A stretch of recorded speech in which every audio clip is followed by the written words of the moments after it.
Ri regretted everything. She had been so lost in her excitement that she had put Diane's life in danger. Although this cave was perfectly safe for her, the same couldn't be said of most people. In fact, that was the main reason she had sat them at the edge of the cave. Had Diane seen what was going on inside, he might have already died.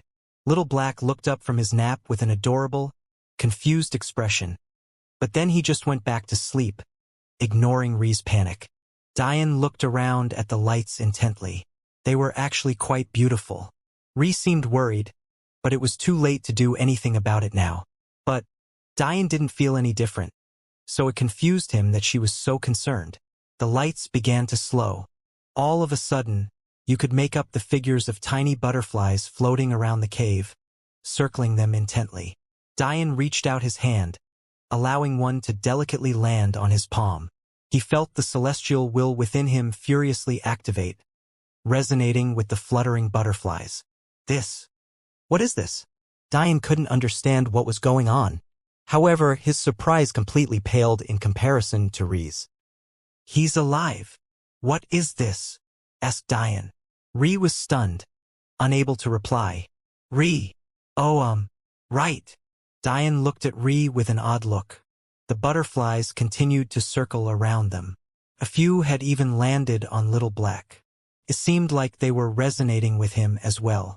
Well, this is actually a source of purity will. Purity-type wills are rare, but they do exist. Each is slightly different from the next, but the reigning will above them is without a doubt celestial will. But there are others. For example, a non-elemental type will like the will of Buddha, or a simpler form like the will of light. Many wills also have paths of deeper understanding that can divert to purity as well. For example, fire and ice can do this.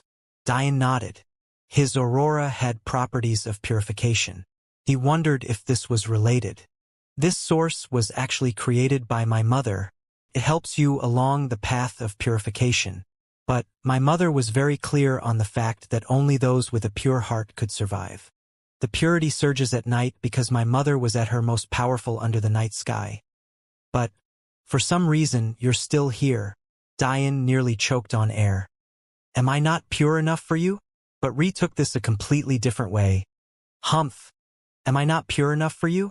Maybe you should go hang out with another girl whose image is great enough for you, Mr. Jaws. Diane's eyes widened as a grieved look appeared on his face. This girl is too much. Is it necessary for her to misunderstand me so much? Mr. Jaws? What the hell does that mean? You know that's not what I meant. Ri harumphed but didn't reply. All men are the same. Diane could only sigh and change the conversation topic. Why is it that this only happens at night? Well, my mom used to specialize in ice will. Diane didn't say anything when he heard her use past tense. He only respectfully listened. Ri seemed to appreciate the fact Diane didn't ask any questions or show any signs of fake pity. Those kinds of eyes were ones she hated the most. Ice will gets a boost during the night as fire will would during the day, much like it would probably be easier to tap into lightning will during a storm. My mother couldn't reach far enough along the path of ice purification, so she made this place, hoping that I would improve quickly and surpass her. I wonder why they find the purity path to be so important. Thought Diane. Ri, having finally relaxed from her worry, started walking towards the depths of the cave. Although I'm sure you don't cultivate the purity path because I sense too much demonic type will on you, it seems that despite this, your heart comes from a good place. I don't mind showing you the depths of the cave as a payment for talking with me today. Diane was going to correct her, but then he thought of something more important. What exactly would have happened had my heart not been pure? Ri turned back with her mischievous grin. My mother was very powerful. She was probably even more powerful than my father, although I can't be sure. Even if you were at the celestial stage of cultivation, if you hadn't had a pure heart, the ice butterflies would have purified you. Diane shuddered at what this would mean. But Ri didn't let him wonder for too long. Your death would look beautiful, sure. But imagine every one of your cells getting washed over by a cleanser. A cold sweat covered Diane's back. You mean like pouring rubbing alcohol into a wound? But your whole body instead. Diane almost turned around and left. But Ri's evil nature shone through again. She skipped over gleefully and pulled on Diane's arm, dragging him into the cave. Despite his feigned apprehensiveness, Dian learned something else about wills, especially his celestial will. Dian remembered very clearly that when he used his celestial will in front of the big sect experts, they would often not know what it was or dismiss it as a purity-type will. This could mean a few things. Either it was difficult to distinguish purity-type wills when they were so low level, or it was impossible to distinguish them at all. There was also the possibility that celestial will had left this world for so long that no one remembered what it felt like. Soon, they enter a wide underground space. There was a lake of pure energy bathing the surroundings in light. The space was filled with crystals that had been purified by the energy. Flickers of ice and snow wafted through, but the feeling wasn't that of bone-piercing cold, but instead reminiscent of an AQ treat with a cold pack. So, this is the purity path of ice. It feels much different from Delia's ice will. In the dead of night, near a small village on the outer skirts of a large elven city, shadows were shifting in the darkness. The Norville family is truly an odd bunch, spoke one of the shadows, a bit of contempt layering his voice. If they're odd, what does that make you for accepting their money? The shadow had no response, so he could only sigh. Just shut up and focus on the scouting. We need to find exactly which children have been orphaned and who haven't. The campaign ended prematurely, so the Norville family wants this done now. They've even paid extra in all their excitement. Whichever homes you see lack an accompanying adult, mark them down. We'll have to deal with this before the bureaucrats get involved. The shadow could only resign himself. Although the kingdom was filled with occurrences just like these, he had a family to feed too. He could little afford to not take this job. But what do you think are the odds of the government helping them afterwards? He couldn't help but ask. The leader of the group sighed, if it makes you feel better, this may be the best course for their lives.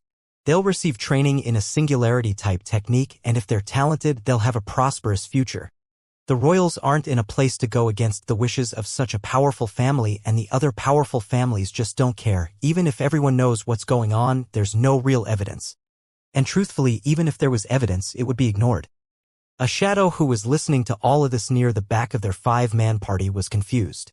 He wasn't sure what was going on at all. All he was told was that they were responsible for transporting orphans to a new place. So he had no choice but to tap on the shoulder of the shadow near him. What happens to them? The shadow turned to him and whispered in a faint voice. Norville means desire in our ancient language. You figure it out. The group fell silent, a heavy atmosphere reigning. The soft rustling of the wind through the dark forest did little to help their moods as they continued to skirt around the small villages, marking down homes, knowing that every note they made was signing a child off to a life they didn't choose. The next morning, Dian was happy to have consolidated his sovereign path at the 3rd level of demonic will. Before, he had been struggling to understand what to do because he couldn't integrate any more of the sage essence without the proper treasures. But, thanks to re-stimulation and the gift left by her mother, Dian had finally found a path. In fact, he thought he might have found two, although initially he believed he had found a singular sovereign path. As he pondered, he realized he had muddied the sovereign path and the battle path. The truth was that his demonic will was a layer of the two. However, when Dian thought about how useful this secret place of Rees was, he couldn't help but speculate on her background. But for such a carefree and fiery girl like her to be unwilling to talk about it, despite her knowing that Dian was trustworthy, meant that it cut deeper than she was willing to admit. So, Dian decided to not pry into the topic. He subtly watched Ree sleep, but the sight did nothing to help Dian refrain from gulping. Ree might not have been an exceptional beauty, but her appearance had an innocent cuteness to it that made her inviting. It almost seemed like she was only 1 or 2 features away from being the reason overlords destroyed entire kingdoms for her, and that was on top of her body and skin being immaculate. She lay to her side as the soft sound of her breathing filled the air. The flickering ice and snow gently coated her light blue-silver hair, giving her an ethereal feel. Her kilted skirt had hiked up in her sleep, revealing leather that clung tightly to her ass, causing a raging storm to build up in Dian. Her chest wasn't ample, but her cropped armor held them loosely, slowly moving up and down with her breathing. With the armor not being flexible, it had been pulled ever so slightly downwards during Ree's night of rest. Dian almost felt as though if he peeked up on the tips of his toes, He might see a sight that would send him to heaven. The demon Qilin blood within Dian thrummed, but it was even overtaken by the raging sage essence. Dian immediately closed his eyes, trying to calm the tower that was threatening to make him lose control. Breathe, breathe. Think of Madeline. Wait, don't think of Madeline. Think of rainbows and unicorns, sweaty men, smelly bathrooms. Breathe. After 10 minutes of talking to himself, Dian finally felt that the raging essence within him had calmed, so he slowly opened his eyes. Dian started. All he saw was a pair of clear silver eyes staring at him intently. Haha, it seems like you're awake now, laughed Dian awkwardly. Ree didn't reply, looking at Dian with a raised eyebrow. Did you really need to take off your shirt? Also, you have quite interesting tastes. Dian could only smile bitterly. It seemed like she had heard what he was saying. Maybe he shouldn't have been speaking out loud. Maybe if you didn't look so sexy in your sleep, I wouldn't have to calm down like this. Didn't you ever learn to not sleep by strange men? Ree reached forward and pinched Dian's arm hard, causing him to wince. I knew you weren't pure. To take something as innocent as sleep and blame me? Dian only playfully laughed as Ree chased him out of the cave. I'm taking a bath now. Don't come in or I'll chop it off. Dian chuckled, but obediently waited outside until Ree came out. Although he was a bit surprised that you could bathe in the lake of purity left by her mother, it wasn't unbelievable. But what Ree said about it afterwards caused him to ponder about her origins again. By the way, I made the mistake of not warning you about the cave yesterday, so I would be an idiot if I made the same mistake again. You can never swim or touch the actual lake, you'll freeze into an icicle regardless of whether you're pure or not. Dian nodded, keeping his inquiries to himself. So, where to, madam? As much as I'd like to take you to the Formation Guild or even the Alchemy Guilds now, it'll probably be best if you register at the Academy first. The new calendar year just started, so the period of acceptance is about to close. But my father happens to be the school head, so even with a late application you should be allowed to take the test. That reminds me, how old are you? You said the new calendar year just started, so I should be 17 now. So your soul only needs to have reached the higher foundation stage and your innate soul has to have been at the lower foundation stage to be accepted. I'm pretty sure you meet those requirements considering your aurora, so we can just head there now. Dian smiled. He was going to brag in his usual arrogant fashion, but he was trying to keep his flirtatiousness to a minimum. He was failing miserably, yes, but he was trying nonetheless. This essence blood nonsense is no joke. I'm going to either have to find an outlet or find an essence powerful enough to counter the sage essence. While Dian was thinking, Little Black had walked up and licked his palm, causing Dian to reflexively stroke his head. What kind of beast is that? I've never seen one before. Scales, fur, those white swirls on him are beautiful. Dian scratched around the white scale on Little Black's forehead, causing Little Black to growl in pleasure. I'm not sure either, honestly, but he's been my only companion for a while now, Dian said with a smile. The one thing about Dian was that while he had no qualms about putting himself in danger, he could never do the same for his friends. He could scream at the top of his lungs that he was the successor of the celestial deer sect in the face of an enemy, but he'd never admit that Little Black might be a supreme-level beast or beyond. With Little Black's appearance not matching up with that of any other beast, no one would make the connection anyway. Ree didn't find this to be odd as she strapped her thin sword to her back. Dian tried to stop himself from watching her perfectly proportioned hips sway with her hair as he followed silently behind her. Dian had no idea why he was so infatuated with Ree's appearance. Even Delia and Mei hadn't made him look at them this often. He could only assume it was the essence within him, so he changed the subject to distract himself. Are you ever going to tell me how you manage to remain perfectly silent when you move like that? Asked Dian in curiosity as they made their way through the forest. Ree smiled an adorable smile. It's not easy to learn even if I did tell you. My father specializes in illusory-type techniques. In fact, he manifested his soul using a unique type technique. In the end, his soul manifested itself as mist. It allows him to understand people intimately and find the best way to manipulate their senses. Dian had an astonished look on his face. To understand people and then manipulate them? What an overpowered ability. But Dian pushed this to the back of his mind. He was even more interested in something else. How do you use illusion techniques to be soundless? And if this was your father's ability, why do you have it? Remember how I told you using a unique type technique means you have to forge your own path? Because my father's soul manifestation was ranked so highly and he was very intelligent with his cultivation, he took a seemingly straightforward ability and branched it into countless techniques. These techniques may be used best by my father, but it doesn't mean others can't use them as well. I see, so forging your own path also means innovating your own technique. No wonder only geniuses do it by choice. Right? Even when someone has no choice but to choose a unique type, usually they use stock techniques that could work with almost any soul manifestation of their type. Imagine one person manifests as a lion and another as a bear. They would both have access to strengthening generic abilities. Interesting. Diane was trying to soak in everything Ree said. In terms of how the technique actually works, it sounds simple, but it's hard to grasp. Illusions are all about sleight of hand. Well, low-level illusions anyway. My father is powerful enough to literally distort reality, but I think that's only possible if you have his manifestation type and become powerful enough. All of a sudden, Diane's ears twitched as Ree took a step. See? It's not that I'm not making sounds. It's that I'm not allowing those near to me to know I'm making a sound. There are frequencies of sounds that the human ear just can't hear no matter how powerful you become. I'm distorting the sounds I'm making into a frequency that you can't hear. The issue with this technique is that beasts can hear me. But without my father's manifestation, this is the best we can do. Diane began mumbling to himself, so illusions of the eyes are about seeing things that aren't there or not seeing things that are. Illusions using the ears are about not hearing things that are there. The way Ree's father's technique works is by playing with the frequency of the sounds. I could probably cheat and create an array that can do that, but a flash of gold would give me away even if I was silent. They continued to walk forward as Diane thought. I am such an idiot. Ree was startled into looking back towards Diane, but to her surprise, he was no longer there. And when she strained her ears, her mouth gapped when she realized she could hear nothing. Confused, Ree was about to turn back when she felt a hand lightly pick up her hair.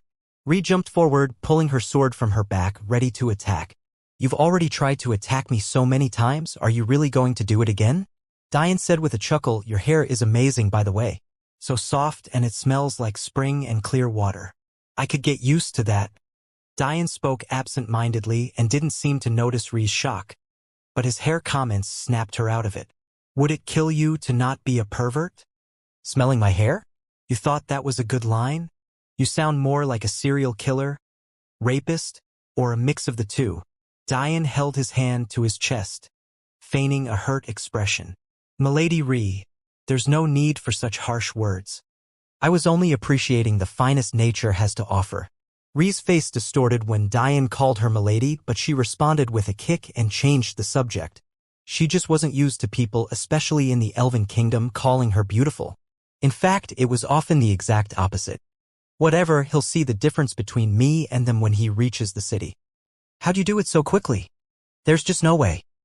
My father had to directly teach me the method, and that required understanding the illusion path of my water will. Diane was surprised to hear what she had to say. But he made a mental note, don't underestimate people because they only have one will, there's a good chance they've understood multiple paths.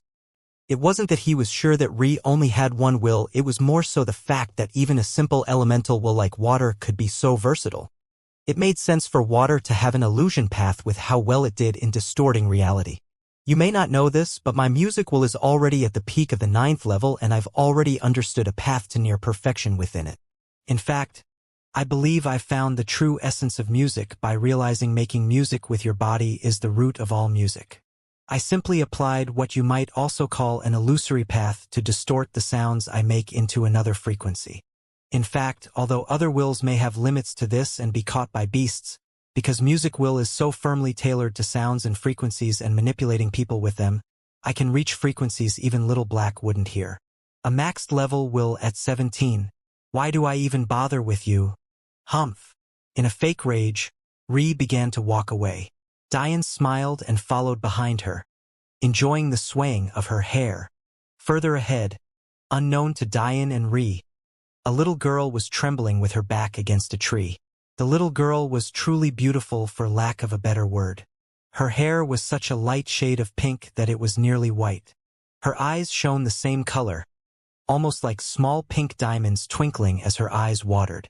She held her little hands to her chest while she slowly backed away. Her clothes were a ragged gray and her pure jade-like skin was matted with patches of mud and scrapes of greenery. It was clear she had been through a lot and her day was only getting worse. "What are you doing out here, little girl?" A young man sat on the back of what looked like a white tiger. Its teeth were crystalline and its stripes were a striking gold. It stood at 2 meters tall and was 4 meters long, allowing the young man to sit cross-legged on its back. The young man himself had bright red hair, his eyes shining the same color. His build was robust and large while his ears were long even among the elves.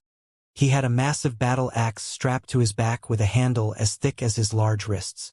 The little girl was too afraid to respond. Her shivering only increased when she realized a tree had stopped her from being able to back away any further. It would be a shame to let a little girl with such potential slip away to the Norville family. "Come, I'll bring you with me. I'll care for you and raise you. Once you're old enough, I'll take you as my concubine. Isn't that much better than living as an orphan?" The little girl shook her head. Tears were streaming down her cheeks, but she couldn't say anything with her sobs caught in her throat. She had just found out that she had lost her parents. With no one able to support her living under them, she was forced to return to her village. But, with no one to protect her on the way there, she had stumbled around and ran into this situation just when she thought she was finally close to home, or whatever supposed home there was left now. Yesterday was supposed to have been her 5th birthday, but instead, it was one of the worst days of her life. She fell to the ground, pulling her knees to her chest as the young man and his beast slowly walked towards her. At that moment, she felt a gentle hand on her shoulder. She shuddered, looking up in a pair of hazel-green eyes. She couldn't help bunch jump towards the first source of warmth she had had in weeks, sobbing uncontrollably. She didn't know why she had reacted like that. For some reason, she just felt that those eyes were willing to protect her. And she didn't want them to disappear like her parents had. Diane held onto her, letting the girl cry and ignoring the confused young man behind him. He was a bit surprised that the small girl had trusted him so easily, but he was somewhat glad as well. He didn't know what she had been through, but who could stand idly by while a little girl was being subjected to such a thing? The words of the young man made a fury brew in the depths of his soul. What a complete and utter scumbag. "It's okay," he said softly, picking the little girl up into his arms. Ree stood off to the side with tears in her eyes. It wasn't the first time she had seen a situation like this. War orphans were becoming more and more commonplace in the Elven Kingdom. What hurt Ree the most was that there should be laws put in place to help the families of those who lost their lives fighting for peace, but instead orphans were treated as nothing better than slaves to be sold and traded. Whether that be because they had powerful potential and could boost the strength of a family, or because they were extremely beautiful or handsome and could warm their beds. Diane turned around, holding the sobbing little girl and gently rubbing her back. But, despite his delicate actions, his eyes were filled with fury. "Because you've decided to be a slightly less than absolutely disgusting creature, I'll give you 5 seconds to leave this place immediately. If you test my patience, I will kill you. If you speak, I will kill you. If I see you in my line of sight after these 5 seconds, I will kill you. If I can hear you after these 5 seconds, I will kill you." 5. Ree was stunned by what she heard. She knew perfect well which family this young man was from, and the Grimbold family didn't take kindly to threats. But, despite what she thought was going to happen, the young man's tiger shivered, feeling Diane's sovereign air. His will was obsolete. The tiger, against the wishes of his master, immediately turned tail and sprinted away, disappearing in a blur of white light. Maybe it was because the young man never had any intention to fight, or maybe it was because he himself was embarrassed by his actions. He made no move to stop his beast from running. Diane didn't blink an eye at this as he focused on comforting the little girl. Soon the little girl stopped shivering. She felt a gentle flow of will enter her. Diane mixed his aurora and celestial will to give her a comfortable feeling, allowing her emotions to calm. "You can use your aurora like that too?" Ree was surprised, but this allowed a small smile to grace her lips. The little girl looked at Diane with her adorable little hands resting on his broad shoulders. Her eyes blinked with a purity that you couldn't help but smile about. Diane smiled. What's your name? Lila. Do you have somewhere to go? And no, my parents. The girl was threatening to start crying again. Diane gently wiped her tears with his thumb, holding her steadily. My parents died too, he said softly. I don't have family either. Do you want to be part of my family? Lila looked at him with her large blinking eyes. Her little arms wrapped around Diane's neck. Yes, Diane smiled. Okay, from today on, you're my little sister. I promise to protect you like a big brother would. Okay? Lila's small voice echoed in Diane's ear. Big brother? What's your name? My name is Diane Sacharo. Her next words made Ree break down in tears, unable to control herself. Okay, from today, I'm Lila Sacharo. Diane held the little girl in his arms like he was holding the most valuable thing in the world. Her fragile, petite frame soaked in his warmth. He saw too much of himself in this little girl. So much so that he didn't regret his impulsive actions in the slightest. Laughs filled the forest as Diane held Lila in his arms while walking along with Ree. You're so beautiful, big sister Ree. I've never seen anyone as beautiful as you. Ree smiled, pinching the little girl's cheeks. You shouldn't lie to your big sister, you know. I'll end up with a really big head. The little girl giggled as Ree tickled her. Soon, they arrived at a small village on the outskirts of a large city they could see in the distance. Actually, there were many villages around the city in the distance. They were continuous with each other. It seemed that the Elven Kingdom didn't find it necessary to build walls around their main city. Little Lila, I probably can't take you into the city with me. But I'll leave your other big brother with you. Okay? Diane's ring flashed as Little Black jumped out. Well, I guess he's actually much younger than you, Diane said with a laugh. Lila seemed really excited to see Little Black. She immediately jumped on his back, happily patting his head. I'll make you a house and hire some maids for you. Okay? Then we can visit the big city together. Lila looked up at Diane with her wide blinking eyes. Could you make a house for the other orphans too, big brother? Diane's heart warmed when he heard this. Of course. I'll make a really big house for all of you. Ree was a bit confused as to how Diane was going to make a house for them, but she assumed that he just meant that he'd find a big house to rent, so she went to warn him about the expense. You know, Diane, houses are really expensive. If you don't have at least tens of profound stones, it'll be impossible to find one big enough to buy. Diane grinned. If it's just about profound stones, I'm not lacking in that at all. But I was being literal when I said I'd make a house. Little Lila, take Little Black and bring all of the orphans here. Ree, can you find me a few trustworthy people who would be willing to be paid to take care of them? Tell them I'll pay a profound stone a month. Ree was shocked. An entire profound stone per month. These people might not see 10 common stones in an entire year, but you want to give them 10 times that in a single month. Of course, I never want them to have a reason to betray my little sister and her friends. Ree shook her head but complied. As she was walking away, she suddenly remembered that Diane was an array alchemist. How could he be lacking in money? Although profound stones didn't matter to the upper echelon of royalty in the Elven Kingdom, the standard form of currency for the poor folks was in common stones. So, to use profound stones at this level would only be done by the rich. Lila happily held onto Little Black as they began to run around the village, even going to villages all around the large city. In the end, in order to carry the hundreds of kids, Little Black had to use his crystal will to carry a huge platform behind him in addition to it taking practically the entire day. However, while they did this, Diane was meditating. He had never done something on this scale before, and his aurora had only just reached the lower essence stage. If he wanted a home large enough to house hundreds of kids, it would take quite a bit out of him. The concept of using arrays to form tangible objects is something only those at the lower essence stage of their aurora could accomplish. Although Diane's weapons hell array could feign this if he incorporated his crystal will to them, the truth was they were still just pockets of energy at their core. To substantiate something real from something practically free-flowing and illusory required a potent amount of power. The other problem was that Diane had no experience in architecture or the engineering necessary for it. As such, he had to spend a few hours reading whatever books he could find on the topic within his master's memories. Because Diane was already an engineer and inventor by trade in the human world, it wasn't difficult for him to pick up on the nuances of civil engineering. It was the same physics, just applied differently. Diane took a deep breath. First, let me clear this forest a bit and prime the land. I don't want to destroy these trees, though. Diane changed his mind, deciding to incorporate the forest into his design. A platform shining in rays of gold and swirling complex patterns appeared in the sky, slowly expanding.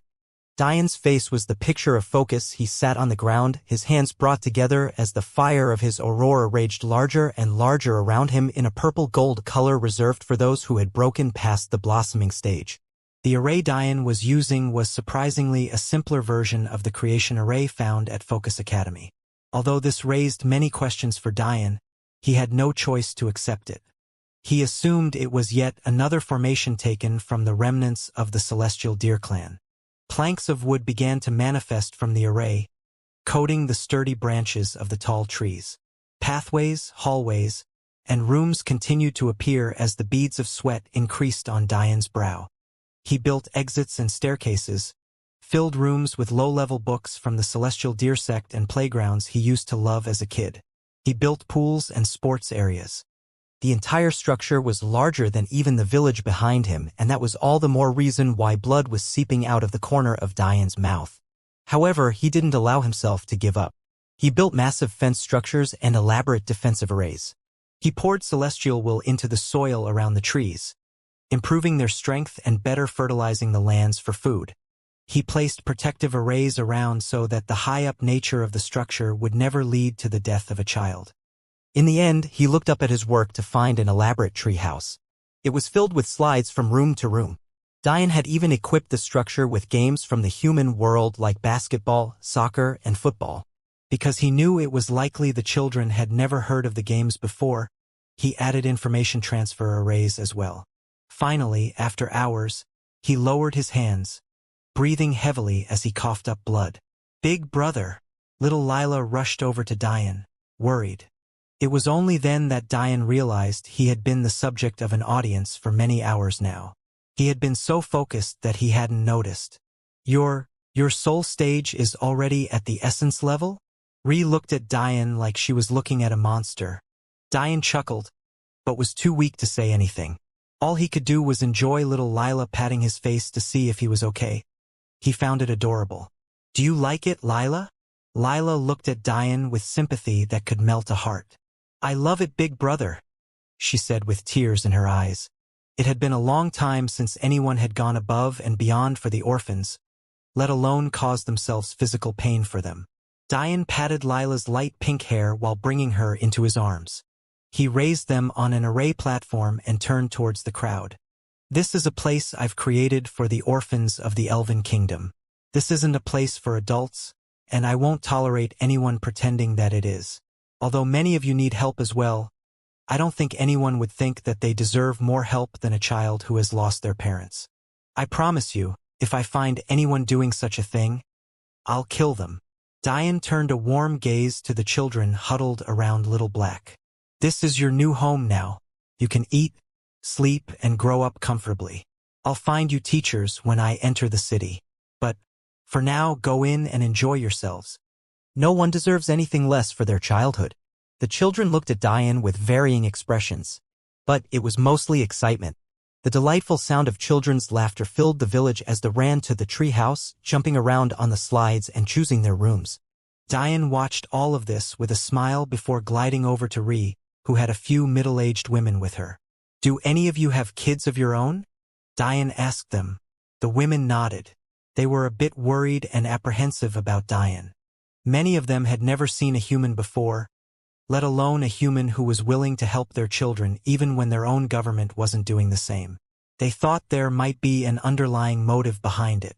They weren't as naive as children. There couldn't be anything so good in this world. So they had their guards up.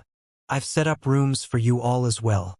I don't mind you bringing in your families and leading a good life. However, if I hear that any of you have done anything untoward, I'm sure you understand what that'll mean," Diane said with a serious expression. Although he understood where these women were coming from, actions were louder than words when it came to gaining trust. There was no point in saying anything at all. The women understood this as well. At least they were willing to acknowledge that this Dian might lead them to a better outcome than what would have been had the orphans been led to the Norville family or any of the other 8 major families of the Elven Kingdom. Dian, after saying this, finally turned to Ree. "The day's already gone, how about we rest?" he said with a smile. "We can head out tomorrow." Ree smiled lightly and nodded.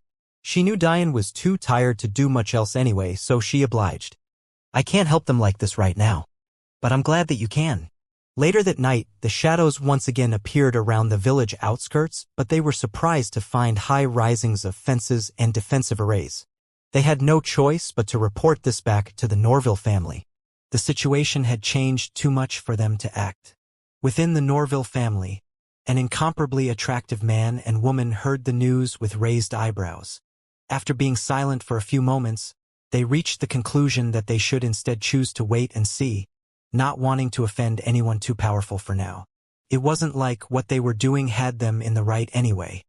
"Husband, it seems we'll have to put this off for even longer," the woman spoke as her oiled naked body slid across her husband's. The man seemed to be enthralled with her body and more focused on how silky smooth her voice sounded as opposed to what she actually said. Their bright white hair tangled with each other, and their purple eyes seemed to cast a mutual spell. The women continued, between moans, in a voice seductive beyond belief. "From the information gathering the scouts brought us, apparently a human boy adept at formations built the orphans a home. He's even paid for their living expenses and studies." "It's been a long time since I've tasted a human," she gently ran her fingers across her husband's lips. Oddly enough, her husband didn't seem too bothered by this statement as he chuckled. "We might be traveling to the continent for the tournament in a year. We'll get what we're both craving," he said, grabbing his wife's ass and relishing in her moan as he slid her onto himself. Their bodies began to heat up as they circulated their cultivation method. Their souls projected out of them, manifesting as majestic serpents as they twirled around each other. She rode him with a fervent passion, forgetting about the world. Soon, they laid in each other's arms. The situation for the throne is more important than a few future sex toys right now. The families that side with the king may be plentiful, at least 3 or 4 of the most important 9, but considering the situation, they'll soon fall out. That means we'll have to be in a good position to place our family in direct line for the throne. The handsome man spoke softly to his wife, holding her closely to him. She gently drew circles on his chest with her fingers as a smile as bright as the stars in the sky bloomed. "I think it's about time the Elven Kingdom fell victim to its desires." After Dian rested, he ended up spending a few more days ensuring that everything with the orphans was set up properly.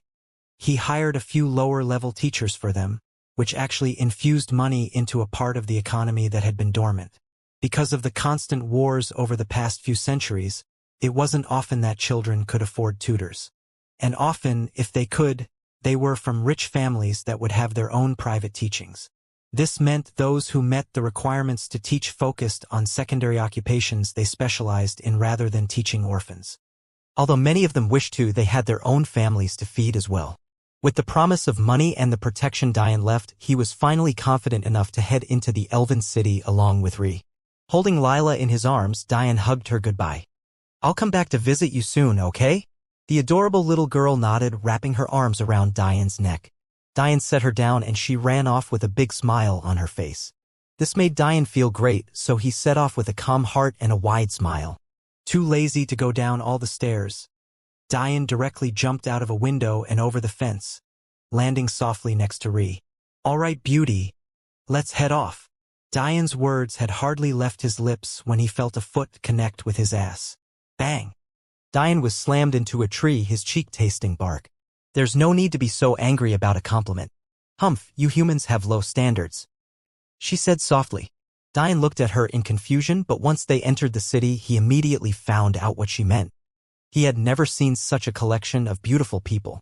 Describing Ree as subpar was almost adequate. Maybe even ugly if this was the standard of this kingdom. This didn't seem to bother Ree too much though. She instead chose to happily point out all of the great things about the Elven Kingdom. Elves are actually descendants of a god race, which is where our beauty comes from. It isn't often that you'll find an unattractive elf, which is why I find you and little Lila to be so ridiculous. Actually, I'm more surprised about you, honestly. The fact you're so handsome is probably the only reason you haven't met discrimination yet. I don't expect that to continue for too much longer, though. You might have looks comparable to even the best we have to offer, but some people won't care too much about that. I hope you're prepared. Diane nodded. He wasn't too bothered by this. He was used to being looked down on. He was a commoner at Focus Academy, and now he'd be known as a human. Same nonsense, different pile. Don't worry too much, though. You can just do what I do and kick their asses. Very few have the guts to make fun of me anymore, she said pridefully. Diane chuckled. He really enjoyed spending time with Ri in spite of the beatings. Also, this is actually the only city on the whole island. Aside from the villages in the forest, the other strongholds of people are just the exclusive lands of the 9 major families. But I doubt you'll ever get a chance to go to those places unless you're trying to die. It's one thing for a human to come here, to the city, but the sacred places of the families is a different matter entirely. Diane nodded as he listened, but he was still in awe of the city around him. The architecture of the elves was truly something astounding. Everything seemed to be made of jade of marble, including even the simplest of shops. The flood of colors was endless, as people with reds and blues and pinks and greens in their hair bustled around, running from place to place. The roads seemed to have no real logic to them. They could curve and end in massive fountains, or abruptly end in massive homes and businesses. Sometimes buildings would take odd shapes. Diane saw cone-shaped buildings and bridge-shaped buildings. He even saw a library that looked like a book lying on its side. However, regardless of what it was, it would always have the characteristic shining greens of jade or the swirls of white and precious stones of marble. It gave the city a one-with-nature feeling coupled with a level of design and ingenuity Diane had never seen before. While Diane looked around, Ri continued to speak. Anyway, the city itself has 4 major areas, while the rest could count as miscellaneous. These would be the 3 academies and the royal palace. Some sub-areas would include the homes of major families, although the majority of those that make up those families would be on their sacred lands outside of the city. It isn't too rare for their younger generation who attend the academies to be here. Not surprisingly, the academies are usually separated by divisions of major families as well. It's very rare for a member of a major family to not attend the academy that their family backs. Because of that, the areas held by the major families tends to be near the academy they back. Diane perked up in interesting. Does that mean that your kingdom is separated into 3 sub-powers? No, actually. The separation of families by academy is actually just an age-old tradition meant to ensure that the major families had to continue investing into the education of the kingdom. By tying their names to academies, they would be more willing to give funds to the academies because it would then become a matter of prestige. It isn't necessarily the case that those families are allies or would band together. I see, what a clever idea.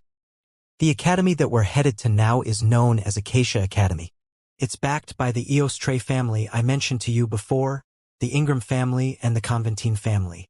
Are you part of those major families? Ri was startled by the question but immediately answered. No. But I am the daughter of Acacia's headmaster. He's the younger brother of the king, so I guess that makes the king my uncle. My mother was actually a human, which is the reason for my normal appearance. Diane nodded. Wouldn't that make our children a quarter elven then? I'd like to see the Diane received a firm kick to the ass for that one. Stop talking nonsense and focus. If I don't explain to you all the ways you could get killed and you end up dying, don't blame me. Blame the fact you talk too much, she said with a harumph. Diane playfully rubbed his behind while smirking. Continue. It wouldn't be my place to interrupt royalty. Ri sent a glare at Diane but continued as they weaved into and out of streets. Don't expect the academy to be a cozy place. There is no camaraderie, only competition. You're soft-hearted despite your dense killing intent. I can already tell that that's gotten you into trouble before. If you get yourself killed for offending the wrong person, don't blame me for not being able to save you. Not even the king's real daughter has any power, let alone her cousin. Diane raised his eyebrow at this. The princess has no power? What exactly is going on here? But Ri didn't allow Diane to ask about it. This isn't something that the younger generation should be concerned with anyway. The adults are duking it out and we're still trying to find our place in the world. Nothing more. Nothing less. War orphans, powerless nobles, seems like the Elven Kingdom isn't as peaceful as I thought it would be, Diane said with a chuckle. Rhys sighed. I'm certain that the kingdom will stabilize. And soon at that, she said with determination. Diane gave a side glance to Rhys as a light smile played on his lips. Interesting. But Diane didn't delve any further into it. Are you sure this really keeps the younger generation out? Normally families fight to position themselves for the sake of the coming generation. Rhys shook her head. Maybe that would be true if our lives were short. But not only do elves live for hundreds of years even if they had no cultivation, with cultivation our lives increase exponentially. The king is already over 10,000 years old, and since he's a celestial level expert, he's technically still quite young for an elf at that stage. Diane frowned. A celestial level expert would indeed be able to live to 10,000, but that was the cap for a human. It seems the elves improved upon this substantially. It also seems like I'm dealing with real experts this time around. Diane realized that much of the reason he had survived until now was because although the seniors who hated him were powerful, their level of strength was still within his sights. But an existence at the level of the Elven King wasn't something he could even fathom. Despite this, Diane chuckled. He knew very well that even if he warned himself of this, his personality wouldn't allow him to bow his head. Rhys continued, that being said, the prowess of a family's younger generation often has a lot to do with how that family is received because they would obviously be the future. Plus, it isn't like every older expert has reached the cultivation level of the king. Diane nodded. Honestly, celestial stage experts were as far as the memories of his master went, aside from DOA formation experts.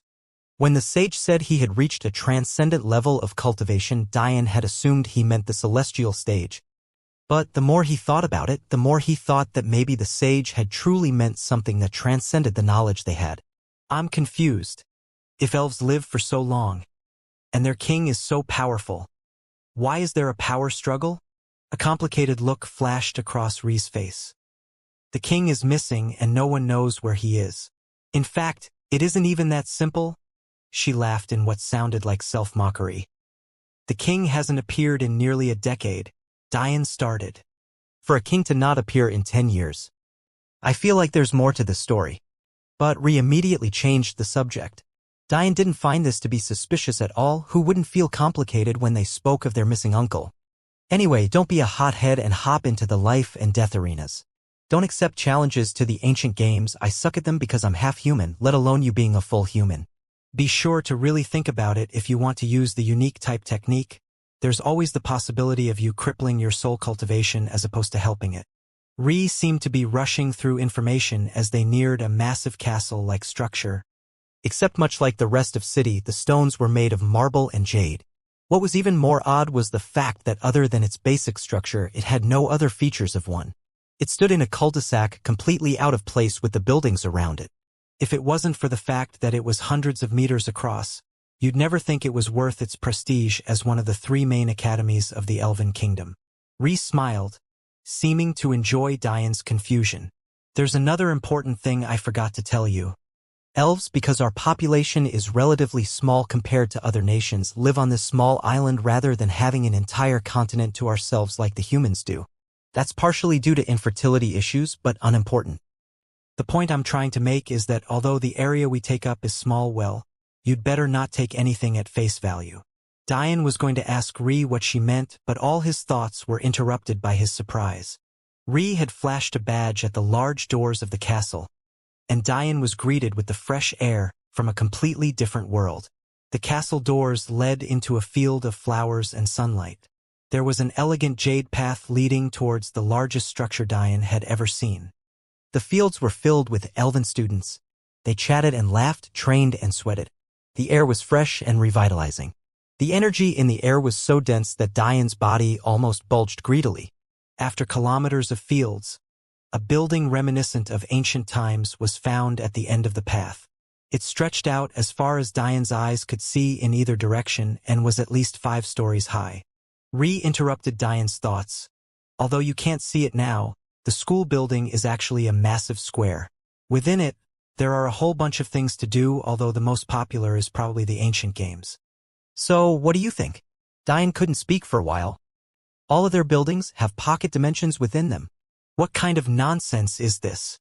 Ri's grin was wide as she watched Diane's reaction with a bit of pride.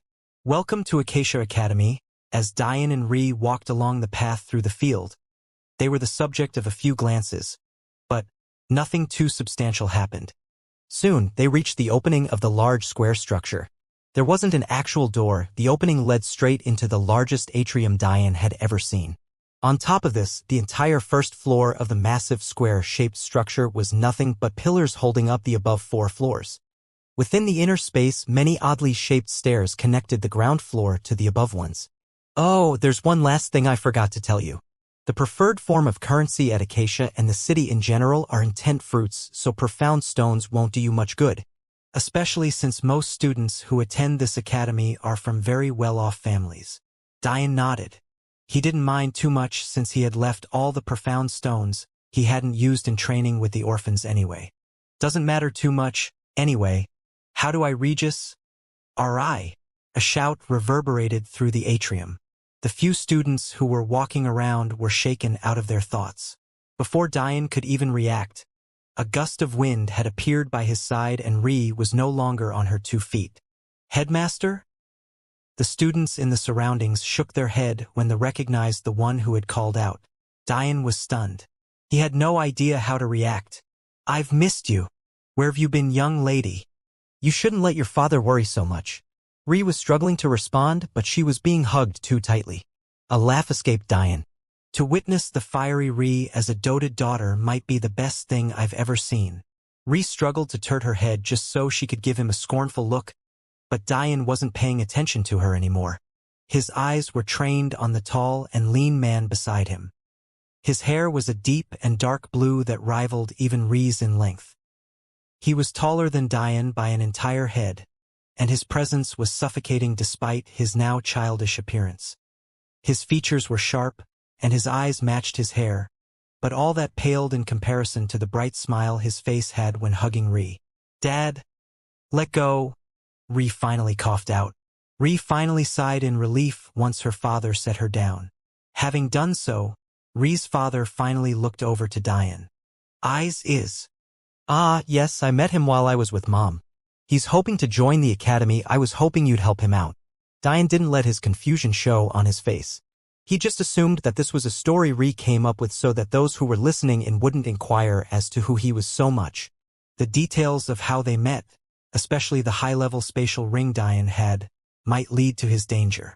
It wasn't that Diane liked playing it low-key at all, but he decided to just let Ri give whatever explanation she wanted. Ri's father raised an eyebrow, but nodded.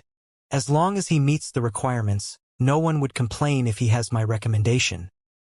He aimed a light smile towards Diane. This is what a true expert is. I've never felt this sort of pressure from the other elders.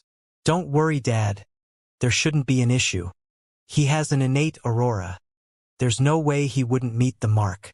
A look of surprise flashed across the headmaster's features. An innate aurora? I've never seen such a thing before. Would you mind showing me? Diane smiled. The curiosity of the headmaster gave him a feeling akin to a kid of Christmas morning.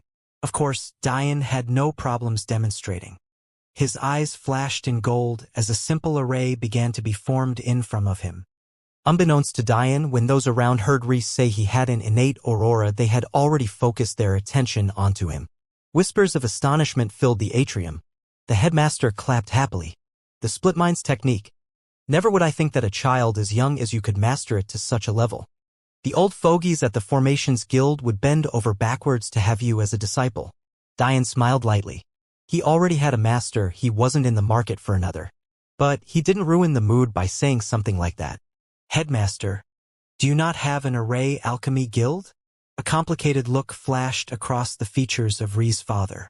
It's been a long time since anyone has accepted array alchemy as the true form of those 2 practices. Diane frowned. He had heard Uncle Ale complain about this on multiple occasions, but he didn't think it would be such a big problem. Ri's father, having seemingly read Diane's mind, continued. Truth is, many are going with the flow of things. Someone from a long time ago decided that the 2 crafts were better kept separate. and they taught their disciples who then taught their disciples. From your question, I assume you already have a master and that this master appreciates array alchemy in its truest form. Maybe only someone with an innate aurora like you could turn that around. Diane nodded, appreciating his encouragement. Ah, I'm sorry, Senior. I haven't learned your name. Ree's father laughed. No, that's due to my own rudeness. You can call me Uncle Acacia. A friend of my daughter shouldn't be so formal with me. Diane smiled. He appreciated seniors who didn't put on airs. And for Uncle Acacia to be so powerful, it spoke to his character. Reese smiled off to the side. All right. Come on, let's choose a place for you to stay. You can't be following me all the time. Although you'd make an adorable puppy, I'll get tired of you. Uncle Acacia and Diane smiled bitterly, fully understanding Ree's personality. Uncle Acacia gave Diane an apologetic look before tossing him a school badge. It was made of a simple oak and had an acacia carved into it with sprinkled colors of red and yellow. But despite its simplicity, it exuded a strange profoundness. Diane waved the headmaster goodbye as he was dragged away by Ree. Uncle Acacia chuckled, walking away. Diane soon found himself alone in a room. It seemed like Ree was intent on leaving him, so he could only let it be. What he found interesting though was the fact that his room was much more aligned towards cultivating than it had been at Focus Academy. Diane was able to sense defensive formations in the wall and also a few instant repair formations in case you were strong enough to damage the walls. It'll be good to practice here. Maybe I should also actually go to class. The standards of a school in a society that has celestial experts should be top-notch. Maybe one of my teachers might even be at the saint level. Diane's main goal, though, was to improve his body cultivation. Before he began tempering his own bloodline, he wanted to first boost it with the essence blood he had now. That was the only way to gain the best effects. I guess I'll have to go to the Formation Guild eventually to deal with this money issue. Although intent fruits are helpful, according to the memories of Master, they also hinder later progression. I should avoid using them to learn. Although Diane knew money was important, his curiosity was getting the better of him. He wanted to know what his soul would manifest as. As per usual, Diane ignored the set of school robes, opting for his usual sweatpants, and walked out of the door. Almost immediately, he heard the lively chatter of students. Did you hear? Elder Flyleaf is holding a lecture soon. If we don't hurry, we won't make it in time. Diane raised an eyebrow, intrigued. Do people usually get so excited about learning? The enthusiasm swayed Diane, so he changed his thoughts on finding the Cultivation Library, and instead followed the flow of students towards a lecture hall on the 3rd floor. Much to his disappointment, the area was already filled with a ridiculous number of students. I might as well sit in the air then. Thinking this much, a formation flashed below Diane's feet, and he slowly raised himself above the crowd. Diane noticed a few raised eyebrows and snickers, but he ignored them. Was he supposed to just wade in with the masses when he could avoid it? Who is this kid? Doesn't he understand that only seniors of high stature have the right to be in the air? Using a formation plate to try and circumvent the rules. Diane held his chin in his hand, sitting cross-legged. He was much too bored to entertain idiots who wanted to jump on whatever trend they could. People need to really stop assuming that I use array plates all the time. Are they colorblind or something? Hey kid, get the fuck down from here, or I'll get you down. Diane didn't even bother looking over. He hadn't slept last night, so his eyelids were heavy. Wasted movements annoyed him. With a thought, his eyes flashed with gold. A silencing formation appeared around him. Being ignored, the senior student who had spoken clenched his jaw in anger. It seems he doesn't respect you too much, senior brother Benes. A cute girl stood beside the fuming Benes, giggling. Would you like me to teach you a lesson, senior brother? Wait, he's human. Just as Benes was about to respond to a subordinate of his, the atmosphere quietened significantly as the majestic aura of a senior stifled the students. Diane looked up in excitement. This is a saint? Although Diane noticed Elder Flyleaf frown in his direction, he didn't mind too much. In an island filled with elves, it wasn't every day you saw a human. In fact, it was practically never. The part of the Forest Focus Academy used for its trials was just a very small portion of the island and wasn't a place visited often by elves. Those that ever stepped out were killed by higher-level beasts they couldn't handle. Making it to the Elven City, much less one of its academies, happened rarely. In fact, if it wasn't for Ri's knowledge, it would have been very likely that Dian would have fallen victim as well. Turning his attention away from Dian so quickly that it was almost as though he never looked in his direction, Elder Flyleaf began his lecture. Today, we'll be speaking about wills. It is well known that in our elven kingdom, the understanding of wills reaches unprecedented levels. However, this isn't because of some innate superiority of birth, but more so a superiority in philosophy. Dian was intrigued. He had long since shattered his silencing array, intent on listening to Elder Flyleaf's lecture. Although many understand that the comprehension of wills and beyond is inextricably connected to cultivation, most ignore the importance of the methods to such a comprehension, instead choosing to focus on tempering their bloodline or meridians. The worst part is that they've all neglected the one thing most important to the comprehension of wills: your soul. Dian raised an eyebrow but said nothing. Unfortunately, this didn't escape Elder Flyleaf, whose eyebrows furrowed as he continued. The soul is the most intriguing concept in all of creation. It's something that isn't tangible and can't be found by any means other than cultivation. This Dian agreed with. Even with his forward-thinking personality, many of the concepts of the martial world were hard for him to accept until he came to test them for himself. The soul was something that the human world had long since banished as a myth, only to be found in religious circles, but Dian was beginning to learn that maybe some of those so-called myths had truths to them.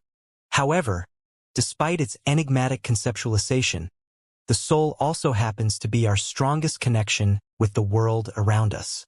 Dian's eyes shone.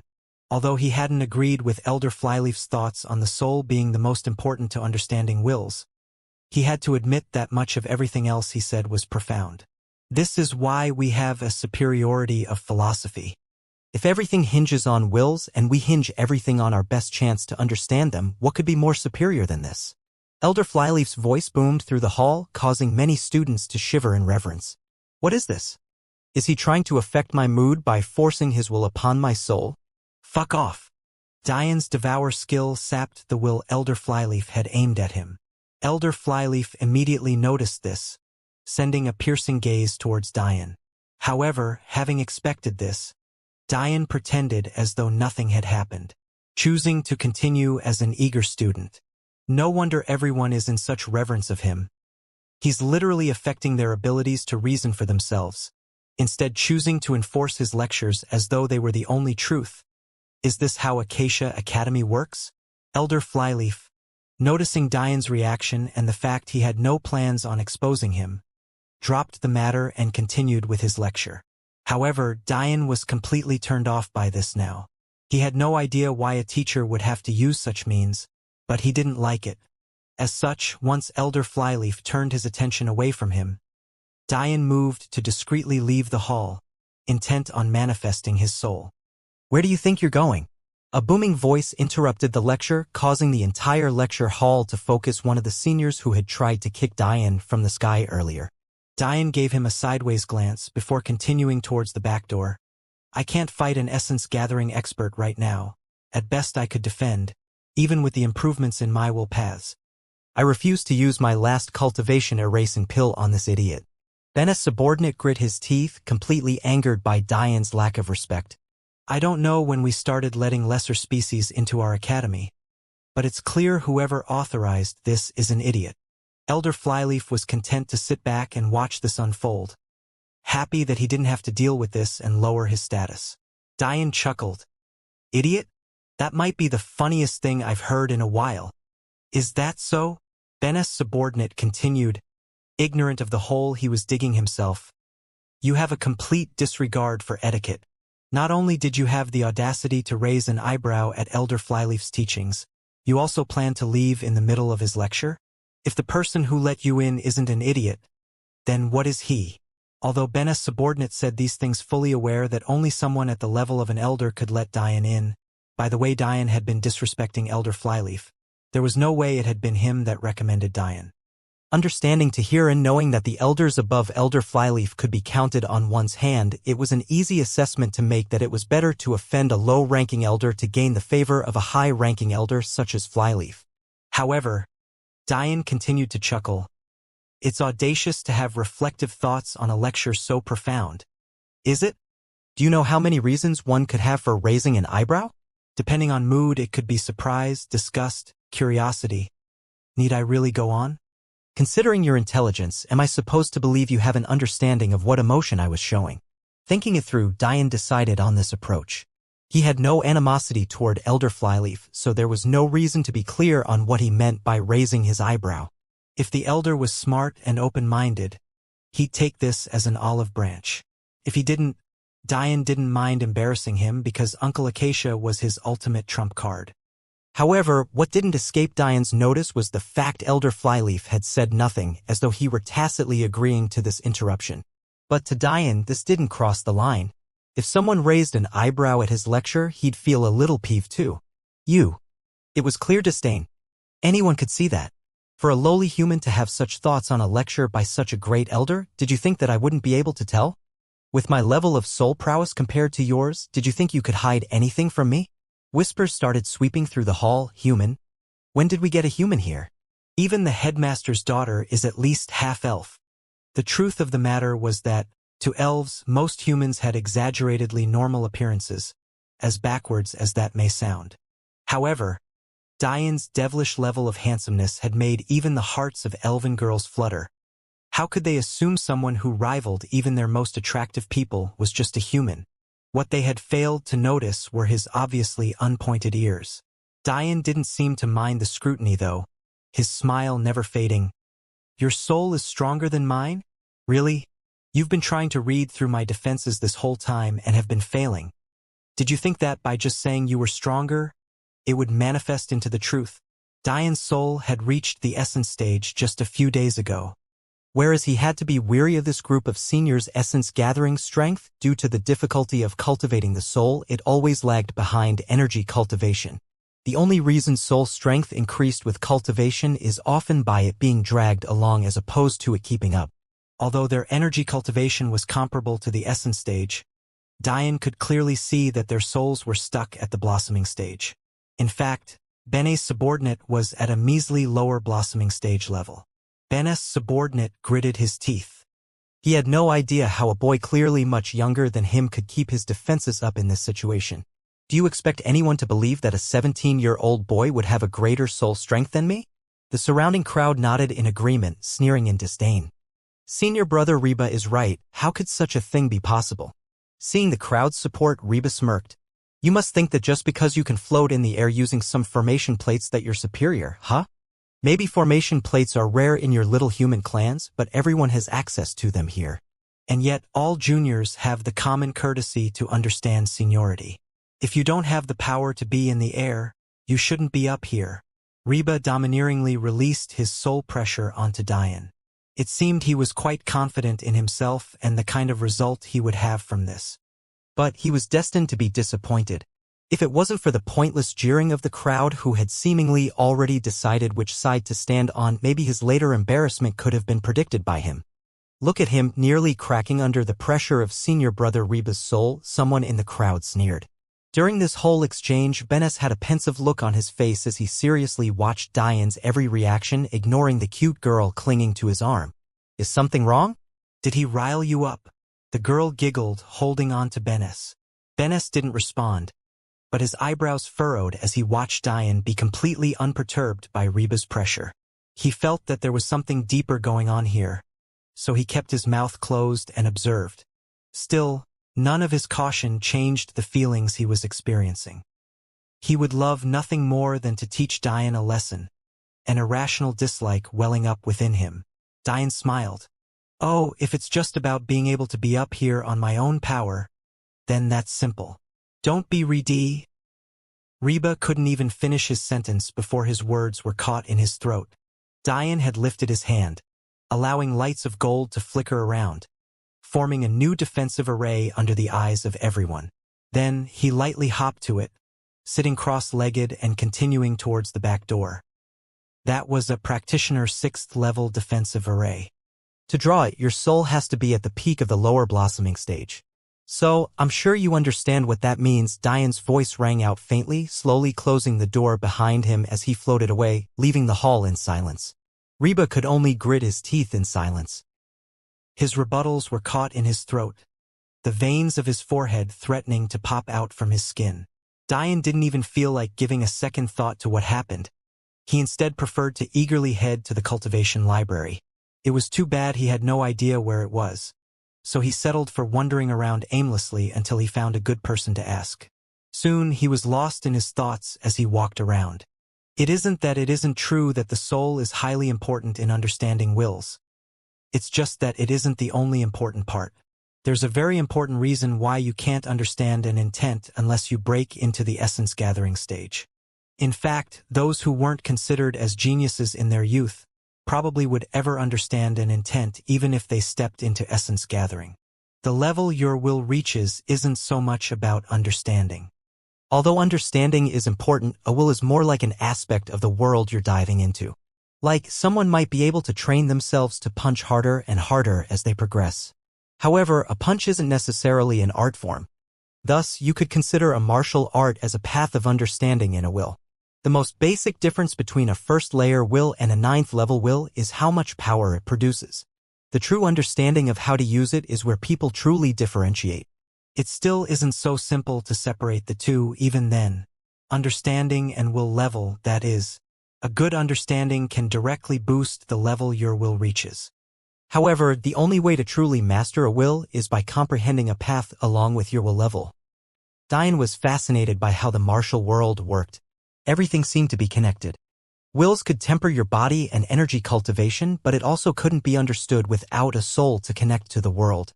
A soul could manifest, but it seemed like that was also fueled by your bloodline or body cultivation. And for some reason, Dian was so absolutely sure that all of this somehow connected with array alchemy, or at the very least, the philosophy behind it. Dian smiled to himself, I'll figure this all out soon enough. What Dian didn't know was that Elder Flyleaf was far more correct than he had given him credit for. Moments after the lecture ended, and long after Dian had left, Elder Flyleaf exited the hall with a complacent and thoughtful smile on his face, entering what looked like a lobby made for those of high standing. I haven't seen you smile in quite a while, Flyleaf. What's got you so happy? An elder dressed in similar acacia-embroidered robes as Elder Flyleaf questioned him. I met an interesting human boy today. There was an odd glint in Flyleaf's green eyes as he seemed to be reflecting back on every detail of his class that day. Human? Since when did we have humans in our school? Well, it's not the first time a human has come here, although he didn't join our academy. That aside, I believe only the headmaster could have allowed such a thing to happen without us elders knowing. Unlike Benes and Reba, Elder Flyleaf was far more experienced. For a human to enter their school without any elders being aware could only have been done by someone with sufficient power to ignore even the elders.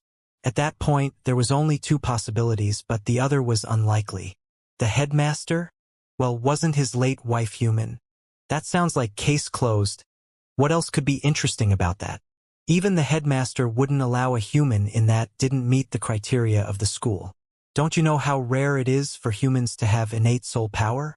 What's more, this boy has an innate aurora. The elder's playful expression suddenly turned serious. Do you think he could be useful? Him being here likely means that he has no real ties to the humans. Elder Flyleaf let a small smile grace his lips. I don't know if he'll be so easily manipulated. He completely brushed off my soul pressure earlier today. My suggestion techniques won't be effective. He brushed them off. His innate soul strength can't have been low then, but we're in sore need of talent that hasn't been influenced by higher-level experts. You shouldn't worry too much about that, Aerononidon. If the headmaster let him in so easily, I'm sure he already has his own plans. Let the chips fall as they may. We haven't even seen if his soul manifestation will be worth nurturing. He has the looks of an elf, but if his power base isn't built upon the same fundamental things as us, he'll never be properly accepted. Elder Aerononidon nodded. Since he has an innate aurora, he'll probably go to the alchemy or formation guilds, right? We have supporters there, it won't be too hard to keep tabs on him. AI, also pay attention to any heavenly signs and changes in the soul manifestation leaderboards that may occur in the next few days. Elder Aerononidon started. You think his soul manifestation will cause a heavenly sign to come down? Elder Flyleaf's face hardened. He may not even be aware of how amazing he is to be barely 17 years old and have the ability to create a peak-level practitioner array in less than a minute. His level of skill is comparable to the Formation Guild head already. Silence reigned the room. Because of Diane's inexperience with other formation and alchemy masters, he had no way of gauging his skill as compared to them. To Diane, a saint-level expert who was also a formation master should be far better than him at creating arrays. However, he was wrong. Because of the separation of array theory and alchemy, often the highest levels formation masters reached was the peak master level, in terms of this particular world anyway. A level that Diane had already broken into the lower level of just recently. The advantage his innate aurora and intelligence gave him was incomparable to what other experts had. To Elder Flyleaf, he was aware that Diane's soul strength was nowhere near the Formation Guild Masters, but the ability to speed array was something he had no concept of. To him, the only way Diane created a peak-level practitioner array was by being able to draw the complete array quickly, which made him slightly overestimate Diane, but also underestimate him at the same time. He overestimated Diane's ability to speed draw complete arrays. But he also underestimated Diane's intelligence by not considering the fact he could create his own shortcuts to emulate such an effect. Elder Aerononidon sighed. The best way to know if he'll be useful or not is once he's grown enough to participate in the wars. A complicated look appeared on Elder Flyleaf's face. He really seemed to abhor the state of things. The frustration on his face was clear, but he could do nothing but hold it in. Because of these wars, we've lost contact with our king, we lost our greatest ally, the power struggles in our kingdom have reached unprecedented levels and everyone has seemed to forget the reason we fight these wars in the first place. All we can do is defend our gate and hope the other races do the same. With the Royal God Clan, humans will always be the rulers of this world. We can only trust that they have everything under control. The previous campaign ended early because of the struggles we're having here. But the good news is that because the World Tournament is coming up soon, there'll be many youngsters who want to temper themselves by leading their own campaigns. We should receive reinforcements for the gate soon. Elder Flyleaf nodded in agreement. Either way, if he decides to join the Elven campaign banner, it would do us good. He's handsome, intelligent, and as long as he marries an elf of high standing, from the right family, no one will have anything to say. Despite how much praise Elder Flyleaf heaped on Diane, Elder Aerononidon couldn't help but be surprised. Are you sure this is a student you just met instead of your bastard child? Elder Flyleaf chuckled. I just have a good impression of him. If he campaigns under our banner and has good results, it'll only help us in stabilizing the throne. The traditions that have always chosen our king shouldn't be done away with so easily. The power-hungry nobles who are so intent on doing away with our old traditions have already forgotten why those things were our traditions in the first place. Sometimes I can't help but feel that they have the point. Without the help of our long-gone ally, is it even feasible to continue with tradition? We haven't even found a successor appropriate based on traditions. Despite Elder Flyleaf's determination, he had no good answer for his longtime friend. He could only shake his head. We must trust that things were made like this for a reason. Trust our ancestors and trust the gods we came from. They gave us our strength, our faith, and our future. We can't forsake them. If only the old and devoted generation could still fight. If only we could still fight. Diane walked around the school completely oblivious to the fact he had inadvertently become part of something much bigger than himself. Soon, after wandering aimlessly, Diane finally found something that resembled a library because of a sign displaying a book. Following up a spiraled staircase in the school pavilion, Diane suddenly wondered about what Ree could possibly be doing. Because of his distraction, he didn't notice the odd glances he was getting as he climbed the stairs and couldn't be bothered to focus on whispers. Who's that? Someone looking up asked. Don't mind him. If he's entering that library, it must be because he has the authority to. If he doesn't have an allowed access, then someone else will deal with his punishment. There's no need to get involved and potentially end up with our efforts unappreciated. The students who heard him nodded in agreement. They weren't of high enough standing to really know who had access to this library or not. What Diane didn't know was that this staircase was a direct entrance to the 5th floor of the library of Acacia Academy. In all his searching, he hadn't managed to find the main entrance. However, the main reason no one stopped him was the same reason those entrances never had any guards to begin with. For one, no one dared to break the rules. Secondly, access to exclusive areas of the school were decided by the amount of soul pressure you could withstand. While Diane was lost in thought, he hadn't even noticed that something was pressuring his soul. Or maybe, more accurately to him, the pressure was so minuscule that it wasn't worth noticing. The surrounding crowd could only watch in awe as a boy that couldn't possibly be more than 18 years old climbed stairs even the best of geniuses at his age couldn't. Soon, Diane reached the top floor to find a small balcony with a discreet wooden door. But he noticed the obvious lack of handle, which caused him to freeze. Is there another way in? Diane was about to leave in an attempt to find another entrance. But then a thought came across his mind. His eyes flashed with gold and flecks of purple as he looked at the door.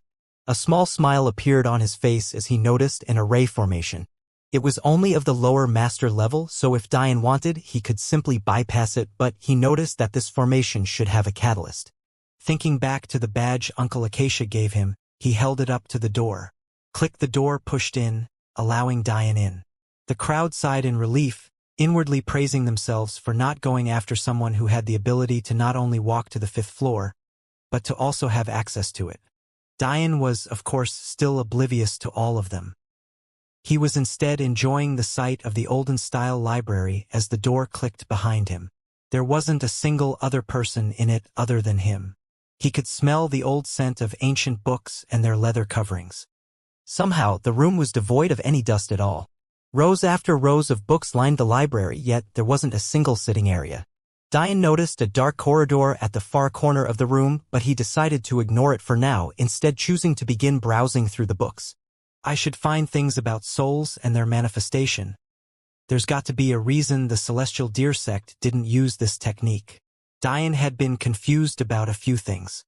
For one, he found it odd that he only knew that the Celestial Deer sect and the Elven Kingdom were allies through the memories of Ava about the speech Eva gave at the Elven Forest World opening. He had seen nothing about such a thing in his master's memories. Secondly, if they were really allies and the Celestial Deer sect did focus on soul cultivation, why wouldn't the elves share the unique type technique? Clearly it wasn't a well-guarded technique, or else Ree wouldn't tell him that he could use it if he wanted. That second point made Diane a bit apprehensive. One thing he was clear on was that Ree wasn't very familiar with the human world, which he found odd since she told him that she was half human. Things weren't adding up. Since Ree didn't have an understanding of the human world, she could very well assume that Diane could use a technique that might only be possible for elves to use. The idea of this being an exclusively elven technique would explain why the Celestial Deer sect didn't have the technique in their arsenal. Obviously, if humans couldn't use it, why have it?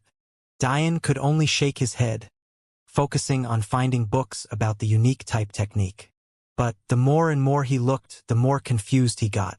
There was not a single thing about humans not being able to use the technique. In fact, now that Diane thought about it, how could the daughter of the headmaster not have been to this library before if he could make it in?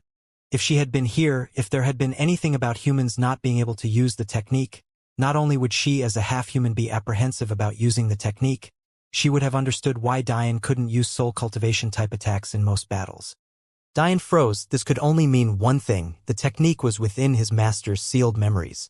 Which meant the Elven Kingdom, their relationship with the Celestial Deer sect, and everything related had something to do with the destruction of the Celestial Deer sect. Diane knew he had to check. He slipped his ring off and slipped it in between two books. With a flash, he disappeared into the ring, before he started to walk towards the Celestial Deer sect's library. He had once thought that he would never need to go there since all of the techniques he needed were given to him via the memories of his master, but now he needed to check. After a long while of walking, Diane finally made it to the building that held the bodies of his master and her husband. Bowing in respect, he walked past it and towards where the library was in his master's memories. Much like everywhere else, the library was a mess. Bookcases were destroyed, books were ripped apart and thrown on the floor. In fact, to find a book on an actual shelf here was a rare occurrence. Diane sighed. It'll be impossible to find anything here. Diane closed his eyes. His body started to shimmer as crystals began to form around him. They slowly began to deform, manipulating themselves into a complex formation. Diane projected his sixth sense into the formation. All of a sudden, he could sense everything in the room with incomparable clarity. The use of celestial deer crystals had been made obvious to him long ago. They boosted array alchemy. However, there was something so obvious about that fact that people often missed. If they boost array alchemy, can't they, by proxy, boost other things as well? This was the amplification path of crystal will. With it, Dian could boost his perception among other things. It was perfect for, as an example, scouring millions of books for a specific thing. Almost like an in-real-life Control-F function, thought Dian with a chuckle, sitting down in the middle of the messy room. Hours went by as Dian felt as though he was reading through hundreds of books at once. If it had nothing to do with the soul, he ignored it. If it wasn't a technique, he ignored it. If it didn't have the word manifestation in it, he ignored it. Maybe I'm just being paranoid? Suddenly Dian's mind shuddered. He immediately jumped up. Dian soon reached a pile of shredded books. He started rifling through them until he came to one that was seemingly untouched. It really was here. What's the story behind this? In Dian's hand, a thin 6 by 6 inch book rested. He slowly wiped off the dust on its cover and took a deep breath as he read the title. Unique Type Soul Cultivation Manifestation by R.R. Sapientia. Dian stood there, frozen, thinking about what the book in his hands could mean. Did the Elven Kingdom have something to do with the destruction of the Celestial Deer sect? Master's filtration of her memories wasn't exactly perfect, Dian thought, shuddering when he remembered all the animal sects.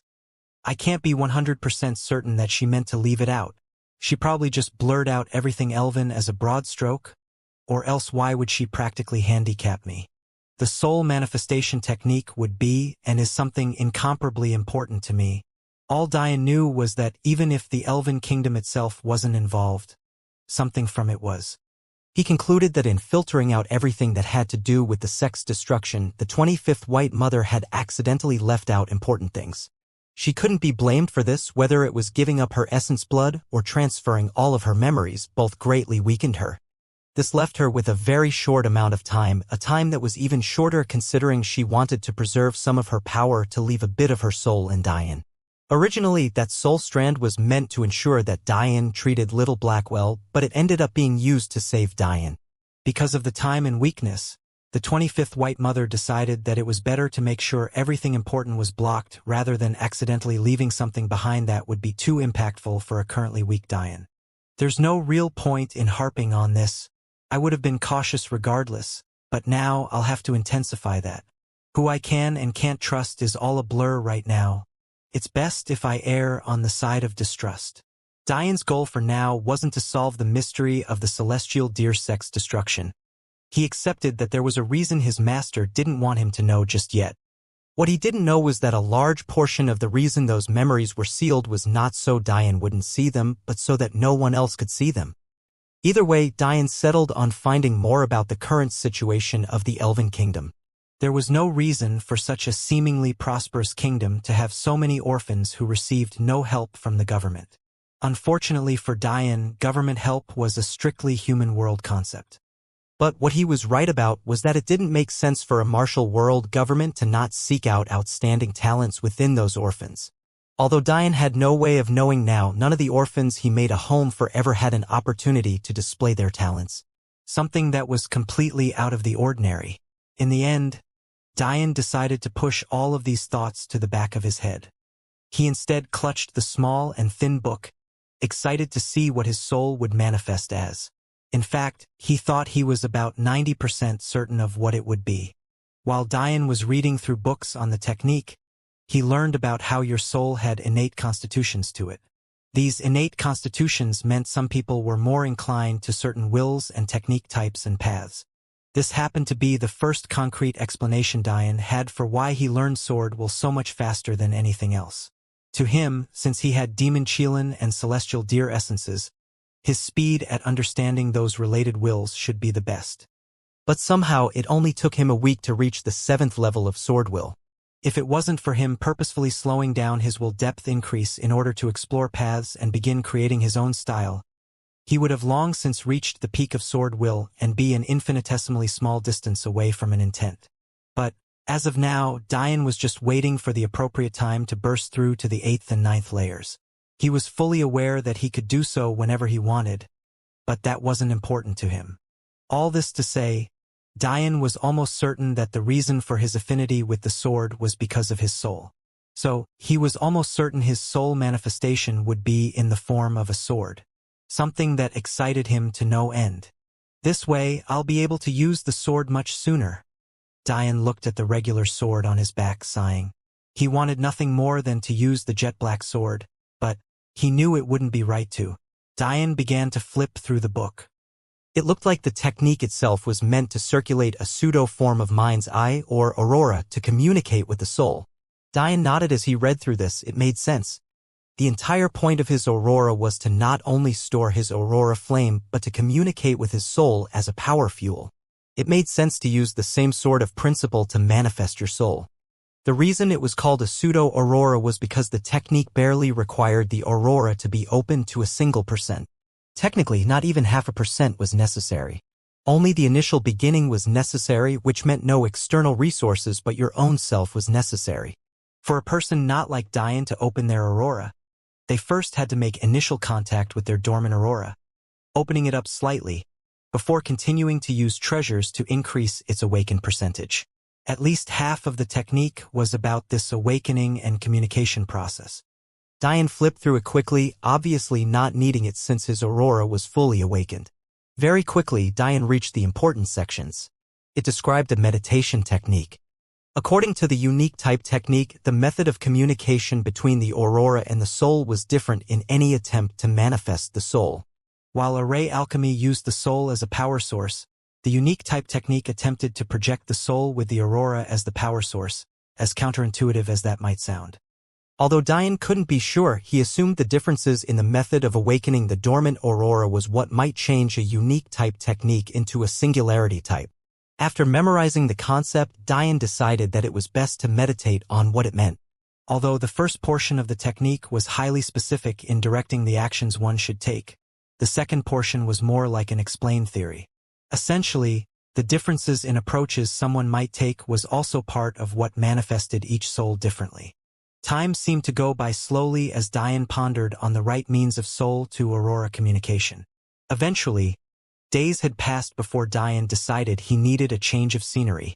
After a dip in the inner world's lake and a swap into new sweats and a white tee, Dian strapped the long iron sword to his back and flashed out of the inner world, immediately appearing in the 5th floor library once again. After dealing with the awkward moment of his hand being stuck between two books, Dian's ears twitched as he heard the sound of a distinctly Eastern melody. That sounds like a guqin. Down that corridor? Dian knew next to nothing about the Elven Kingdom, and it didn't seem like the information he needed was in any of the books here anyway. His best choice was probably to ask Ri, but he had no idea where she was. So, Dian decided that maybe it was time to get acquainted with more people. Maybe it'll be another beauty, thought Dian with a grin as he slowly walked to the corridor. He found a dark set of stairs with faint moonlight wafting through as though it was a mist. Once he reached the top of the stairs, his blood rolled as he realized he couldn't have been more right. Dian was sure that Madeline had gotten even more beautiful in the time he hadn't seen her. Not only would she have grown into her body more, the stronger her cultivation, the more she practiced celestial will and the more she improved her goddess disposition, the more fairy-like she would become. But the woman in front of Dian right now was the most beautiful he had ever seen, surpassing Madeline's master, surpassing Madeline, and even his own master. Elves sure are a beautiful race, said Dian absent-mindedly. The girl who had been enthralled with her music looked up, startled to find Dian looking at her. Her long silver hair lightly fluttered under the night sky. Her eyes looked like purple-blue crystals, twinkling even in the dark. Her dress was loose and the purest of whites, yet couldn't hide her ample chest and unmatched figure. The girl only smiled, choosing to continue playing. Dian listened quietly, an array flashing underneath him as he sat cross-legged in meditation. He breathed slowly, trying to calm the raging storm within him. This is ridiculous. All I did was see a beauty and I already can't control myself. Come on. Even though Dian had grinned when he thought of beauties, Madeline was still number one to him. Appreciating beauty didn't mean he had to do anything with them. The trouble was his body didn't seem to want to cooperate. Soon, Dian calmed himself. At some point, he began using the music to meditate on the unique type technique. His body shimmered. A fog-like opaque whiteness coated his body. His aurora began to shine a strong purple gold. allowing his flame to appear on his forehead.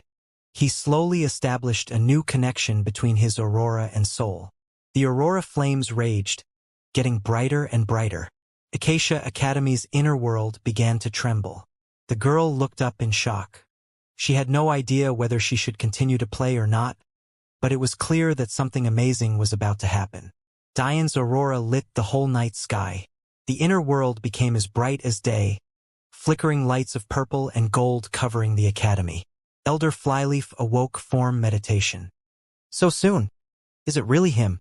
Uncle Acacia's reaction was much the same, a small smile playing on his lips. He's trying to destroy Acacia's inner world? How arrogant. His expression turned serious after he realized this was less of an amusing joke than he thought it was. Call the elders here. We can't let the inner world collapse. A stoic boy who was meditating near Uncle Acacia looked up in confusion, not understanding what was going on. But he immediately leaped up to do the will of his master. In the elven city, tremors began to transcend dimensions. Cracks formed on Acacia Academy's castle, ripping tears through the stone pavement of the cul-de-sac. The city was in an uproar.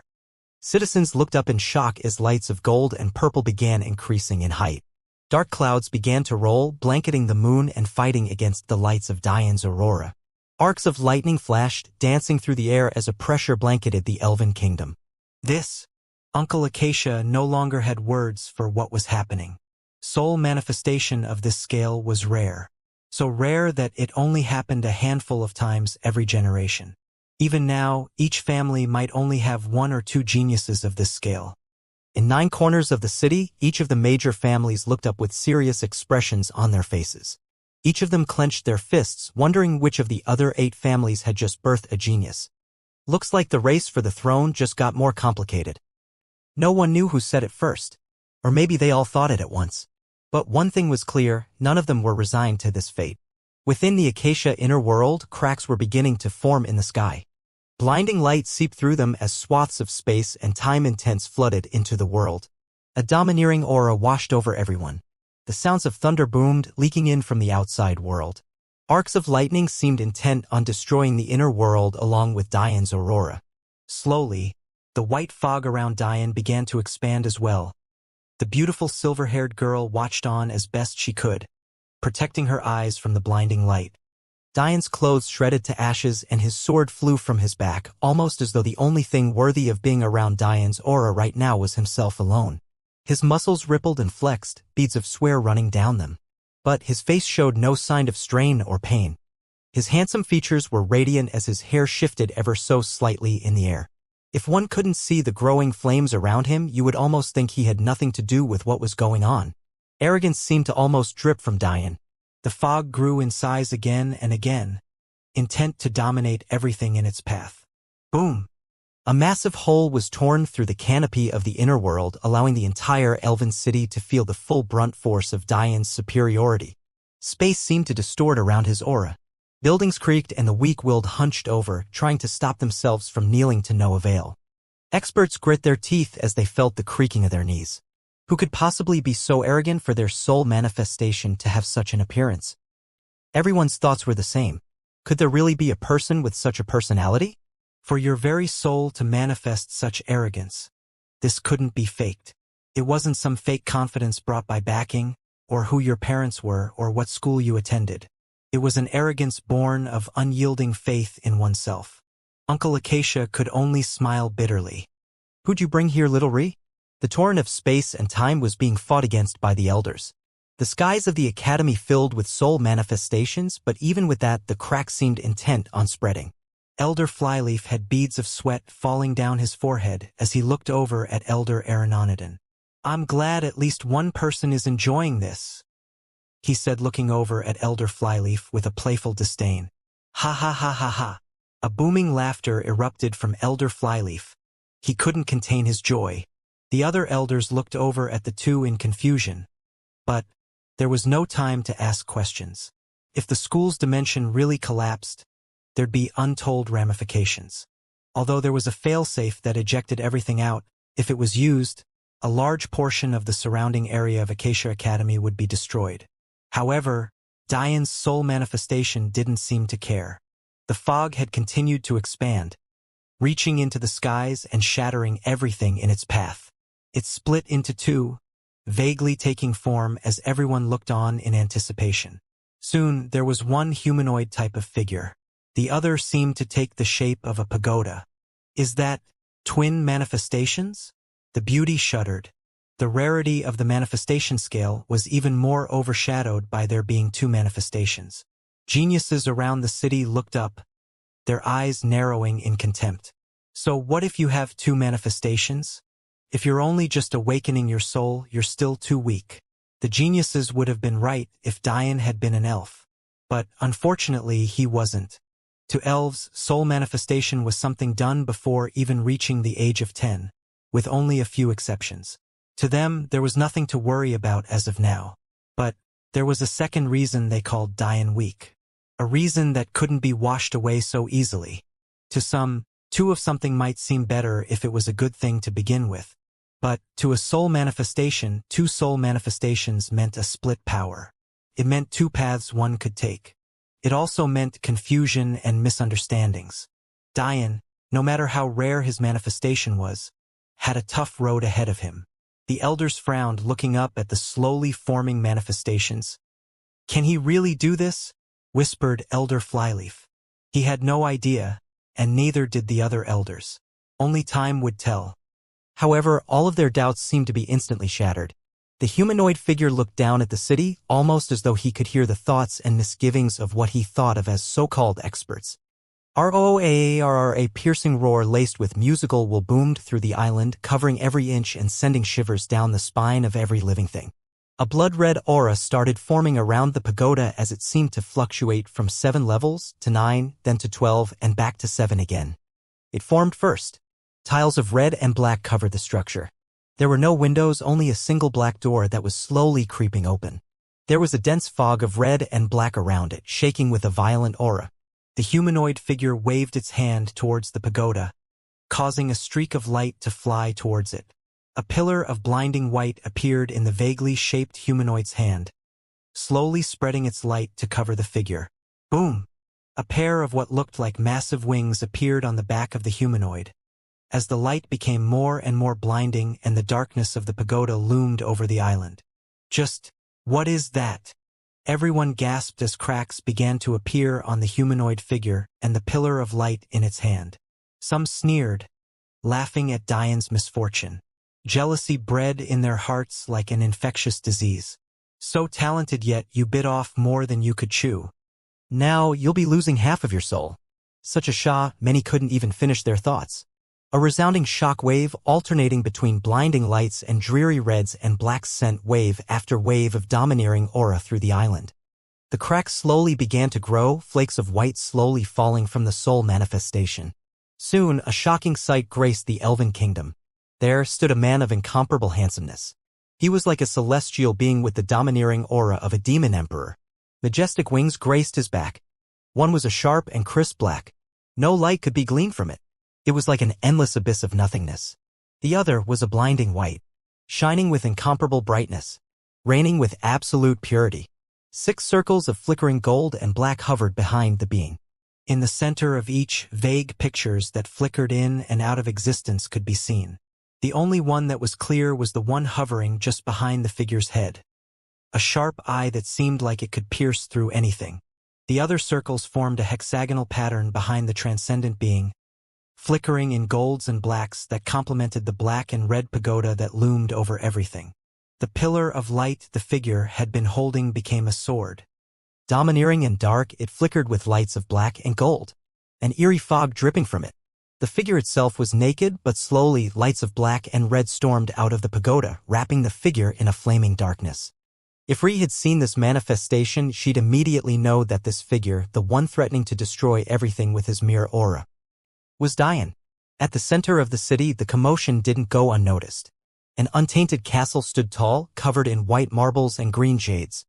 Another forest seemed to be left to surround it, almost as though the castle itself was too great to be a part of the elven city. Inside, a fiery discussion was taking place in a large hall filled with elders. But only 3 men seemed to be speaking. Elder Croak, the commotion is too much, even for a genius soul manifestation. I'm sure you felt the pressure. It was intent on making everyone kneel. If we don't find the king soon, it's best if we consider changing the rules of the kingdom. A new tide is coming. Elder Croak was a stoic man. His ears were sharp, and his aura was stifling. His hair was such a bright shade of white, it almost hurt to look at him directly. Yet, despite his old age, a booming vitality could be seen, as though he was still a youth. I'm sure your Matilda Academy would love that, Elder Cormith. However, Acacia Academy will always stand by the king and the proper traditions. This Elder Cormith was decidedly less sharp than Elder Croak. However, his strength lost out in no way. Elder Cormith seemed to expect this answer, so he was unbothered. Not only has the king not been seen in nearly a decade, we wouldn't be able to follow the proper traditions even if we wanted to. With the unrest in the kingdom and the underhanded deeds of the major families, it would be impossible to test for possible successors to the throne. Elder Croak smiled. They had had this very same argument so often that he knew all of his peers' points. If that is the case, then why do you insist on the throne-switching families? If it was about easing into things and following the new trends of other kingdoms, why would we switch ruling families? Wouldn't it be the best for the kingdom if the throne remained in the Acacia family? Elder Cormith's expression darkened. The Acacia family had never had the throne before the late king. They're not even a part of the 9 major families. Why would they get the throne? Just because they happen to be the most recent rulers? Elder Croak's eyes narrowed. He hadn't missed the wording of the elder. Late king, as though insinuating the king was already dead. An elder that had been watching their argument this entire time sighed. Florence Academy has been on the fence for too long. Maybe it's time we made a decision. Whether you like to admit it or not, Elder Croak, 10 years is too long for a king to be gone. When you consider the traditions that choose our king, and the destruction of Celestial Deer Sect, it's impossible for the previous order to be sustained. You know as well as I why the alliance with the Celestial Deer Sect was necessary. With them now gone, how could we possibly continue with traditions? That would be like us running ourselves into the ground. Elder Croak sighed. Although Elder Cormith was clearly biased due to the backing of the families that resided in his school, he couldn't think the same of Elder Derith. Elder Derith was even older than he was and had seen many things. In fact, he was alive for thousands of years before King Acacia was chosen for power. Seeing Elder Croak's resignation, Elder Derith continued to hone in on a point. Remember, even if we did manage to find a true empath to succeed the throne, the ending would be just the same as it was this time and all those millennia ago before the alliance with the Celestial Deer Sect. Elder Derith seemed sad as his old and wrinkled face seemed to age even further. I will never forget the reason for this tradition. However, even while following this tradition, it has only led to tragedy and not the result our ancestors wanted. It may be time for us to consider the idea that maybe they were wrong. The hall fell into silence.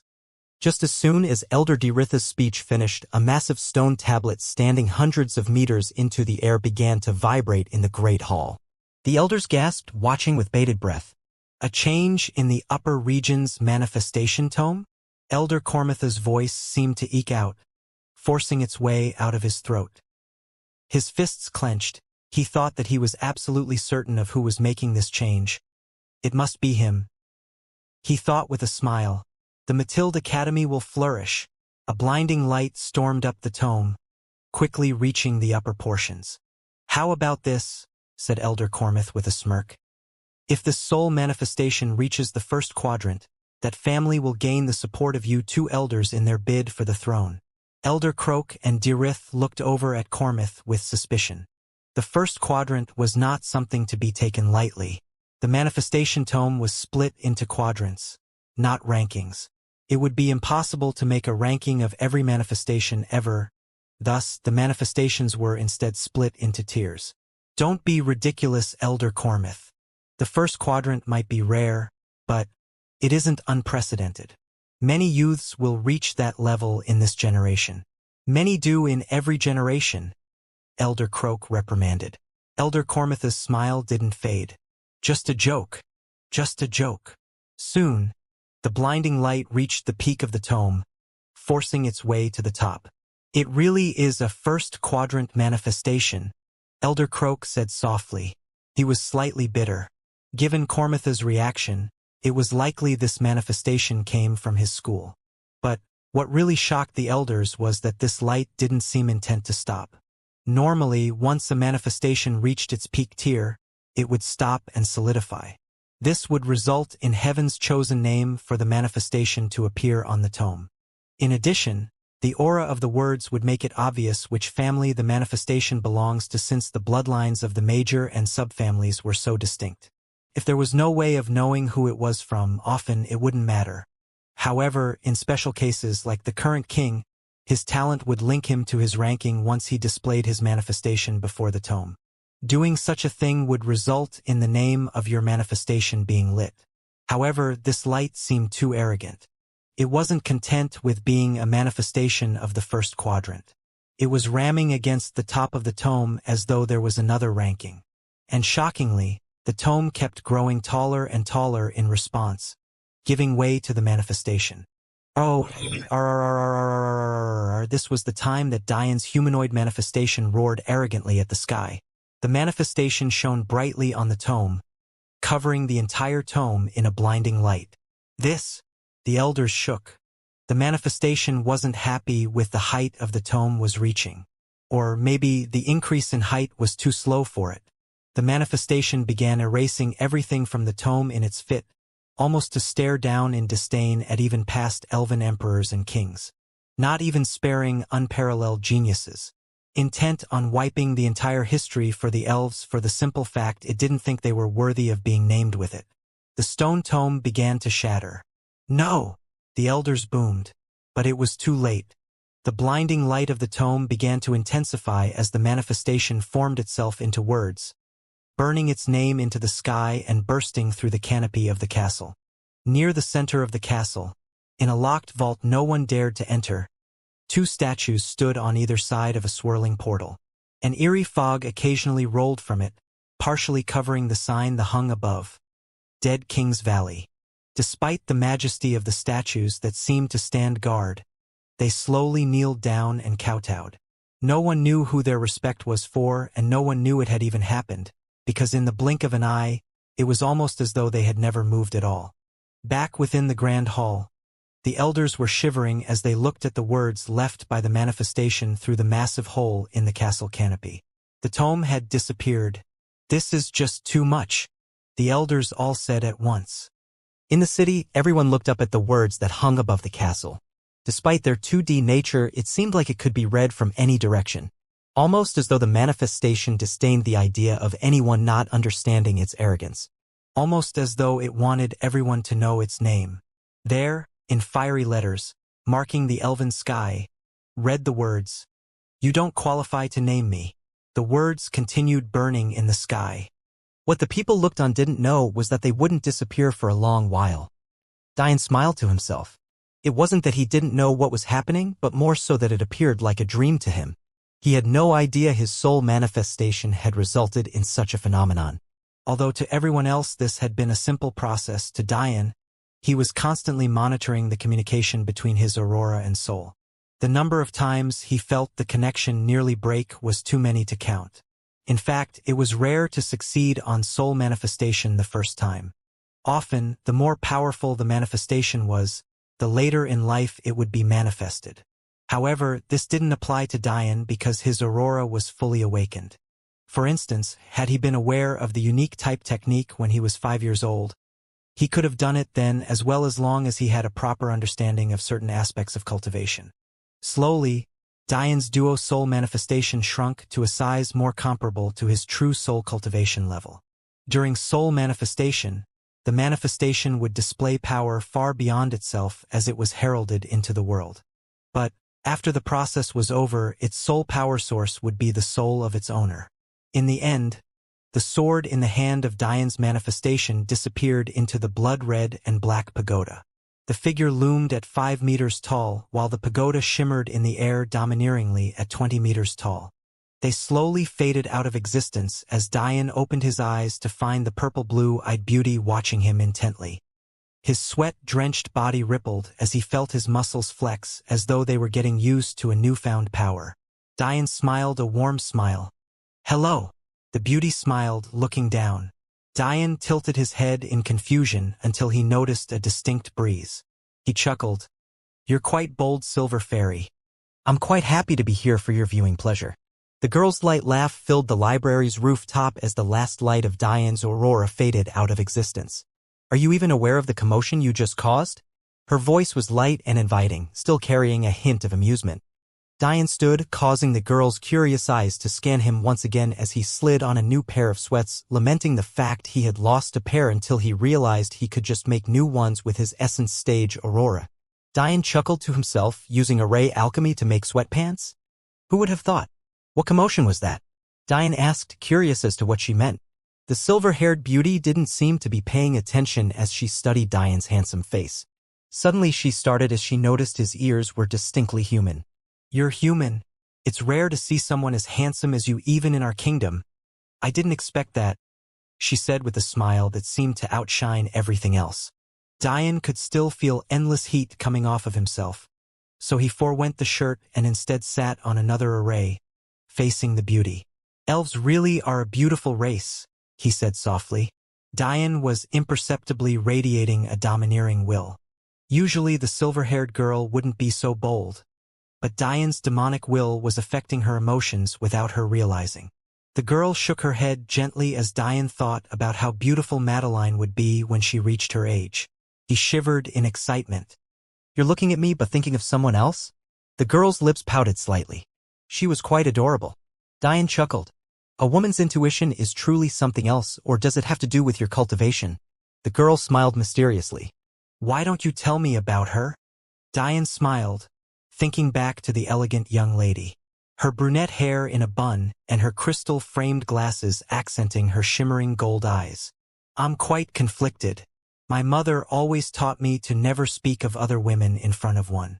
But she also taught me to never disappoint a lady.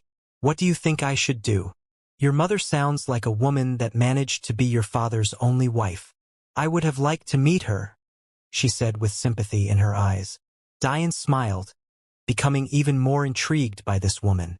How could she read him so well? "You would be quite a scary wife to have. How would anyone keep anything from you?" An interested glint flashed in Diane's eyes. "It would depend on whether that person made me love them enough to not worry about their flaws, no?" she said with a light smile. "Looks like I won't win a war of words with her." Diane thought with a small smile. That was most definitely a first for him. "Speaking of worrying, what exactly did I do while I was meditating?" Diane looked up into the sky, but the night sky had already calmed. Unbeknownst to him, it had been hours since his soul manifestation stopped distorting the inner world. So the elders had long since fixed the breach. The girl pointed to a book that Diane had somehow missed on the ground. "Try moving it." "I already tried while you were still meditating, but it wouldn't move an inch." Diane started, looking at the ancient tome. It was embedded firmly into the ground. It was an indistinct brown color and had a normal belt latching it closed. Diane absent-mindedly picked the book up. The girl's eyes flashed as she realized moving the tome was nothing to Diane. "As I thought, it's here for him. Is it what I think it is?" "There'll be a huge commotion." Diane's mind shuddered as he immediately felt a connection with the tome. However, something told him that he wouldn't be able to open it. Much like the levels of the Sage's Tower, he could only wait patiently for the right day to come. But the book itself seemed to increase aspects of his soul just by being in contact with it. His perception stretched out further, and he faintly felt that his soul defenses had increased to the peak of the essence stage, although his level was still at the lower essence stage. "Looks like I can't open it." The book flashed and disappeared into Diane's ring. "Does this have something to do with my soul manifestation?" The girl's eyes sparkled. "You nearly destroyed the inner world, you know. That book came after your manifestation finally calmed down."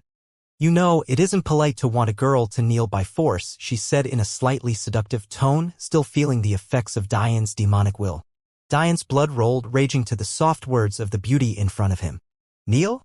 The image of the silver fairy kneeling in front of him was something he almost didn't want to wash away from his mind. But the beauty didn't let him ponder too much about it.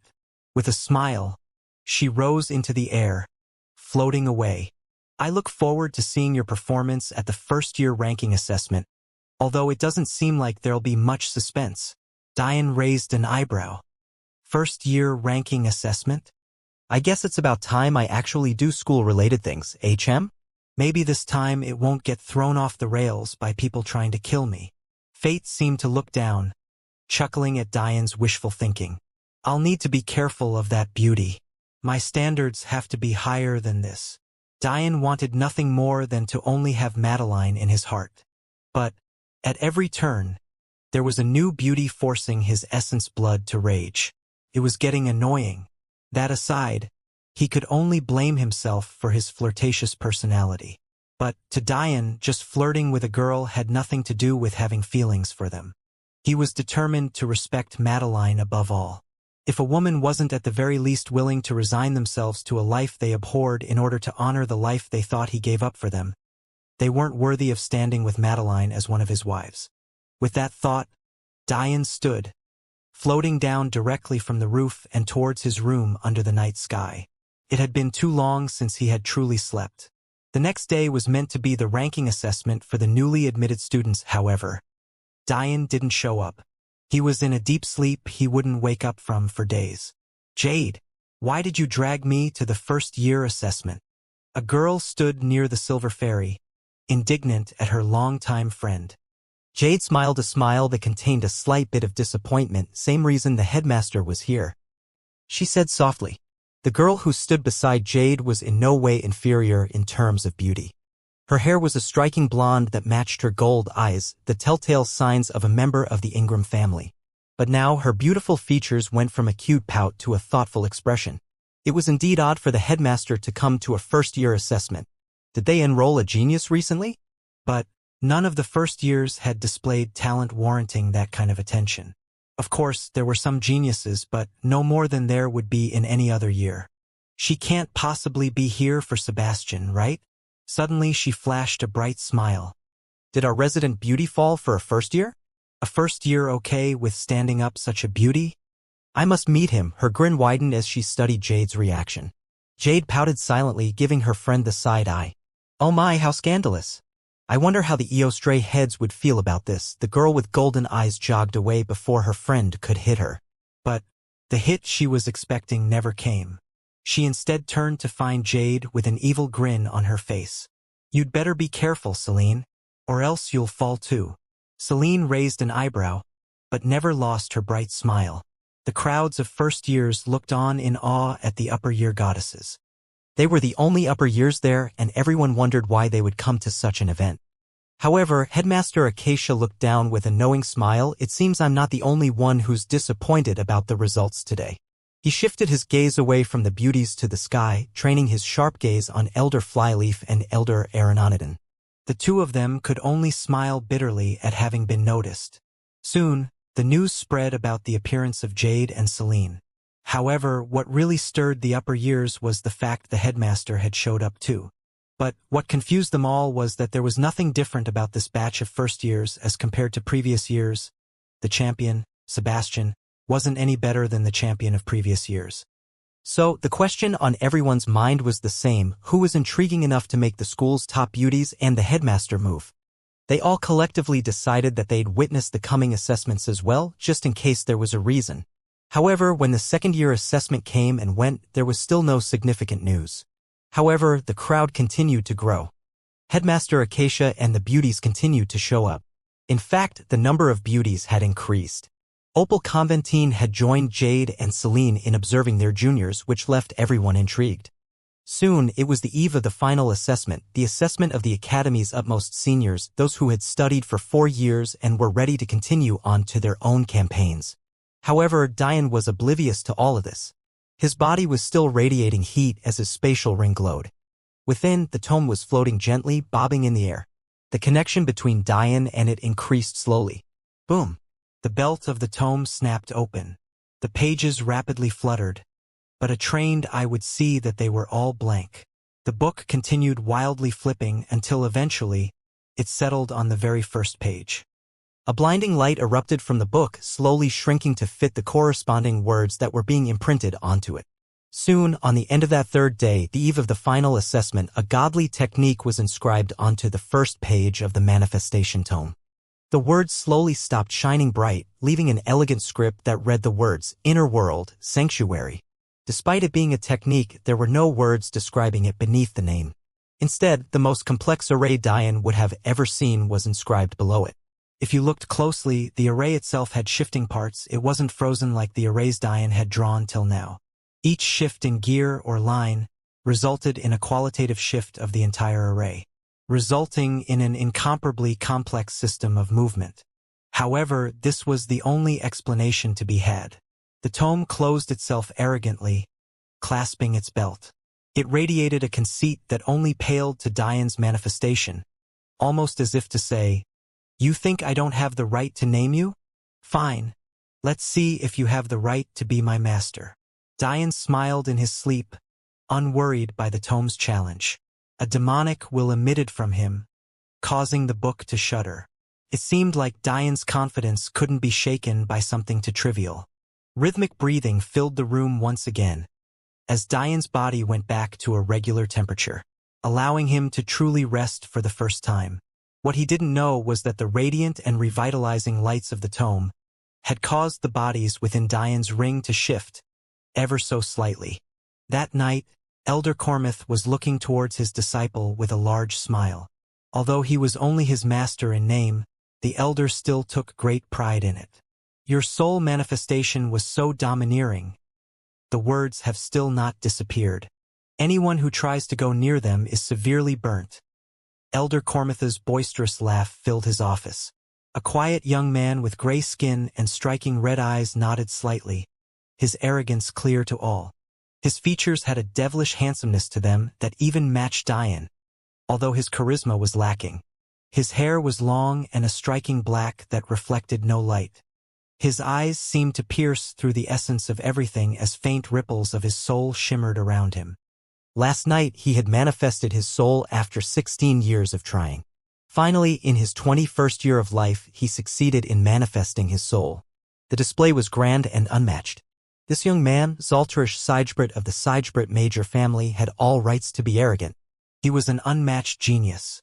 Last year, being the year of his 21st birthday, had him just begin his path of energy cultivation, and yet he was already at the middle tiers of meridian formation. His soul manifestation was so powerful that even with his talent, it took him 16 years to awaken. Before the events of the past few days, no one had thought much of this. Although Zalterish was without a doubt a genius, there had been many geniuses before him, and even geniuses currently that were doing the same things as him. However, although there were others who needed comparable amounts of time to awaken their manifestations, how many of them had destroyed the manifestation tome? Only he had. To Zalterish, this meant that his talent was so strong that he took a manifestation that others would need dozens of years to awaken and awakened it within 2 decades. He smiled to himself as he thought about how proud his emotionless father would be. He could finally help his father fulfill their ambitions. He'd marry the beautiful and seductive Mithrander Norville, and the Sijbrit and Norville family would become the new royalty of the Elven Kingdom. The disgust the major families felt for the traditions of choosing monarchs had grown exponentially, especially with the disappearance of the king. To them, they worked hard as the backbone of the kingdom. It was they made sure the younger generation was trained. It was they made sure that other races and kingdoms didn't dare attack them despite their relatively small population. It was they who sent their geniuses to lead campaigns at the gates. For the kings of a kingdom they worked so hard for to have the chance to be from one of the 21 subfamilies, or even worse, a complete commoner, was a ridiculous concept to some of the major families. Despite this, the tradition had continued on for millennia. Sometimes they would get lucky and birth a true empath in their major families. But as time passed, it was inevitable that a new king would have to be chosen. But with the destruction of the Celestial Deer sect, it was very much possible for that rule to be done away with. And now that Zalterish had displayed his talents, the Sijbrit family would be first in line. Elder Cormith nodded in satisfaction at Zalterish's domineeringness. Despite his accomplishments, the light in his eyes hadn't lost their fire a single bit. The selection for the campaigns will be done by individual schools. In fact, Acacia Academy should be using their upper year assessment to do so as well. "I think it's time we made a bit of a power move," Elder Cormith said with a smile. "AI?" Zalterish's intelligent eyes flashed. "Master, Invite the geniuses of our academy as well as Florence's. Since the campaigns are meant for the glory of our kingdom, why not hold all of our selections together? Open it to the public. What's an event without spectators? Elder Cormith didn't seem to mind being ordered around by his supposed disciple. He was instead more than happy to send a message to each headmaster. Although Headmaster Acacia wasn't too pleased at first, the face of a handsome boy flashed in his memories, causing a playful smile to grace his lips. If Matilde Academy wanted to play games, they'd be the first to lose. Early in the morning, Dian woke up feeling refreshed. He stretched lazily, enjoying the feeling of his revitalized bones cracking. As he did every day, he checked his communication device to read Madeline's messages. But he was surprised to find 3 days' worth. I've been out for that long. Huh? Guess I missed the assessment. Oh well. Dian didn't care too much, this just gave him more time to cultivate and gain an understanding of his manifestation. It had been days, yet even he didn't know what it looked like. He had been too exhausted to manifest it after its initial reveal. What Dian didn't know is that the only reason the Elven City had no idea where the manifestation originated from was because 2 manifestations had occurred that night. One for Dian and the other for Zalterish. Aside from the school elders, no one but Jade was aware that someone in their school had recently manifested a soul. Or, more accurately, they knew that it had occurred, but assumed most of the commotion was as a result of Zalterish. Dian's good mood wouldn't be ruined by something like that. Until, at least, he read one of Madeline's messages.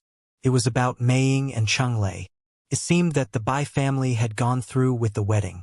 Although Dian didn't have much of an impression of Meiying, he still didn't like the idea of a girl marrying into a family she wanted no part of. And that was especially true considering the sinister nature of the Dayu family. But there was nothing Dian could do. The deed was already done. Dian sighed. It looks like I can't save everyone. As Dian was lost in his thoughts, a furious banging came to his door. Bang bang, Dian smiled bitterly. Looks like this day won't be so peaceful. Dian opened the door to find an innocent-looking Ri as though she had never caused a noise that reverberated through the whole floor. She blushed slightly when she noticed Dian was only wearing low sagging sweatpants, but quickly recovered in typical Ri fashion. Leaning against the door frame, Dian smiled. What brings you here today, beautiful? Ri glared at Dian. He had been here for enough days to know better than to say that, but he still did it. Ri lifted her hand high above her head and flicked Dian's forehead. The only one who can call me beautiful is little Lila. Don't think of trying or else, humph. Dian rubbed his forehead in slight pain, but his smile only widened as he scanned Ri's perfect body. He didn't know what it was about her, but something seemed so out of this world. Despite her regular appearance, the depth of her eyes and the shimmer of her hair was unmatched by anything Dian had ever seen before. Only Madeline's eyes were comparable, and that was only when Dian took off her glasses. Ri ignored Dian's gaze, instead looking down at the device in his hand with a raised eyebrow. What is that? Dian looked down as well. This? It's just a communication device from the human world. Ri looked up at Dian inquisitively. Who are you communicating with? Dian grinned. Jealous. Ri sent a palm at Dian's chest. But her eyes widened in surprise as she found he didn't fly back like he usually pretended to. She could only blush as she noticed her hand had been in place for a second too long. Dian's free hand touched hers. My fiancé did say I could marry more women. What do you say? Ri blushed more fiercely, but pulled her hand back looking at Dian with an adorable anger. You have a fiancé and you dare say these things? Disgusting. Ri crossed her arms, glaring at Dian in distaste. Dian smiled, pleasantly surprised that the demonic will he constantly leaked imperceptibly was having no effect on Ri. He liked that idea. So what did you come for? You ditched me for more than a week, then come back like this? Don't you think you owe me an apology? Ri harumphed, I don't owe a pervert anything. Put on a shirt, you exhibitionist. My father was very disappointed in you for missing the assessment, so you'll have to make up for it today. Dian scratched his head awkwardly. He did feel a bit bad about that, but it really wasn't in his control. But then he thought of something.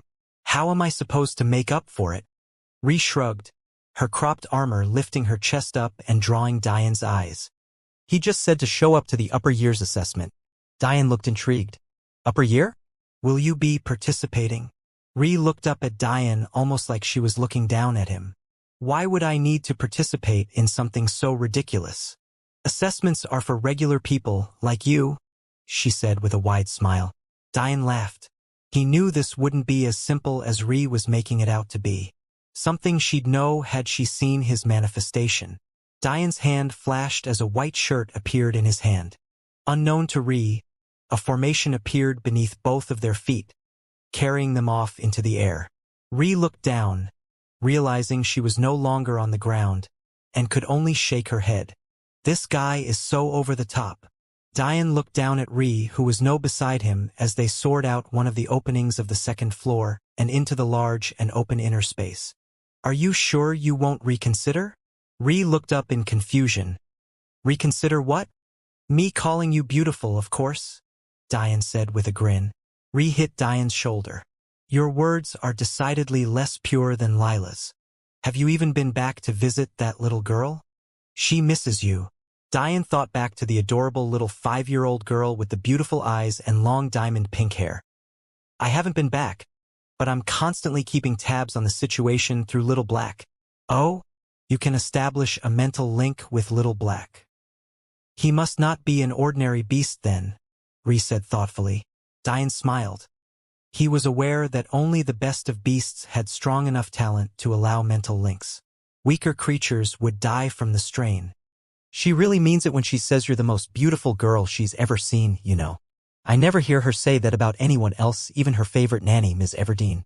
Ri smiled. I know she means it. I can tell. You, on the other hand, are evil. Too bad you think that way.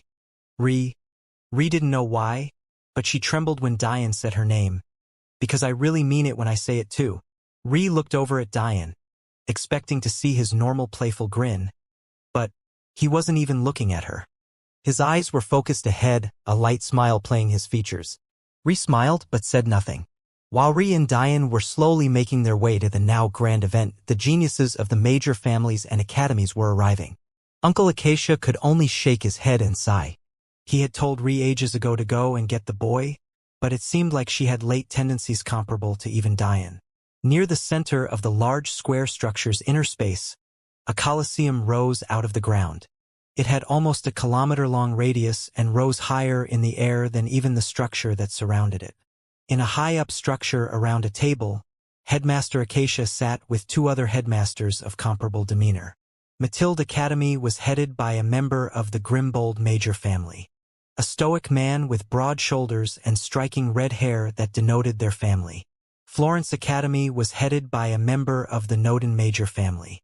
His green hair was as dark as his eyes. His figure was similar to Headmaster Acacia's, being sharp and stifling.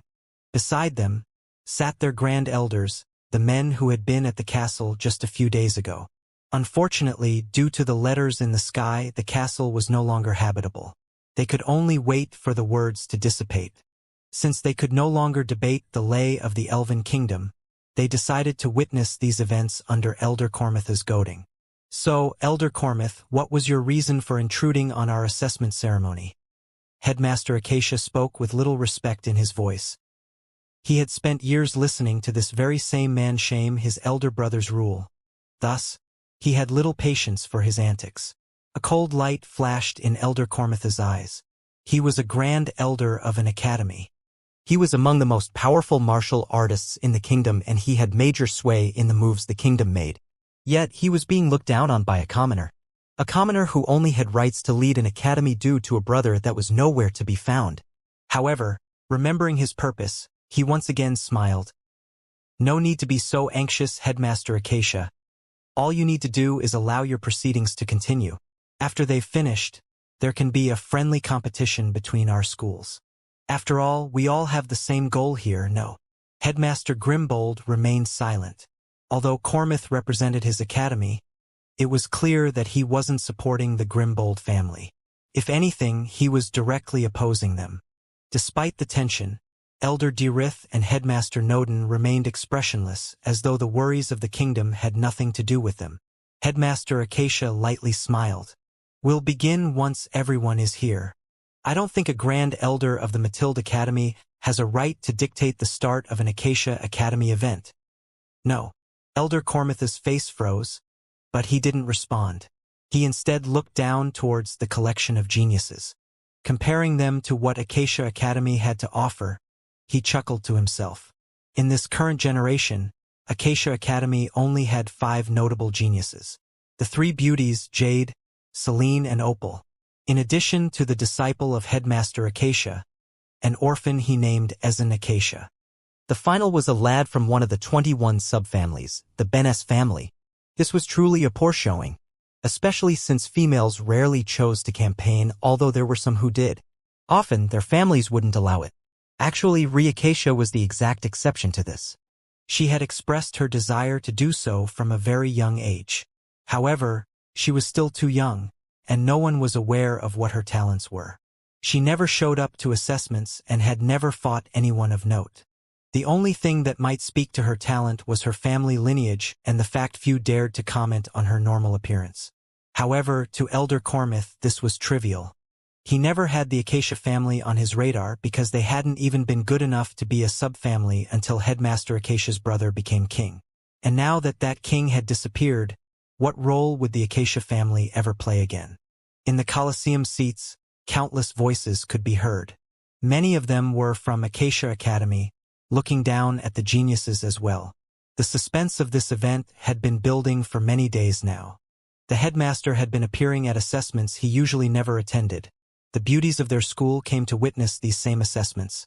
And now, geniuses from all over the city had come to their school. Everyone was wondering a single thing. Who were they all waiting for? The funny part was, depending on who you asked, each would have a different answer. But only one group would be right. Jade sent a gaze towards the terrace the elders and headmasters sat in, almost feeling the tension from her place underneath them. Jade had always been sensitive to things like that. It was part of why she was able to read Diane so well, even feeling his sadness when he mentioned his mother, despite how good Diane had gotten at hiding it. Ever since her meeting with Diane, she had felt the stirring of a brewing storm. She could only sigh, turning her attention back the area her and the geniuses were in.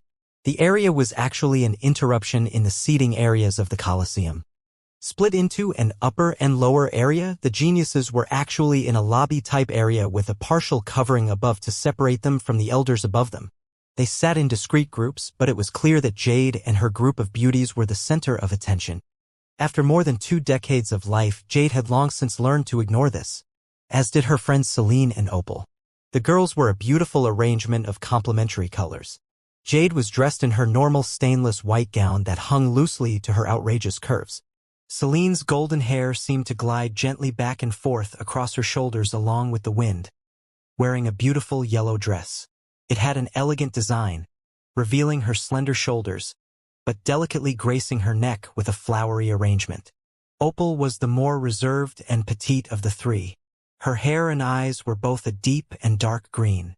The light green dress that accompanied her seemed like the perfect choice. It was short, but somehow still conservative and pure, the edges ending in puffs of greenery. All 3 were beauties of differing temperaments. It was only natural that they'd be the centers of attention no matter where they went. Celine wore a devious smile, still poking and prodding at Jade for answers about why she insisted on attending. "You still won't tell us, Jade?" Opal looked over at her longtime friend curiously. She too wanted to know. "What are you two so anxious for? Today has nothing to do with the reason I've been dragging you two around. We're picking out those who'll lead in this generation's campaigns." Jade smiled lightly, feigning ignorance. "As if we'd believe you. We have no need to give Zaltrish any face, so why would you have to come today?" "Just because he said so." Jade paused before speaking. "If we're lucky, maybe we'll get to see the birth of something new today." Suddenly, an unwanted interruption barged into the conversations of the ladies. "Fairies," a young man bowed respectfully. "My little brother was honored to have you attend his conquering of the first year's assessments." Jade looked over to see a young man Diane would have recognized as Benes, followed by Reba, a girl, and what looked like Benes' younger brother. It seemed that his younger brother, Sebastian Benes, was the champion of the first years. Although Benes was smart enough to know that it was impossible for the beauties of their school to have gone to the first-year assessments just for his brother, the true reason didn't matter to him. All that mattered was that this was a simple way to breach conversation with these ladies without seeming as though he was trying too hard. Who wouldn't want an amiable relationship with these women? Jade smiled, understanding the intentions of Jonas Benes, right? It was my honor to watch my juniors. I had a great time. Jade had no reason to disrespect Jonas' kind intentions, so she could only accept his attempts at conversation. Although the Benes family didn't have status as high as the major families, as members of the subfamilies, their importance to the kingdom couldn't be understated. While the major families were responsible for the academies, the subfamilies were responsible for the three largest guilds in the kingdom: the Alchemy Guild, the Formation Guild, and the Blacksmithing Guild. With campaigns being as important as they were, it was safer to overestimate the importance of these guilds as opposed to understating them. Although other kingdoms had other important guilds, like beast-taming guilds for instance, the Elven Kingdom had always focused on just those three, maximizing their effectiveness. Jonas smiled, appreciating Jade's decorum. If I could marry her, wouldn't that be fantastic? He nodded slightly towards Celine and Opal. He didn't want to seem as though he would take any of these beauties. He wanted to give the impression that although all of them were beautiful, that he only had Jade in his eyes. To him, this was a clever tactic, but with Jade's astuteness, she was well aware that if Celine or Opal showed interest, Jonas would without a doubt reciprocate. However, she didn't let this show. At the very least, Jonas was more refined than others on the surface anyway. Jonas, knowing that he shouldn't drag out this interaction, decided it was best to withdraw for now. I'll keep this interaction in my heart. It was a pleasure to speak with you. I only wanted to introduce myself and my younger brother. Since you're all here, I look forward to performing for you. Jonas bowed slightly, turning and taking his entourage away. Once they were gone, Celine giggled and said, "He's quite the playboy. It was clear he's had relations with that girl behind him." But she showed not an ounce of displeasure. "He sure knows how to train him, no?" Opal scrunched her delicate eyebrows, but she could only sigh as she was quite used to the raunchiness of her two friends. Jade smiled. "His etiquette is not bad. At the very least, he hides his lust better than others," Jade said knowingly. Celine pouted in mock anger. "I saw him trying to pretend as though Opal and I didn't exist. One small giggle and he'd break easily. I wonder if the apple of your eye would break as easily." Celine grinned, trying to pry into Jade's thoughts once again. For the first time, Jade decided to drop a hint. If he was here, he wouldn't hold back in flirting with all three of us. "He's very bad. Very, very bad. But somehow still pure," Jade said, looking out towards the distance. "It seems like the geniuses of the other academies have decided to arrive." However, Celine didn't seem to care, much more intrigued by Jade's analysis. "Not a drop of impurity. How could a man not lust after us?" She didn't seem to catch the narcissism laced in her words at all. Jade chuckled. "Who said anything about him not lusting?" This just confused Opal and Celine even more, but it didn't seem like Jade was intent on explaining. Instead, she said something that spurred the competitive fire of even the docile and petite Opal. "He may lust after you all, but something tells me that even if we lay before him naked and defenseless, he wouldn't raise a single finger towards us. That's how deep the love in his heart is for that fiancée of his," she said. A gust of wind raged through the Colosseum as shimmering lights of a teleportation formation formed in the center of the arena. Soon, a group of 6 figures blinked into existence. The regular students and citizens of the Elven Kingdom couldn't help but hold their breath under the pressure of these 6 young men and women. Zaltarish was the first to make a move, his black changpo fluttering slightly in the wind along with his sleek black hair. Taking a step forward, he bowed towards the above terrace. "I apologize for our late arrival, elders. I hope we haven't missed any of the proceedings." Headmaster Acacia sneered within his heart. He'd let Zaltarish figure out for himself that his plan to arrive after Acacia Academy's assessment had failed. In place of his master, Ezen Acacia's voice came out from within the space below the terrace, not bothering to step out.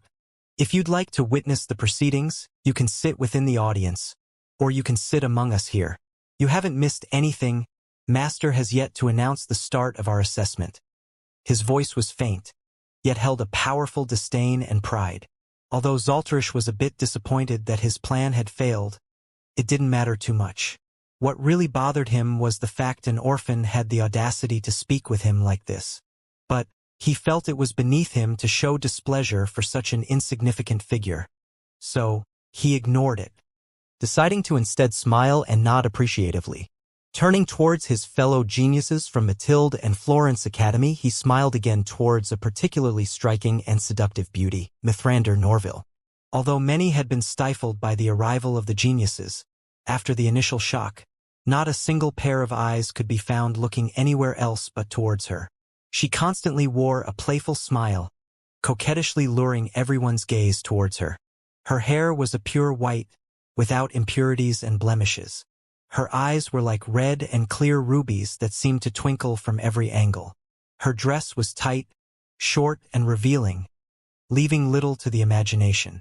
Despite the purity of her hair, everything else about her couldn't be further from it.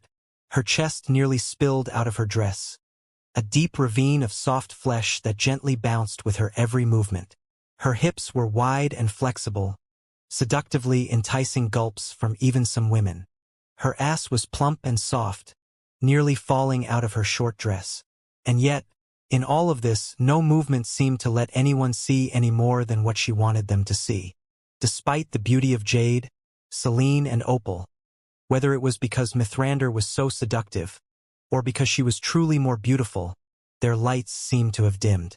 Mithrander pretended not to notice the hot gaze of Zaltarish, and instead held onto a close friend of hers that seemed to be the polar opposite.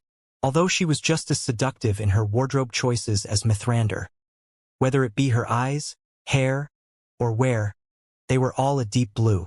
Together, they walked towards the beauties of Acacia Academy, ignoring the stares of the men around them. Celine smiled, welcoming them. Mithrander, Primrose, it's good that you're here. It was getting stuffy with all the testosterone. The girls giggled, lost in their own world. It seemed like the concerns and tensions of the academies and kingdom had nothing to do with them. They had been friends since they were young. They would hardly decide to close off their friendships for something that was still so abstract.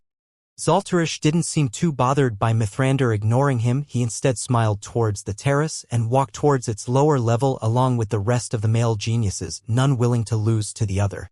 Unyielding and arrogant. Soon, all of the geniuses were seated in their own little groups. You must be quite confident in your manifestation to set all of this up to show off, Zaltarish. I hope you have the skill to back that up. Sneered a young man with striking red hair that Diane would immediately recognize as the disgusting man who tried to take little Lila away. A small smile played on Zaltarish's features. Of course, Ors. Maybe I'll be less confident when the words I painted in the sky disappear.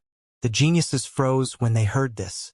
Although they disliked the idea of Zaltarish having a better manifestation than them, they couldn't deny that the impact of his manifestation far surpassed theirs.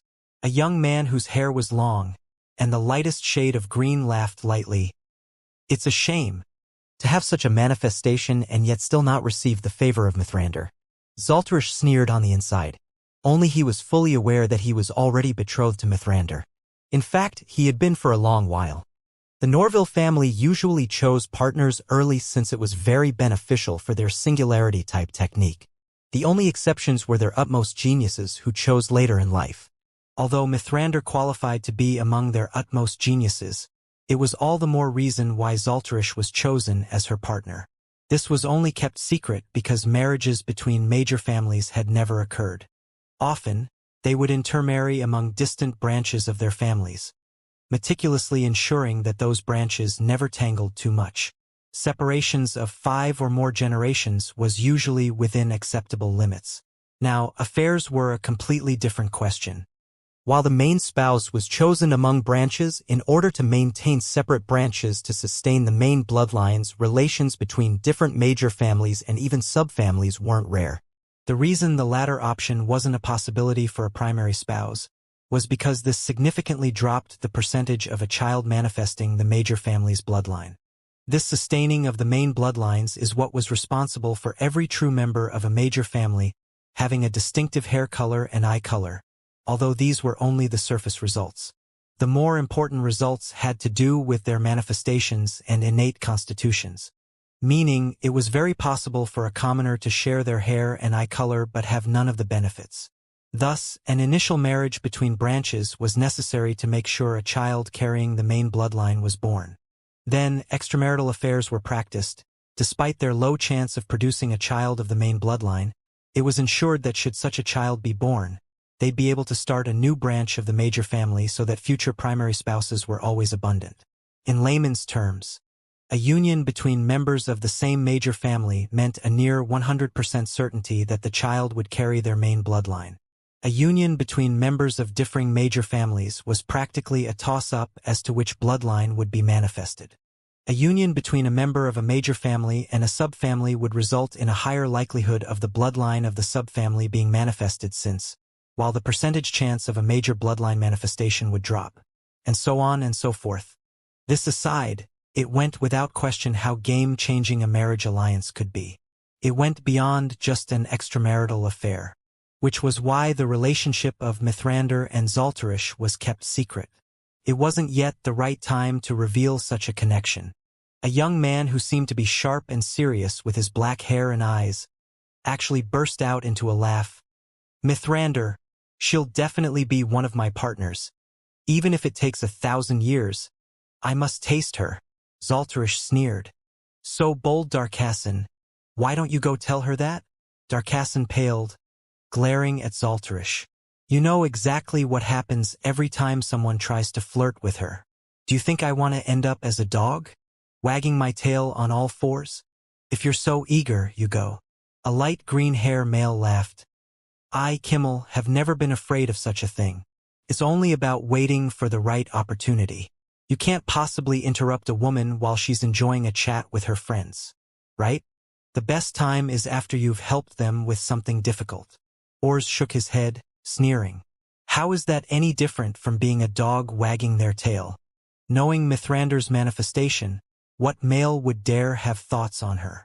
You'd immediately become a slave to your desires and follow her around like a puppy. Do you want your elders to have to ask the Norville family for mercy again, Kimmel?" Kimmel's face darkened. "Humph. That's happened to each of you as well.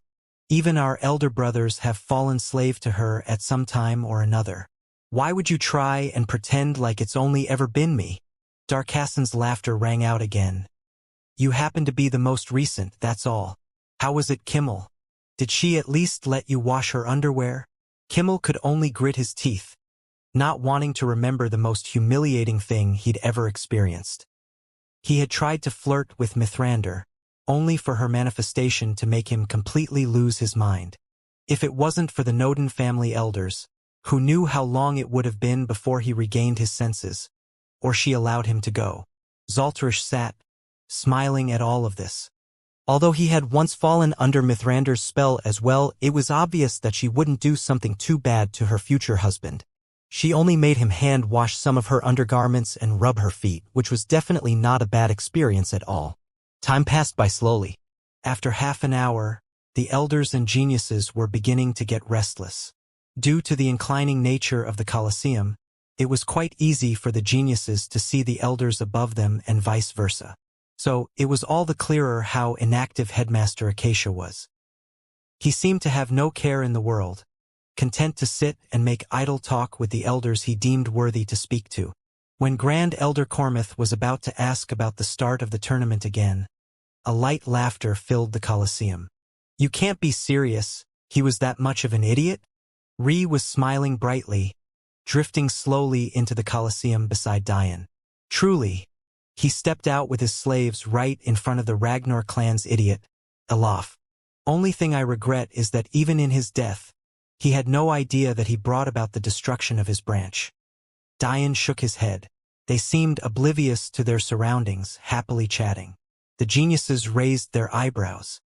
They knew Ree, although they weren't very familiar with her since she often didn't appear in public for unknown reasons, but the handsome young man made those who had sharper senses feel a faint pressure. Jade's eyes brightened, which was immediately noticed by Celine. "That's him." Jade was startled by Celine's quick-wittedness and could only nod, not shifting her gaze from Diane. Mithrander looked over in interest, her eyes narrowing once she felt the pressure coming off of Diane. It didn't seem like he was trying. The arrogance dripped off of him like it was ingrained in his being. He was arrogance and arrogance was him. There was no separating the two. He's quite handsome, Jade. Why didn't you tell me you found a toy to play with? Mithrander said coquettishly. Primrose's blue eyes shone with interest, looking towards Mithrander. Our generation's #1 beauty is interested in a boy?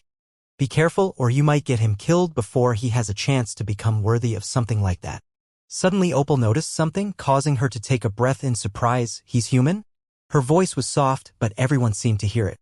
Almost at once, everyone turned their attention to Diane's ears, immediately noticing the lack of a distinct sharpness. Zalterish, who had turned his attention away from Diane, suddenly turned back, realizing that he was indeed human. His eyes narrowed, his disdain increasing. But he suddenly noticed that Or's face had frozen. Ors. Zalterish wasn't even the first to have the opportunity to ask. Kimmel was already waving his hand in front of Or's face. Ors didn't seem to notice. All he said was, "He's not simple." He grit his teeth, remembering the interaction between him and Diane. Even back then, he felt a ridiculous pressure coming from this human boy, but now it seemed that that pressure had only grown. Despite this, his battle intent flared, his grim bold blood raging like a tsunami within him. He grinned fiercely, his blood lust and aura engulfing the area as Diane flew over them. Everyone seemed to notice Or's rage. Although Ors had allowed his mount to run that day, it wasn't because he was scared of Diane. What Grimbold would ever be scared? He was only embarrassed at being found out. But today was different. He'd have his fill of this kid who thought he could say such things to a Grimbold. Despite this, Diane didn't seem to care too much, content to chat with Ree as he leveled out the defensive array with the upper terrace. Uncle Acacia. Sorry I'm late. Did I miss anything? Diane's smile beamed. Uncle Acacia could only chuckle. This kid sure knows how to make an entrance. Of course you have. You missed the first-year assessments, the second-year assessments, and the third-year assessments, only to finally show up for the fourth-year assessments. Did you think that you'd be able to participate here? Uncle Acacia had every intention of letting Diane shine here today, but he decided to have a bit of fun with him. But Diane's response only made him burst out into a robust laughter. Isn't it only fourth years, Uncle Acacia? I couldn't even tell you how much older they'd have to be to actually get me to fear them, Diane said with a wide smile. Elder Flyleaf and Aerononodon, who were up in the clouds, chuckled at Diane's words. Sebastian, who was sitting below Diane currently, narrowed his eyes. His fists tightened in frustration. From Headmaster Acacia's words, this was the boy they were waiting for? Not me? What's so great about him? Reba, who was nearby Sebastian, was angered as well. But he knew about as well as anyone could that Diane was indeed a genius. Without any cultivation, Diane's soul was already above his own. Although Reba wasn't a genius, he was substantially older than Diane, to the point where he was approaching his 30s. He followed Jonas for exactly that reason. He couldn't accomplish anything on his own. Students like Reba, who had far surpassed their fourth year with no real accomplishments, were only meant to become part of the armies led by the true geniuses selected to lead campaigns. He was used to this and ready to do his duty. But he couldn't help but hate the fact a human was better than he was. Below, people sneered. Just another boastful boy who thinks his lower regions are more robust than they really are. Is there a need to be so infatuated? Primrose shifted her gaze back and forth between Mithrander and Jade, but they didn't seem to be listening. Light smiles graced their faces as though this was exactly what they expected from Diane. Why were you two so late? I sent Ree hours ago, Uncle Acacia said playfully as though he was trying to insinuate something. Ree rolled her eyes at her father. He was sleeping, so I waited for him to wake up. Nothing more, nothing less. These words may not have meant much to anyone else, but it did to Diane. She waited outside my door for hours just because I was sleeping? He smiled. She's adorable. Uncle Acacia chuckled lightly at this before turning towards the other elders and headmasters. It seems we're ready to begin, no? Headmaster Cormith was ready to burst. Not only was there a human boy standing on the same level as him, a privilege even Zalterish didn't have, it was now quite clear that they had been waiting all this time for just him. His heart went cold. He knew he didn't need to send messages to the geniuses below to show no mercy. He could already feel their battle intent boiling. But he felt the need to do something himself, so his soul pressure rushed out, attempting to make Diane kneel in fear. It wasn't a malicious attack, only a suppression of the soul. No matter how mad he was, he would remember his status as a headmaster. Diane's eyes sharpened, immediately feeling what was going on. The geniuses below felt Headmaster Cormith's anger and sneered in delight. However, the moment they were looking for didn't come. Diane's devour skill had reached the peak of the first stage. Perfection. If Headmaster Cormith wanted to crush him, sure, it would be easy. But a suppression? That would never work. Diane pretended he didn't notice anything, unwilling to offend an elder for no real reason. He, at the very least, appreciated that it wasn't a malicious attack. He instead smiled at Headmaster Cormith before turning back to Uncle Acacia. "All right, Uncle Acacia, let's do this then," about to lower himself into the crowd of geniuses below. However, Ree didn't seem intent to join him, instead jumping from the array and into the upper terrace to stand by her father. The geniuses and elders could only stare in awe by Diane's unwavering attitude, secretly impressed that he chose to save Headmaster Cormith's face by not exposing him. But this only made Cormith angrier. It was almost as though he could feel people thinking that a junior was more magnanimous than him. All this said, in typical Diane fashion, he pretended not to notice. His eyes instead brightening when he noticed the table of beauties, causing them to giggle lightly. It was always nice to be appreciated by men as handsome as Diane. The male geniuses looked on at Diane in disdain, even to the point of scrutinizing him for wearing something like a t-shirt and sweatpants. Diane smiled at Jade. "Silver Fairy, it only makes sense that you'd surround yourselves with such beauties. Seductive beauties, petite beauties, mischievous beauties. Why should I fight if I could just sit here with you all?" The beauties all seemed to turn a slight shade of red, causing the men to tremble in anger. One beauty blushing? Sure, but 5 at once? Could there be anything so unfair in the world? Ree looked down at Diane, shaking her head with a really expression on her face. Diane didn't feel like finding a chair, so he had long since been preparing a small-scale creation array, forming a chair right in front of him and causing everyone around to look on in interest. Everyone had their own speculations on where the chair came from, but Diane's array alchemy mastery reaching the master level was the furthest from everyone's thoughts. Diane smiled, well aware of the reaction his demonic will had on most women now. "Will you introduce me? These are all my close friends. You must treat us well." "No being bad," Jade giggled. Celine looked into Diane's eyes with interest. She couldn't help but admit that everything Jade said made sense. Despite his flirting and what he said, his eyes always remained clear, as though there was nothing that could affect him should he have a goal in mind. The boys to the side sneered, all thinking the same thing.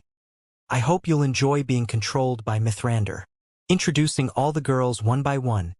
Even Jade couldn't help but spend a slightly longer time introducing Mithrander, which made Diane's eyes wander. He inwardly frowned, feeling Mithrander trying to subtly affect his soul and sway him. Diane got up, walking to Mithrander, causing the boys to almost stand up and cheer in anticipation. "You're quite interesting," he said softly, looking directly into her shining red eyes. Without Diane noticing, Mithrander's manifestation had appeared. An elegant and majestically white-scaled snake shimmered into existence, leering domineeringly. Its eyes shone as red as its wiggling tongue. It shifted in the air, moving to wrap itself around Diane, slightly rubbing against his lower regions, causing a growl to escape. Jade could only watch bitterly as Diane slowly fell into Mithrander's trap. Ree frowned, but it was too late to help Diane now. Sebastian sneered. "You thought you were so great. Look at you now." Uncle Acacia could only smile bitterly as he watched Headmaster Cormith chuckle. "Some trials you have to face yourself." The white-scaled snake suddenly shivered, bright silver wings exploding from its back as everyone looked on. A collective breath seemed to be pulled into everyone as they watched. This was a mutation unique to Mithrander. Although she had used a unique type technique due to her confidence, her true manifestation ended up matching her the very first Norville in history, causing her to be the pride of her family. The geniuses sneered. "It looks like Mithrander has a new slave." Diane took a step forward, edging towards Mithrander. To everyone else, this was just Mithrander's wish. But to her, she couldn't help but frown. Looking into Diane's hazel-green eyes, Mithrander seemed lost for a while in his purity. His eyes hadn't fogged over, and his will hadn't diminished. He simply walked to Mithrander until he was nearly right on top of her. He pulled her chair from the table, placing her right in front of himself and leaning into her ear. If you wanted to play, you could have just asked. Mithrander lost focus. Diane's hot breath brushed against her ear, causing her manifestation to fade out of existence. Everyone looked on in confusion. Is it over?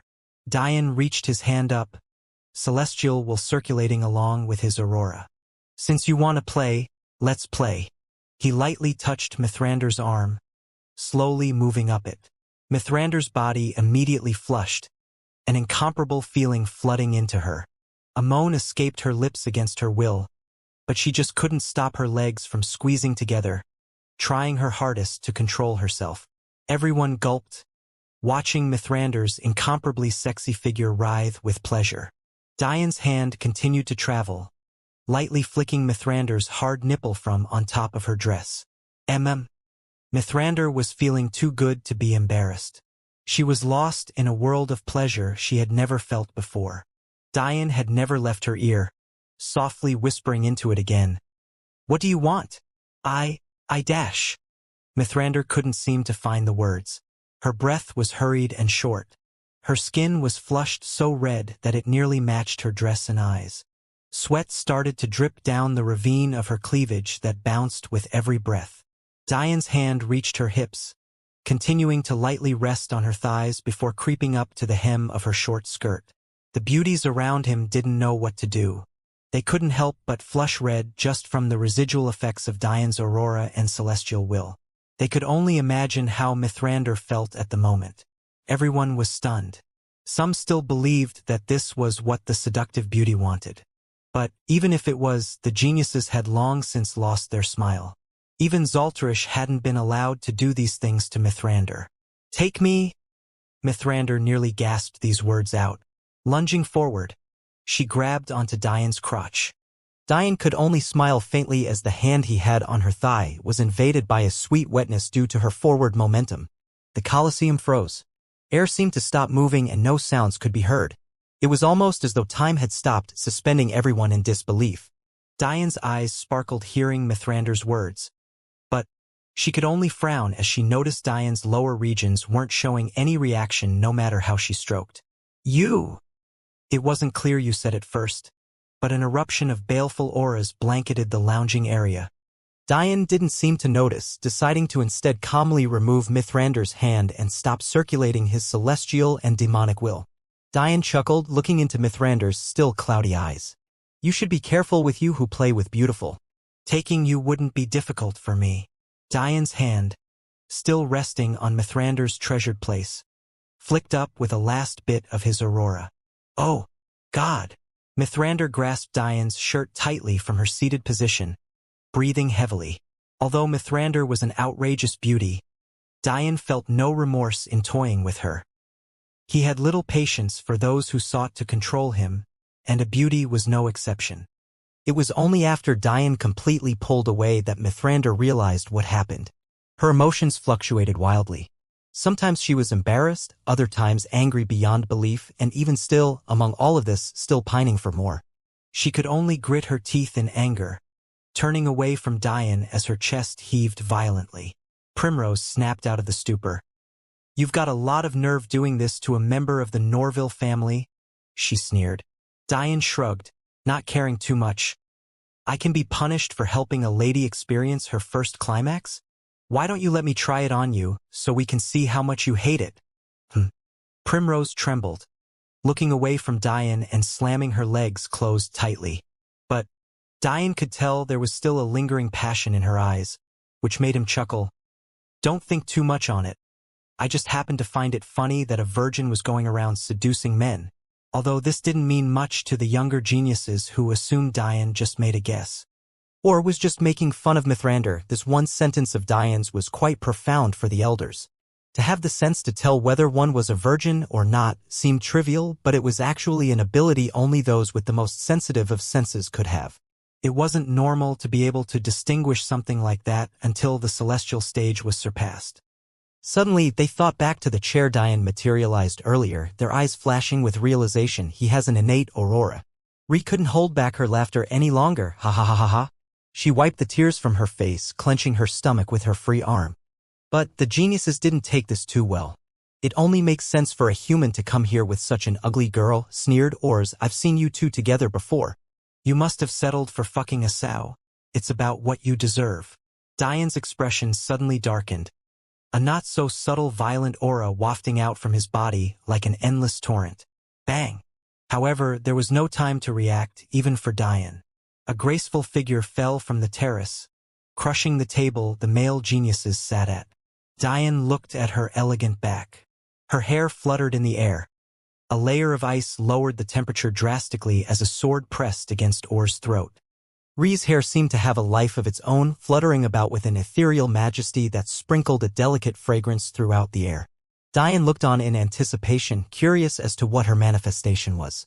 But it never came. Instead, a voice filled with a pure dense killing intent rang out. You have a lot of nerve. Did you think I'd need someone else to stand up for me? To protect me? Go on, say it again. Let's see if you can get the words out this time. Ree's gentle lake-like eyes had iced over, a layer of frost coating everything. The elders looked on in astonishment. 9th level ice will, at barely 17, a true genius. It was clear that Ree had no energy cultivation, and yet Or's words couldn't help but be caught in his throat. Diane slowly walked over and lightly stroked Ree's head, seemingly unbothered by the bone-chilling ice. You don't need my help, he said softly, but let me do it anyway. Ree looked over to Diane, her eyes becoming decidedly gentler. Diane hadn't said anything flowery about how it was a man's job to protect a woman. Neither did he pretend as though Ree needed his help. He simply let her know that he wanted to do it. Ree smiled, and she suddenly outshone everything. People looked at her, dazed. They couldn't help but think about what the difference was. Wasn't she a girl of normal appearance? So why did she look so beautiful right now? Of everyone, Ree was probably the most confused, but not about her beauty. She had never allowed anyone for help in her life, even when they themselves offered. But, for some reason, Diane's voice seemed to hold a command that she couldn't refuse. Near the edge of the lounge, Ezen couldn't help but look at his master's daughter with a sad expression. The expression of someone who had lost something precious. He himself had always wanted to help Ree. In fact, he probably stood to attack Ors before even Diane. He never cared that her appearance could even count as ugly in a society of such beautiful people. But she had never accepted him like she accepted Diane now. The anger in him wanted to yell that she was a hypocrite, that she looked so plain and yet fell for a man so attractive. But he knew Ree better than that. His looks lost out to Diane in no way, and yet he still felt that he had lost. To Ree and Diane, they had a simple and innocent friendship. There was nothing romantic about it. Diane wanted to protect her much like he wanted to protect all of his friends. Ree accepted his protection because he was the first to make her feel so comfortable. Nothing more, nothing less. But, to those who watched, the undertones of their dynamic were decidedly special. A platform of ice lifted Ree back to the above terrace where she seemed like she couldn't be bothered with anything else. She happily sat beside her father who looked at her lovingly. Ors had barely snapped out of his shock. But the rest of the geniuses looked on at this scene calmly, eyeing Diane who now stood in the midst of the broken table, between them all. Diane's voice was faint but unyielding, laced with a demonic will that caused shivers to run down everyone's spine. I didn't mind taking you all down one by one. In fact, I would have found it to be quite fun. But it seems like some people have quite perverse mouths. Ors stood, towering over Diane by almost 2 heads. Did you think I was afraid of you and that little slut? Surprise attacks must be all you humans are capable of. Diane's pinky came up to his ear, wiggling in it a bit before he blew a bit of dust away. I'm a little confused as to why the weakest bitch here thinks he can talk to nonchalantly. Did you think that just because you walked alongside them, Diane's head shifted towards the geniuses around them, that you were their equal? If you weren't part of a major family, would they even bother with you? Or's face bulged with veins. matching the striking red of his hair.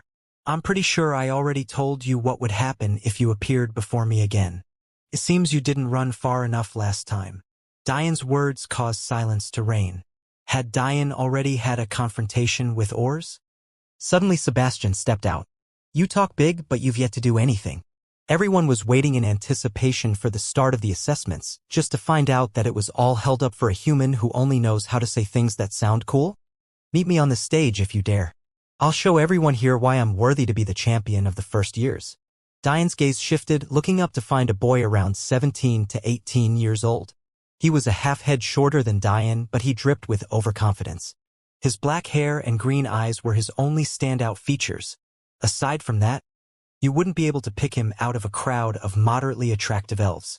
You think that I have no right to speak because I'm a first year who isn't even champion, correct? Obviously, I earned my spot. You've done nothing but speak of cheap things and bloviate. Why should anyone pay attention to you? It's best that I defeat you handily now, so you can stop having thoughts of staying in our academy. And I presume you also think you have the right to stand in an arena with me, right? Wuxia Dian hadn't waited for a response. His figure flashed, appearing before Sebastian in an instant. Sebastian staggered, catching himself before he fell backwards. But he couldn't help but shiver as he looked into Diane's eyes. A blood-thirsty aura started dripping from Diane, causing Sebastian's knees to buckle, shaking under the pressure. Can you even stand with me here? Can you take my attacks? My hate? My anger? Sebastian fell to his knees, looking down at the ground in shame. Jonas twitched, looking at his brother's reaction. He wasn't certain of Sebastian's victory, but he hadn't thought he was lose so handily. You're not qualified to stand on the same stage as me. Although Diane's words were seemingly pointed at Sebastian, every genius there felt his unyielding arrogance, as though he wouldn't hesitate to say these same exact words to them. With that, Diane walked away and, towards much to Mithrander's dismay, sat at the table of beauties. But then he looked back with a facial expression that baffled everyone. His smile was bright, as though the demonic will he had just exuded had nothing to do with him. Diane rubbed his head awkwardly. Uncle Acacia, I got too excited. I don't know how you plan to do this assessment, please advise. Uncle Acacia chuckled. The assessment will consist of 2 parts. As you all know, campaigns are a part of the cultivation world, inextricably connected to the lives of all. While it is a great honor, it is also a heavy task given to the youths of the world. As such, while combat prowess is important, so is intelligence and tactics. In like with this, TNE part will test how intelligent you are, while the second will test your strength. Since the academies have decided to hold this year's assessments together, everyone will be participating. For those of you who believe you aren't qualified to lead your own armies, don't forget that performing well still allows you to be placed under the best of campaign leaders. So, even if you've lost hope, always try your best. Let's beggy. Suddenly, Diane interrupted Headmaster Acacia. Sorry, Uncle Acacia, but what are campaigns? And what are we fighting for? I've never heard about any of this. The crowd looked at Diane as though they were looking at an idiot. Who didn't know about these things? Diane? Did you not come from the human martial world? This isn't something's exclusive to the Elven Kingdom. Diane scratched his head awkwardly. I did come from the human martial realm, but I came from the human mortal realm first. I've only been here for a little over a year. Silence reigned. Even Ree, who had lost interest in everything, suddenly looked at Diane as though she were looking at a freak. A little over a year. And he's this powerful? If Ree had remembered that Diane spent 7 months incapacitated, her reaction may have very well been even more fantastic. Headmaster Acacia had no idea about this, but he, Elder Flyleaf and Aerononodon, smiled soon after. Diane being from the mortal realm meant that he definitely had no backing, which meant that it was even easier for him to campaign under the Elven Kingdom. If you don't know about it, it's too long of a story and explanation to give now. For a cursory understanding, campaigns are essentially what a universe's strength hinges on. You may not have met this concept yet, or maybe you have, but wills are finite. The only way to increase a world's hold on wills is by conquering other worlds with different laws, daos, wills, and so on. As for why this is hinged on the younger generation, our universe is ranked fairly low. Therefore, the gates that connect us to other universes aren't stable and can't support cultivation higher than essence gathering. When power exceeds that limit, the gate would collapse, killing everyone inside. So, the ancestors that created the gates directly blocked cultivation levels higher than the gate's limits. Diane's eyes shone. He had come across this concept of finite wills before. During Focus Academy's opening ceremony, while he was standing behind the door, he heard the Pillar family heads talk about how Maying had carved out a piece for herself in the will of her compass. Diane hadn't spent much time thinking about non-elemental type wills since then, but this was a good wake-up call for him. Suddenly Diane remembered something.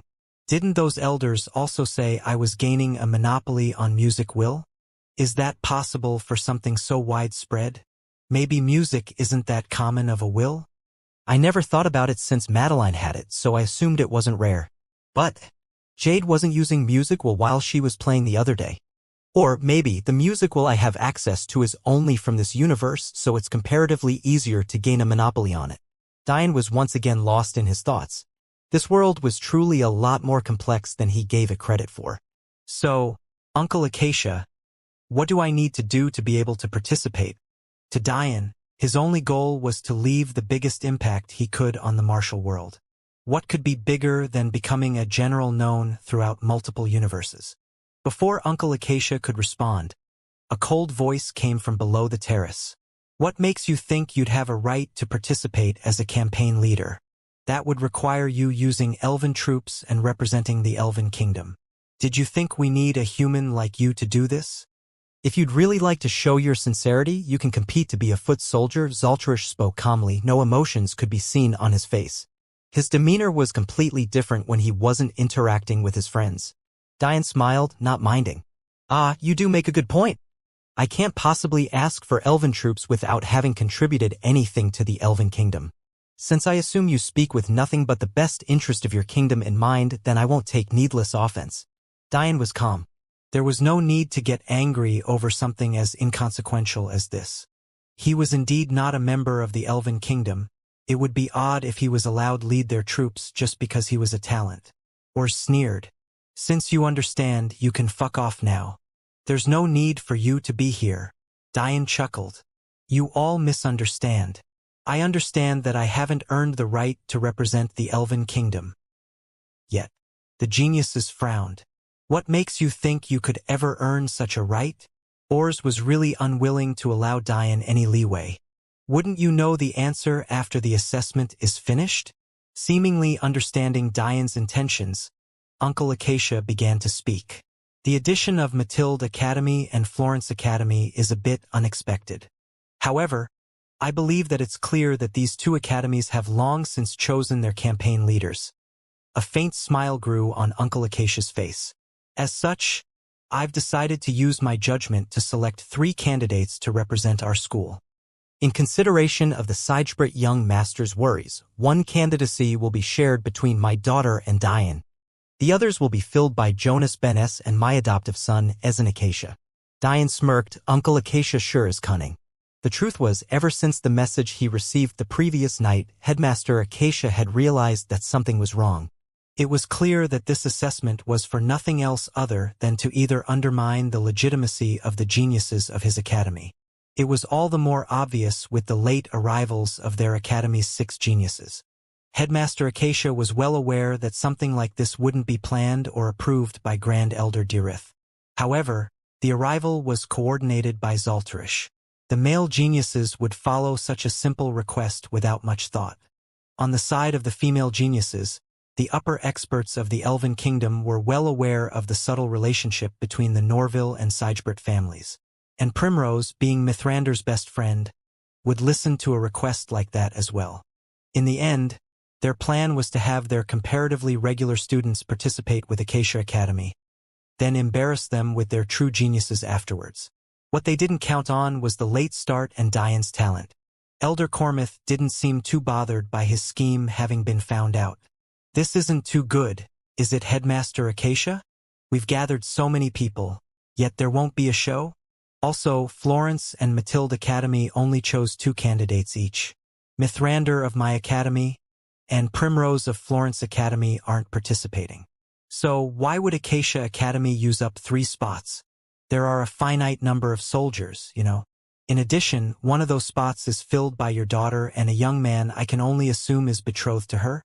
This nepotism is too obvious, no? Diane raised an eyebrow.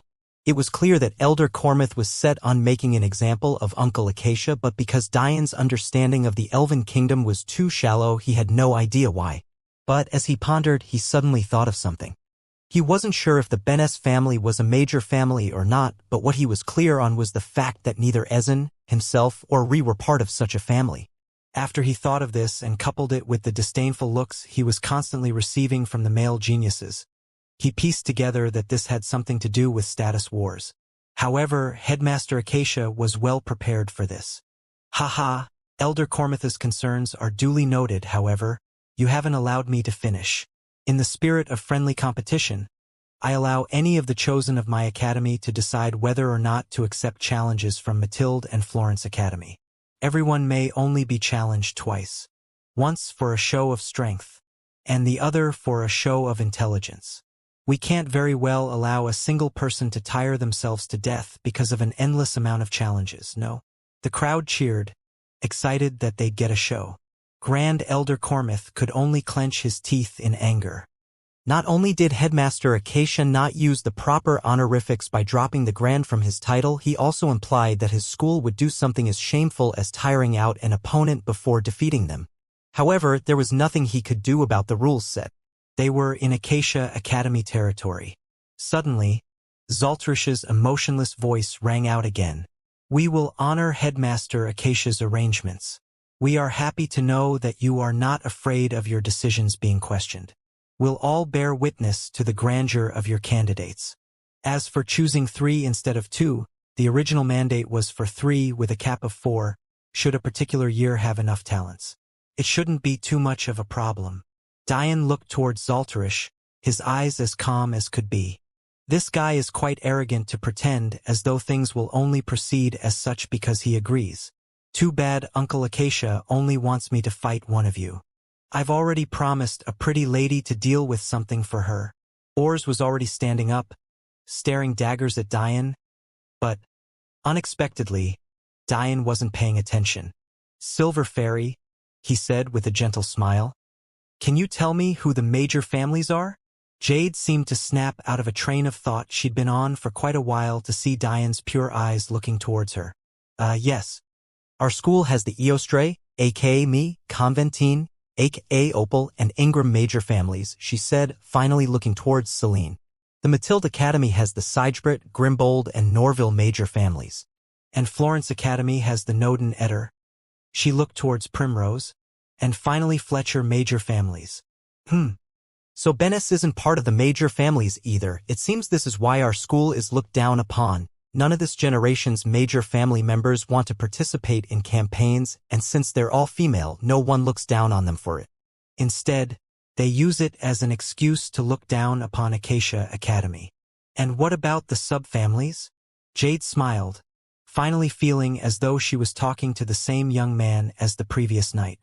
There are too many to name, but there are 21 sub-divided into 3 parts depending on which of the guilds they support.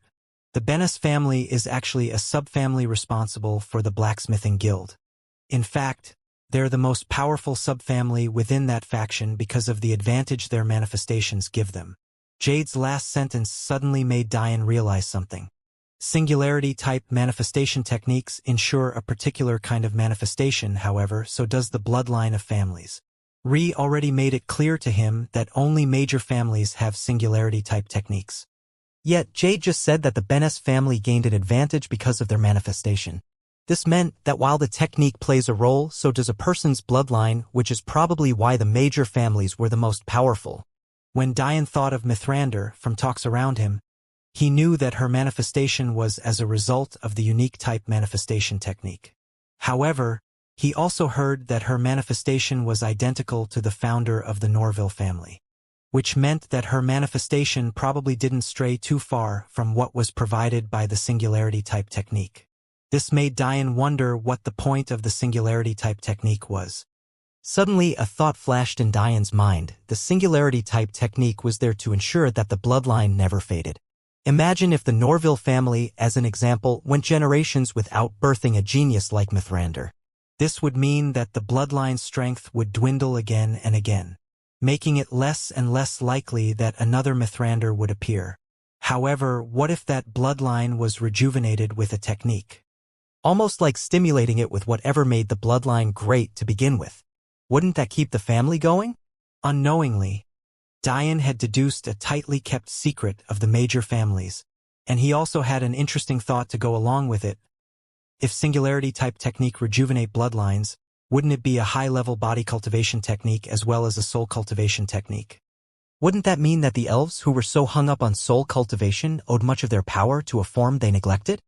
Wouldn't that also mean that should Diane ever get his hands on any singularity-type techniques that he'd gain the body of an elf? Oh my, I can get more handsome? Diane thought, chuckling to himself. Clearly the beauty of elves isn't as simple as being descendants of gods. Or maybe it's exactly because of that reason. I see. Thank you, fairy.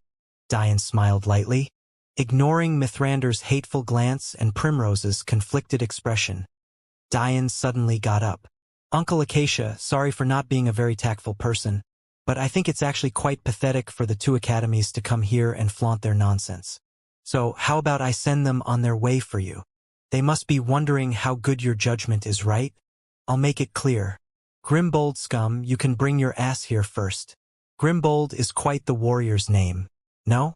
Let's see how much of a warrior you are. The surroundings erupted. The crowd couldn't withhold their sneers anymore. To call the Grimbold family scum, how arrogant. Diane couldn't be bothered with the whispers, instead flashing and appearing on the center arena under the sparkling eyes of Jade and her friends. However, not all of them looked on in interest. Mithrander turned her cold gaze towards Diane's figure with a look that could kill. You're ignorant. You have no idea how elves battle, you know next to nothing about martial arts, and yet you have the audacity to be so cocky after only training for a year? And now you want to beat the member of a major family? Enjoy your early death. No one will save you. Your life means nothing to us. Orr's feet were heavy as he slowly walked towards the stage. His aura was stifling, the sky seemingly darkened with his every step. His muscles rippled, sending his simple linen shirt into the wind. The battle axe on his back seemed to vibrate with anticipation. Every step was like an attempt to crush Diane's heart, to crush his arrogance, to crush any means of resistance. Weaker students shivered. The pungent smell of piss filled the area under the terrace and even reached the regular audience.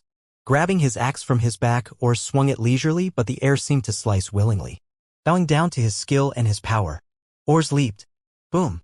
He landed 3 meters from Diane. To him, this distance was enough for an instant kill. He loomed above, staring down at Diane with disdain. A Diane who didn't seem to have any intention of moving despite the danger. Orr's voice rang out, carrying a domineering will. I'll only give you one chance. Take out a weapon and defend yourself, or else you won't know how you died. Diane's arm trembled, causing Orr's to sneer. It's too late to be afraid now. You've blasphemed the Grimbold name. Today you won't leave without becoming a cripple. Either that, or you won't leave at all. Suddenly Diane yawned. What are you talking about? Diane brought his hand over, he scratched an itch. I just felt so disgusted by your presence that I gained the irresistible urge to scratch myself all over. The crowd froze as Orr's face darkened. You have quite a lot of nerve. I'm going to have fun showing you the difference between you and I. Orr's raised his axe, a gleam of hot and raging fire gracing the blade. Diane looked up with an interested expression. 4th level meridian formation, 34 open meridians. Not bad. At such a young age, considering he must have only recently begun cultivating, he definitely has a good chance of stepping into the saint stage. Boom. Orr's axe stopped inches from Diane's face, a dazzling array swirled with complex gold, not showing a hint of wavering to Orr's power. Orr's eyebrows furrowed. Is this how Acacia Academy does battle? Array plates? How pitiful. The crowd booed, disgusted with Diane's actions. Elder Cormouth sneered along with the geniuses brought from the other academies. Is this your so-called genius? Uncle Acacia said nothing, instead lightly smiling. He sent a look over to Ree, who was smirking. Clearly she knew something. Dion sighed. You know, I'm tired of my genius getting mistaken for the work of others. You dare to still say that this is your genius? If I wanted to use a practitioner-level plate, you think my family wouldn't be able to buy hundreds, if not thousands, for me? You disgust me. Not only is your lineage subpar, your character is even worse. You don't have the spirit of a warrior. You are worthy of dying by my axe. Ors put his battle axe away, intent on walking away. Suddenly, the air changed around Dian. A demonic will permeated the air. The anger was clear in his eyes. My lineage? Subpar.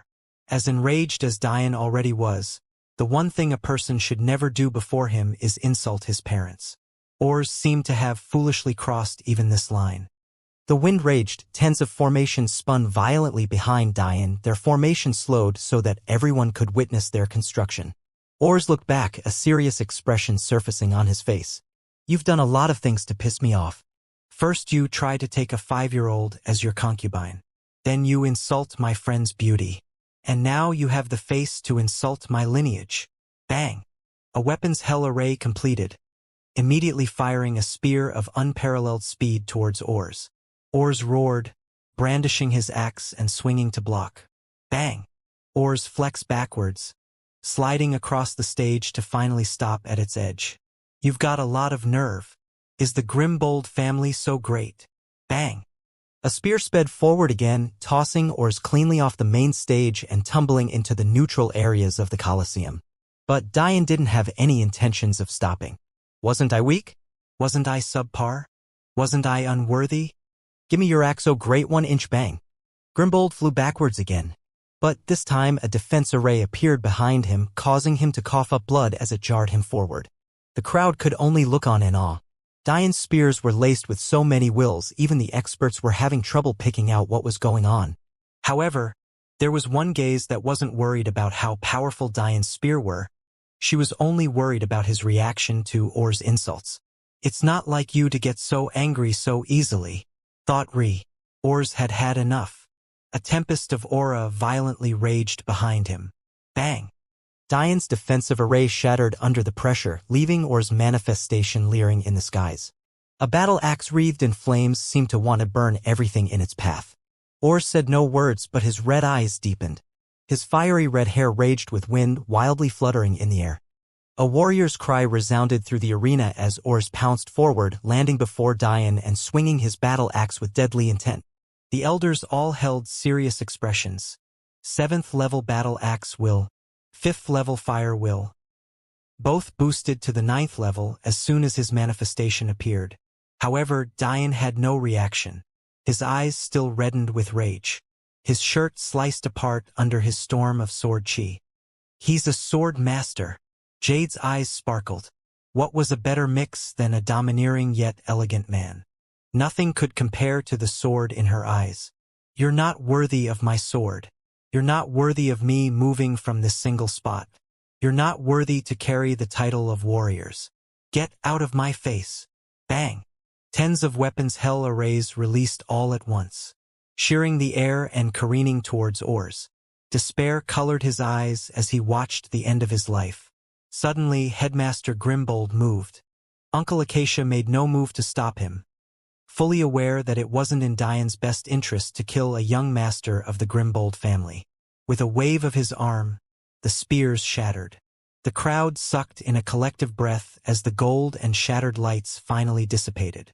There, before Dian, Headmaster Grimbold bowed with his hand across his chest. It isn't noble of me to interrupt your duel, especially when I wouldn't step in should it have been your life in danger. But, unfortunately, I must.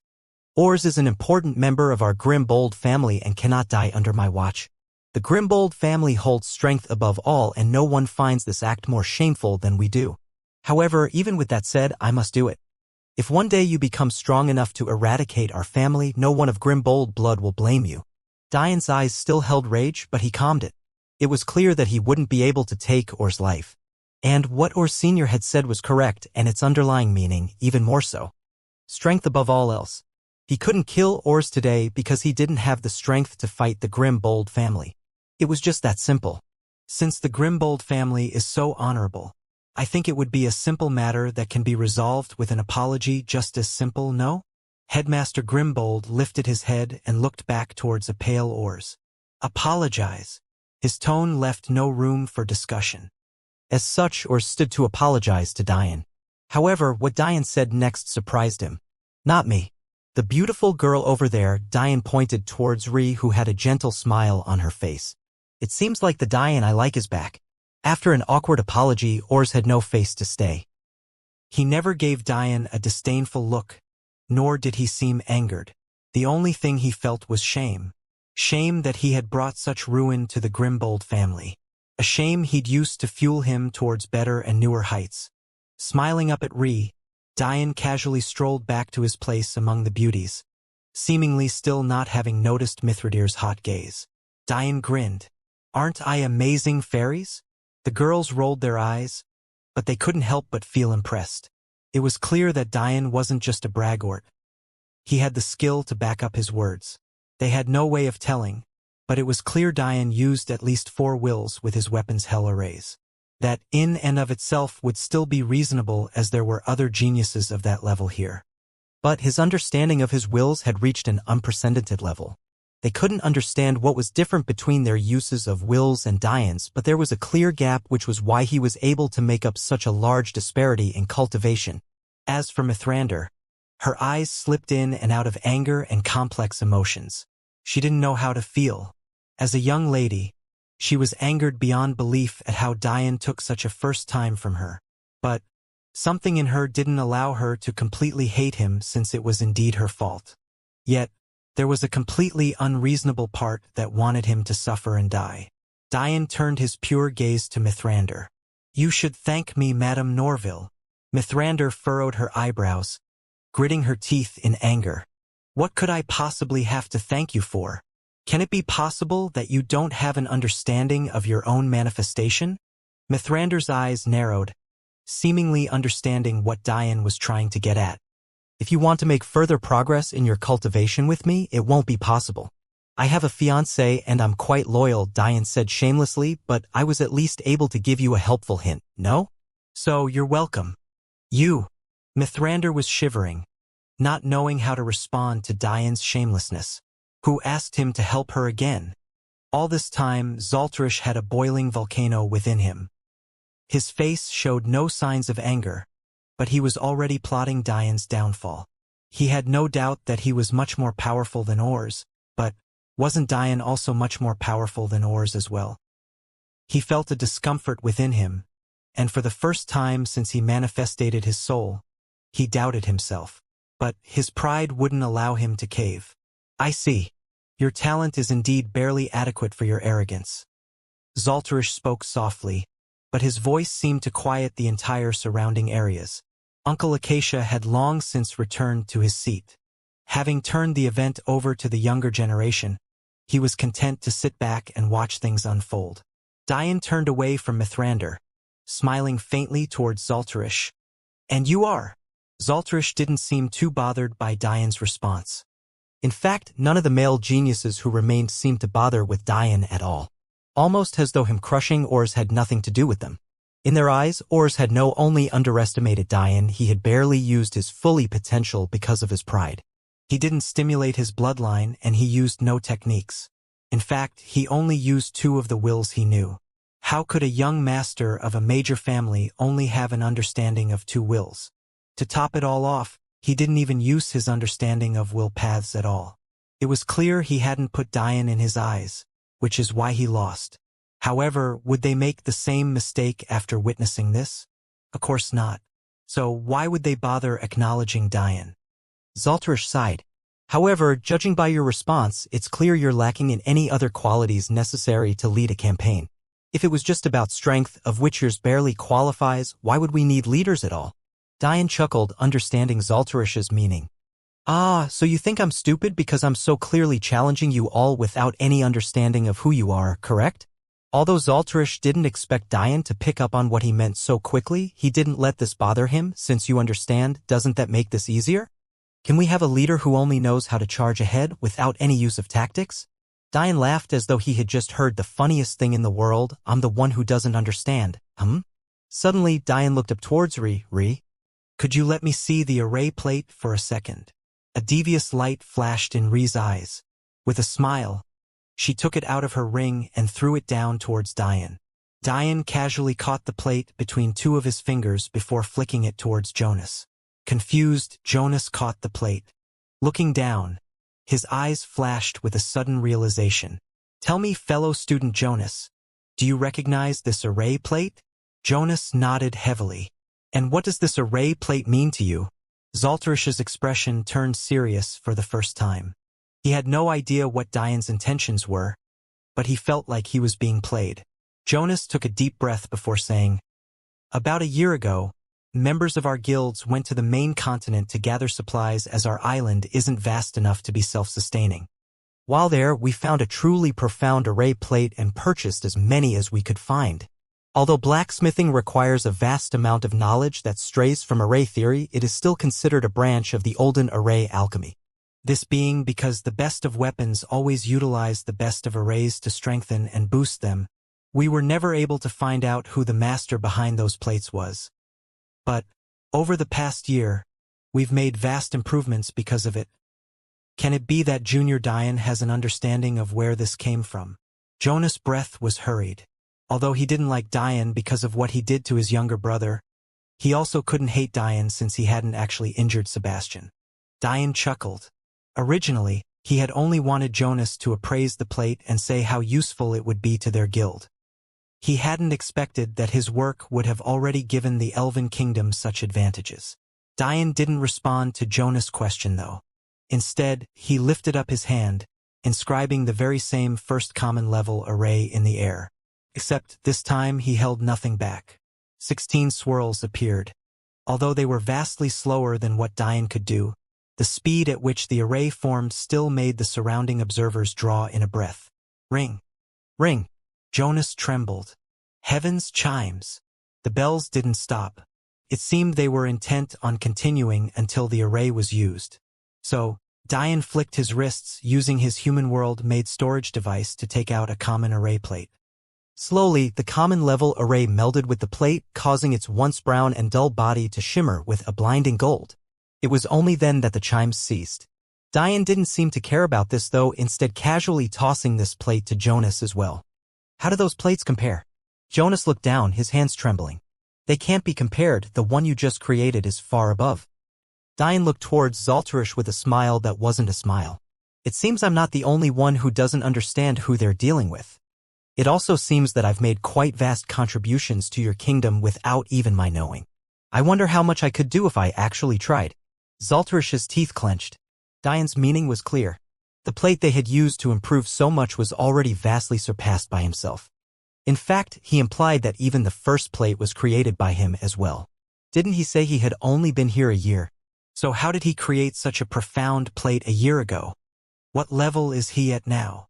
Zaltarish wasn't so stupid as to doubt Diane's creation. Although he wasn't an expert, as a young master of a major family, he had knowledge in many areas. And he knew enough about array theory to know that each array had its own unique fingerprint. In other words, it was impossible for Diane to lie about who created the first plate in front of someone as knowledgeable as Jonas. The eyes of the beauty sparkled. Before, they had thought Diane was just a brute who didn't think before he did things. But it was clear from earlier on when he said that he hadn't contributed to the Elven Kingdom just yet that he already had major plans to do so. They had no choice but to change their assessment of the man in front of them. As for Diane, this didn't mean much to him. Since he knew Jonas had only initially acted abrasively with him since he assumed Diane was breaking seniority by being in the air of a lecture without the power to do so, he didn't mind his character too much since he knew next to nothing about it. But judging by his willingness to be honest about the value of Diane's array plates, there was no need to hold a grudge. "So, almighty member of the major families, is there anything else you'd like to test me on? Because if I'm going to be honest, it's not that I was stupid in not checking your identities before offending you. It was more so that your identities don't matter all that much to me at all." The eyes of the geniuses narrowed. The crowd spoke in hushed whispers. The appearance of Diane seemed to a thorn at the side of these young masters. Zaltarish quickly recovered, a small smile appearing on his face. "All right then. I hope you didn't take offense to my question. As a member of the major families, I only want the best for our kingdom. Since you've contributed, I of course have no objections to your existence. We can proceed with the thought of this as just a friendly competition between candidates then. Diane nodded. Of course, no problem. Zalterish smiled. Zalterish Sijbrit. Diane Sicharo. Then Headmaster Acacia. How about we have a free-for-all intelligence competition? It won't be school against school, but instead peers against peers. How about it? Uncle Acacia, being pleasantly surprised with Diane's performance, was in a good mood. As such, he didn't think that such an innocent request could lead to any problems. And what did the Sijbrit young master have in mind? Zalterish nodded in acknowledgement. How about you pick a topic of debate? This way the women can participate too. The crowd can treat this as a cultivation session. It would be greatly beneficial to them, no? Uncle Acacia suddenly realized what Zalterish wanted to do. Having learned that Diane had only been in the martial world for a little over a year, how could his debating skills in topics of cultivation match up to the young geniuses who had been privy to specialized tutoring since birth? But it was too late to back down now. Uncle Acacia smiled, deciding that since the result might be the same regardless, that he'd choose an unbiased topic. Since we're here today to celebrate the choosing of campaign leaders for the Elven Kingdom, how about a topic that's deeply ingrained within our culture? The debate topic will be on wills. Picking a winner in such a case is unnecessary, however, I'm sure it'll be clear to everyone who listens. Diane found this topic interesting. He had spent many days thinking about this topic. In fact, he had spent much of his 6-month training period thinking about wills. But what threw him off was the fact Uncle Acacia said that this was a deeply entrenched part of Elven culture. Was this because of their belief that the soul was most important in understanding wills? Zalterish said leisurely, as though he couldn't see the table Ree had broken in front of him. Diane was just as relaxed. In fact, Diane had wrapped his hands behind his head, looking up at the sky as though this had nothing to do with him. Diane knew more than anyone that there was a tacit understanding that only he and Zalterish would be speaking, but he didn't mind letting the atmosphere stew. A calm smile rested on Zalterish's face as he took the initiative to start speaking. Wills are a perfect debate topic, Headmaster Acacia. With it being such an integral part of the Elven Kingdom, what could be a better topic for campaign leaders? Uncle Acacia smiled, reclining comfortably in his chair and patting Ree's head lovingly. Diane smiled, still looking up at the sky. It seems I'll get a chance to embarrass this annoying guy, and here I thought I wouldn't get a chance to put him in his place. Looking over, Diane chuckled as he noticed the beauties looking at his exposed torso. I almost forgot that I ruined my shirt. Ree rolled her eyes as the beauties blushed, a bit ashamed that they had been caught. Celine giggled. Hasn't anyone ever taught you to give beauties a mile even when you get none? A mysterious glint flashed in Diane's eyes. I can give a mile anytime, but do you dare take it? Opal, having seemingly understood the double meaning in Diane's words, blushed furiously, causing a light laughter to fill the room and alleviate the pressure that had been building. Jade rolled her eyes. Your fiancé wouldn't be very happy with you right now. Who's this beauty, by the way? Would we know her? Ree listened intently for Diane's answer. She too was curious about the answer to this.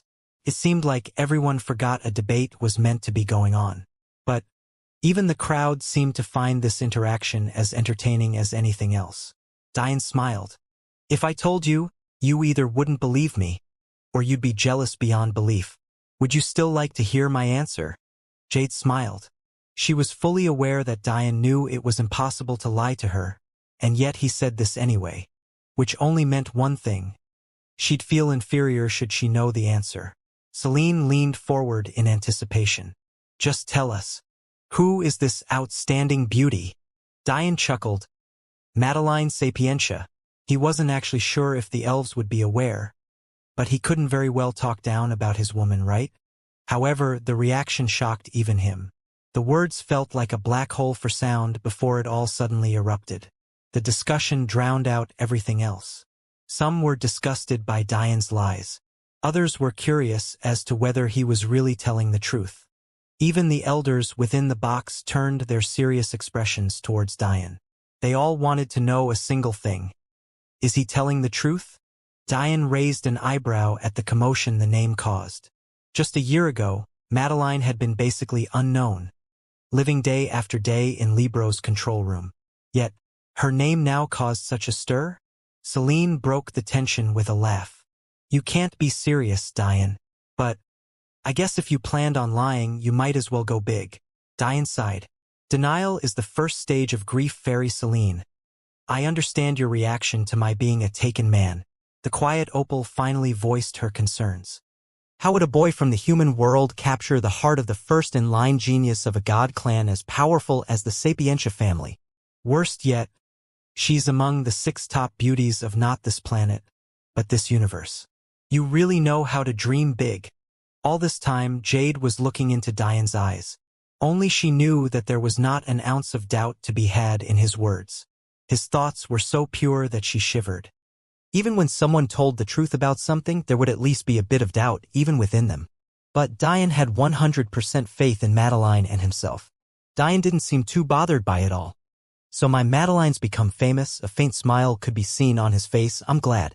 The purity of his eyes made even Mithrander waver in his doubt of him. Could he really be with such an outstanding woman?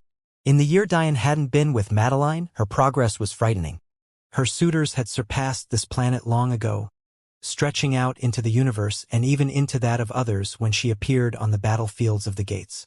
Her beauty and power had become so outstanding that she stood at the top of it all. However, despite the grandeur of some marriage proposals or the esteem of those presenting it, Madeline had never shown interest in any of it. And yet here stood a boy from the human mortal realm claiming to be the one in her heart. Jade bit her lip. Although she didn't doubt Diane, she still had to say, the Sapientia God Clan is the only God Clan in this universe that has multiple branches at the level of a main branch. And yet, only Madeline has earned the title of first-in-line genius. No one of the younger generation has earned such a title from the other main Sapientia branches. Suddenly Jade smiled, displaying her own dazzling beauty, her purple-blue eyes shining with unparalleled clarity. You pick your women well. The crowd went silent. There was not a single person here who didn't understand the manifestation of the Eostray family. There were only 2 reasons Jade would say what she just said. Either she wanted to protect Diane as a friend, or Diane was truly the fiancée of such an outstanding beauty. Darkassen's black eyes raged. Jade, you're much too soft-hearted. If he wanted to embarrass himself so much, you should have just allowed him to fall flat on his face. Jade smiled, seemingly not intent on explaining. Diane could only smile bitterly. If you were going to help, why not help to the end? Of course, Diane knew nothing about the internal turmoil that Jade was undergoing. As useful as the Eostray family manifestation was, it also made them far more susceptible to their emotions. Why are women so complicated? Kimmel chuckled, noting Jade's reaction. Jade, you're too gentle of heart. If you weren't, how could you not be among the top beauties of this universe as well? If you were willing to step onto the battlefield, everyone would know your name. Kimmel and Darkassen took this opportunity to shamelessly hit on Jade while slandering Diane. But he didn't mind. Wouldn't they all know the truth come the World Tournament? Diane laughed lightly. Women aside, shouldn't I give the esteemed members of the major families the opportunity to start off this debate? I think we've idled long enough. The crowd took this as Diane trying to change the subject and escape his shameful boasting. But he couldn't be bothered with this. What was he supposed to do? Get Madeline to come here for such a petty reason? He'd be sure to become famous enough that no one would be able to deny him his woman again. Zaltarish's eyes sharpened as he noticed the change in Diane's aura. It seems he's prepared. Come then. Let me crush you in the most demoralizing way possible. Zaltarish's blood boiled. To the crowd this was just a debate, but to the geniuses below the terrace, this was a battle just like any other. Then, I'll have the honor of beginning then. Zaltarish's usual faint voice held a different sort of power now, a power that seemed to want to sway everyone in the crowd to his side. So, this is how debating works in the martial world. They're using some sort of technique to sway the emotions of people. Do you really think you can compete with me in something like that? Diane smirked, thinking of how easily he could manipulate people with his celestial, demonic, and music wills. But he decided to play along for now. After all, what fun would there be in the victor being so obvious from the beginning? He'd first crush Zaltarish with pure logic. Then he'd crush him with his will. Zaltarish's voice was soothing but powerful, yielding but domineering. Diane could only smile as he began to listen to a discourse oddly similar to elder flyleafs. From the time our elven race came to this universe, to this very day, we have always been incomparable in the understanding of wills. The reason for this is simple. We have the best understanding of what is without a doubt the most important aspect of cultivation. The soul. The soul is an enigmatic existence, one that has baffled the minds of countless experts. It isn't as straightforward as body cultivation. It also isn't as simple as energy cultivation. It's delicate, yet strong, fragile, yet powerful. However, this is far from the only reason souls are of such importance. Think about how manifestations affect wills. They aid us in understanding them better. They help us in boosting our understanding in battle. With our souls, we can reach a level of comprehension unmatched by anyone else. The crowd seemed to be lost in Zaltarish's words, hanging onto his every syllable. However, the world of cultivation isn't as simple as I've painted it, correct? We need a strong body to support a soul. We can't surpass a will and tap into intents without the proper energy cultivation. So, you may wonder, why is the soul most important? Diane raised an eyebrow at this. It seemed Zaltarish wasn't as simple as he first assumed. He was delving into thoughts Diane himself had had. The question was, what would his conclusion be? It seemed that even the geniuses had perked up at this point of Zaltarish's. The answer to this is quite simple, no? The flaw is not within the soul, but instead within ourselves. Murmurs flooded the Colosseum. Zaltarish's words were powerful, catching the attention of everyone listening. When the soul wants to surpass the body, it can't. Why? Because it is our bodies that are too weak. When our understanding matches an intent, yet is held within the peak level of wills, it is because we ourselves aren't powerful enough to sustain chi at the level of an intent. Diane's eyes sparkled. He was well aware that wills, when used, manifested themselves in what would be called chi. This is why he referred to Darius' spear will as spear chi, and why he referred to his sword will as sword chi. However, as he himself thought through earlier, there was a reason intents couldn't be understood unless you reached the essence-gathering level of energy cultivation. It was because it was only at that point that your cultivation would be able to sustain chi that powerful. Zaltarish continued, as those of outstanding intelligence can deduce, the fault hardly lies on the inadequacies of the soul. Our souls, if powerful enough, have the abilities to understand intents long before we step into essence gathering should our genius be up to par. We are the ones holding it back. Suddenly Zaltarish smiled. But this isn't the end of that. When one's cultivation reaches Tao formation, the body undergoes a qualitative change.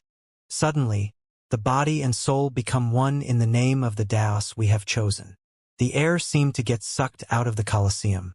The Tao formation stage was a legend of unprecedented heights, to the point where there was not a single such expert in this universe of that level of power as far as they knew. However, Diane's eyes sparkled with a different light, one of an inevitable anticipation, a wanting and thirst for power, an unyielding sense of belief. He suddenly thought back to the sage demon and his song. If Tao formation is so powerful, how powerful was he to have surpassed it? Once such a level is reached, would the soul ever be held back again? When the soul is the body, and the body is the soul, a union of perfection and unmatched glory, would either ever hold back the other? A perfect amalgamation of cultivation, an epitome of faultlessness. A small smile graced Zaltarish's features as his eyes burned with passion, but he lightly chuckled to himself. I've said all of this and yet haven't truly delved into wills. I've explained what is most important in understanding them, but not what they truly are. Wills are the essence and core of everything that is, whether that be living or dead, strong or weak. They are the laws that write what is and what isn't. When one understands a will, they understand what it means to be that thing. Zaltarish lifted his hand, a small blade of sword chi appearing. Condensed to the 8th level of will, it slowly swayed above his palm, its gentle movement sending tsunamis of wind every which direction. Wills are what makes a sword a sword. In its purest form, it follows one path. And that one path, clean of impurities and false beliefs, acts as a beacon. When that path is found, your will becomes indomitable. When that path is found, your sword cleaves through everything. Even should you want to cut a person in half, and have them remain standing as though nothing had occurred, you could do. Even if you wanted to slice this world in half with a single flick of the wrist, you could do it. Zaltarish flicked his wrist. Whosh, the sword chi flew through the air, slicing inches from Diane's cheek. It wrapped around him, dancing domineeringly before sped towards the arenas. There was no large explosion. There was only the sound of the air that rushed to fill a now gaping valley. Zaltarish's sword chi had sliced a 10-meter scar into the center arena. But it seemed as though it had no end to its depth. It was clear that Zaltarish could have made the scar much longer, but instead chose to restrain himself. However, as a display of power, dug deep into the earth instead. As your understanding increases, the depth of your will increases. And as that depth accumulates, your level will increase along with it. With each sinking step, with each dive into comprehension, with each breath of enlightenment, one taps further and further into wills, raising a raging tempest of will of the purest form. What else must be said? The philosophy of will is exactly as I've described it. It isn't any less complex, and it isn't any more profound, because in many ways it is both. It can be as fleeting as autumn leaves, yet as everlasting as the stars in the sky. The eyes of the crowds sparkled with glee. They felt as though their own understandings were deepening, as though their thoughts were Zaltarish's thoughts. A slow and steady clap reverberated through the crowd. Cheers erupted, shaking the Colosseum's foundation. The roars of infatuated women and idolizing men were many. To everyone, it was as though there was no need to continue. Suddenly, Diane coughed. Like a hot knife through butter, his disruption seemed to not care about the disparity in volume. His will was the most important and the most domineering. Instantly, a feeling of uneasiness and displeasure spread through the crowd. It was almost like they had been on Zaltarish's drug and Diane's interruption had sent them into withdrawal. Boos rained downwards. Zaltarish snickered. He was at first apprehensive about the fact Diane had so easily cut through his suggestion technique. But it seemed like his forceful slash didn't reveal to the audience Zaltarish's ploy, but instead made him an enemy that cut off a good feeling from them. Idiots!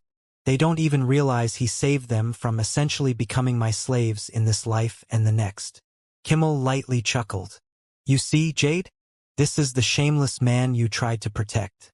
You really are too kind-hearted of a beauty.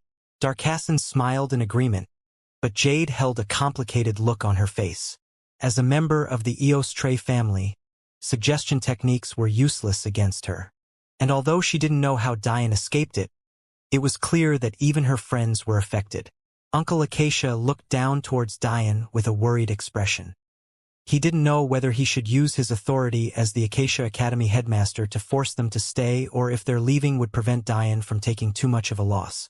However, as he was conflicted, Diane began speaking as though this had nothing to do with him at all, as though only those who were worthy could listen to his words at all. However, this only made Uncle Acacia pale further, because Diane's voice had no suggestion, no wills, and even lacked his usual domineering qualities. Wills are nowhere near as simple as you've made them out to be, for a member of the elven race, one who claims to be of a culture that strives for the peak of all understanding. I find it surprising that you of all people would say what you've said. Diane had found Zaltarish's words to be overly flowery. They sounded nice and were even quite poetic. But what was that worth before the truth? Zaltarish's eyebrows furrowed. But he immediately relaxed as he noticed that the crowd had forwent leaving to instead boo Diane. It seemed as though they were intent on forcing Diane into submission before they happily left the Colosseum. However, no matter how loudly they booed, it was as if Diane's words couldn't be drowned out. For one, you claim that the soul is the key to understanding wills and that what holds our understanding back is nothing but ourselves. But you've already made a logical error. The idea of us holding back the soul isn't mutually exclusive with the idea of the soul also holding us back.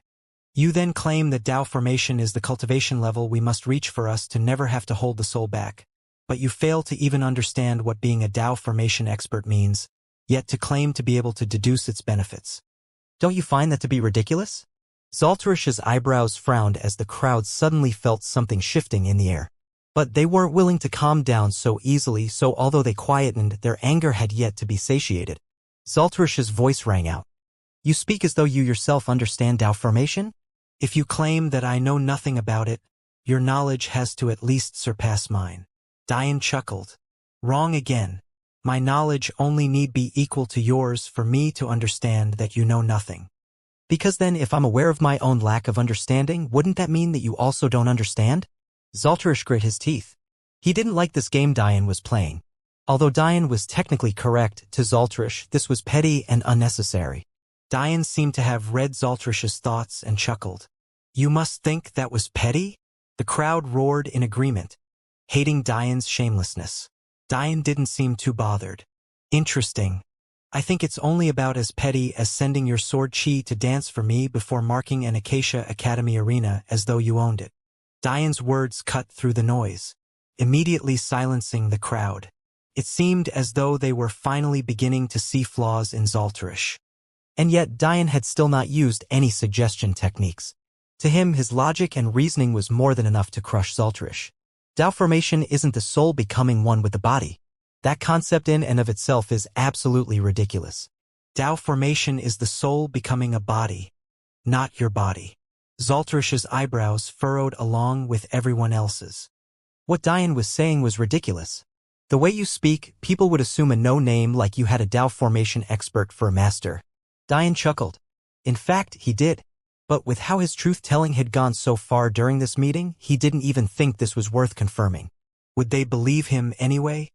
So, Dian didn't respond to Zaltarish's digs directly. You're so lost in your own bubble that you believe everything revolves around an elven way of thinking. You must think that because your manifestations already constitute as your souls gaining bodies, that it would be redundant for it to once again do so once reaching Tao formation. But you'd be wrong, as you've been all this time. Zaltarish's serious expression just continued to harden. It seemed as though every time Dian spoke, he cut right to the source of the problem, leaving no room for Zaltarish to lead him on in circles or even to at least use pseudo-logic to sway the crowd his way. The truth is that your current manifestations are only a precursor to what happens during Tao formation. For you, manifestations boost will and gift you understanding. However, Tao formation experts form their own wills and forge their own manifestations. To reach Tao formation means to take fate into your own hands, to change worlds on a whim, to bend even reality itself to achieve your own goals. Did you think that such an expert would rely on chance to hand them whatever manifestation they may receive? How ridiculous does that sound to you? Dian's voice was growing more domineering and unyielding. His words were beginning to become irrefutable, almost as though his word was law. When you reach that level, your wills have transcended intents to become Taos. You've understood auras and domains. You've cultivated. You've won. You've failed. Imagine such a transcendent existence being boiled down to simply being the soul becoming one with the body. Dian didn't seem to have any intent on laying off of Zaltarish. Tao formation was a realm that should be esteemed. He didn't like the idea of the goal his master worked centuries for being boiled down so simply by this fool. Tao formation solidifies wills and intents using your soul to then form manifestation bodies to create Taos. I don't know what cheap book you read that taught you it was the soul becoming the body, but throw it away. It's not good for such an esteemed young master to have such faults in his knowledge. The geniuses were stunned. They hadn't been able to pick out a single flaw in Zaltarish's speech. But, right now, they got the strange feeling that everything Dian said was the unequivocal fact. Continuing on with the rest of your logical flaws, we can go back to the idea of the soul being held back, and the soul holding us back not being mutually exclusive. Although to me that statement was as clear as could be, it's been brought to my attention that your knowledge is a bit lacking. Dian's smile was like a poison in Zaltarish's eyes. He wanted nothing more than to be rid of this boy. You claim that we hold the soul back, when that is only part of the equation. Because you're so caught up in what you can't do, you've completely missed what you can do. The level your will reaches is of no consequence. Discussion erupted. What did Dian mean by that? How is the level you will reaches of no consequence? Dian raised his hand. Soon, a small condensed bit of sword chi appeared. The crowd erupted into laughter. First level sword will? The disdain was practically palpable. The geniuses below the terrace sneered, looking at Diane with undisguised derision. This caused Zalterish to finally calm down. Although Diane's word made sense, debating was also about swaying the crowd. Him revealing his pitiful sword will was essentially shooting himself in the foot. However, Diane didn't seem to notice. The sword chi in his hand suddenly warped. Level 2. Level 3. Level 5. 7. 8. 9. Level 1. It was almost as though it hadn't changed at all. The crowd was stunned. Ri could only shake her head bitterly. Level 9 music will and level 9 sword will? You're almost as exaggerated as me, she thought, grinning to herself. But what Ri brushed off sent the elders staggering. They all were thinking of one thing: it's possible to control the level your will is at? You're all ignorant. Diane's voice was like a dagger slicing through the pride of everyone in attendance. If you haven't reached a level of understanding to be able to decide what level your will is at any given time, can you really say you understand it at all? Ridiculous. Do you know why I spent months learning how to control my wills in such a way? Because of another mistake you made. In fact, it was because I made the same mistake myself that I tried so hard to fix it. The crowd listened intently as Diane spoke. It seemed they had no will to oppose this boy anymore. Every time they did so, everything would change against their expectations. No need to ask. Looking at Zalterish's struggling features. I was about to tell you anyway. I owe it to Uncle Acacia to win this debate, no? Zalterish could only grit his teeth in silence as the geniuses around him felt their very foundations shaking. I used to also think that every will had its own pure path. That one path would transcend all. Diane thought back to his talks with Madeline. It seemed Madeline had realized the flaw in his logic. In fact, if it wasn't for her messages about it, Diane may very well have stuck to those thoughts. The crowd could only look on in confusion, watching a genuine smile spread across Diane's face, a smile only he and Jade knew the root of. However, is that really the case? Who's to say that a sword's will should be more emperor-like or more flower-like? Maybe it should be the rising sun, or like the falling rain. Should it be more like a dance between lovers, or like the spar between friends? I once thought that the purest form of music will was the voice. Suddenly, Diane's every words carried a domineering will. But is that true? Maybe the only reason I can access my music will better with my voice than with an instrument is simply because I use my voice more than I play the piano or a lyre.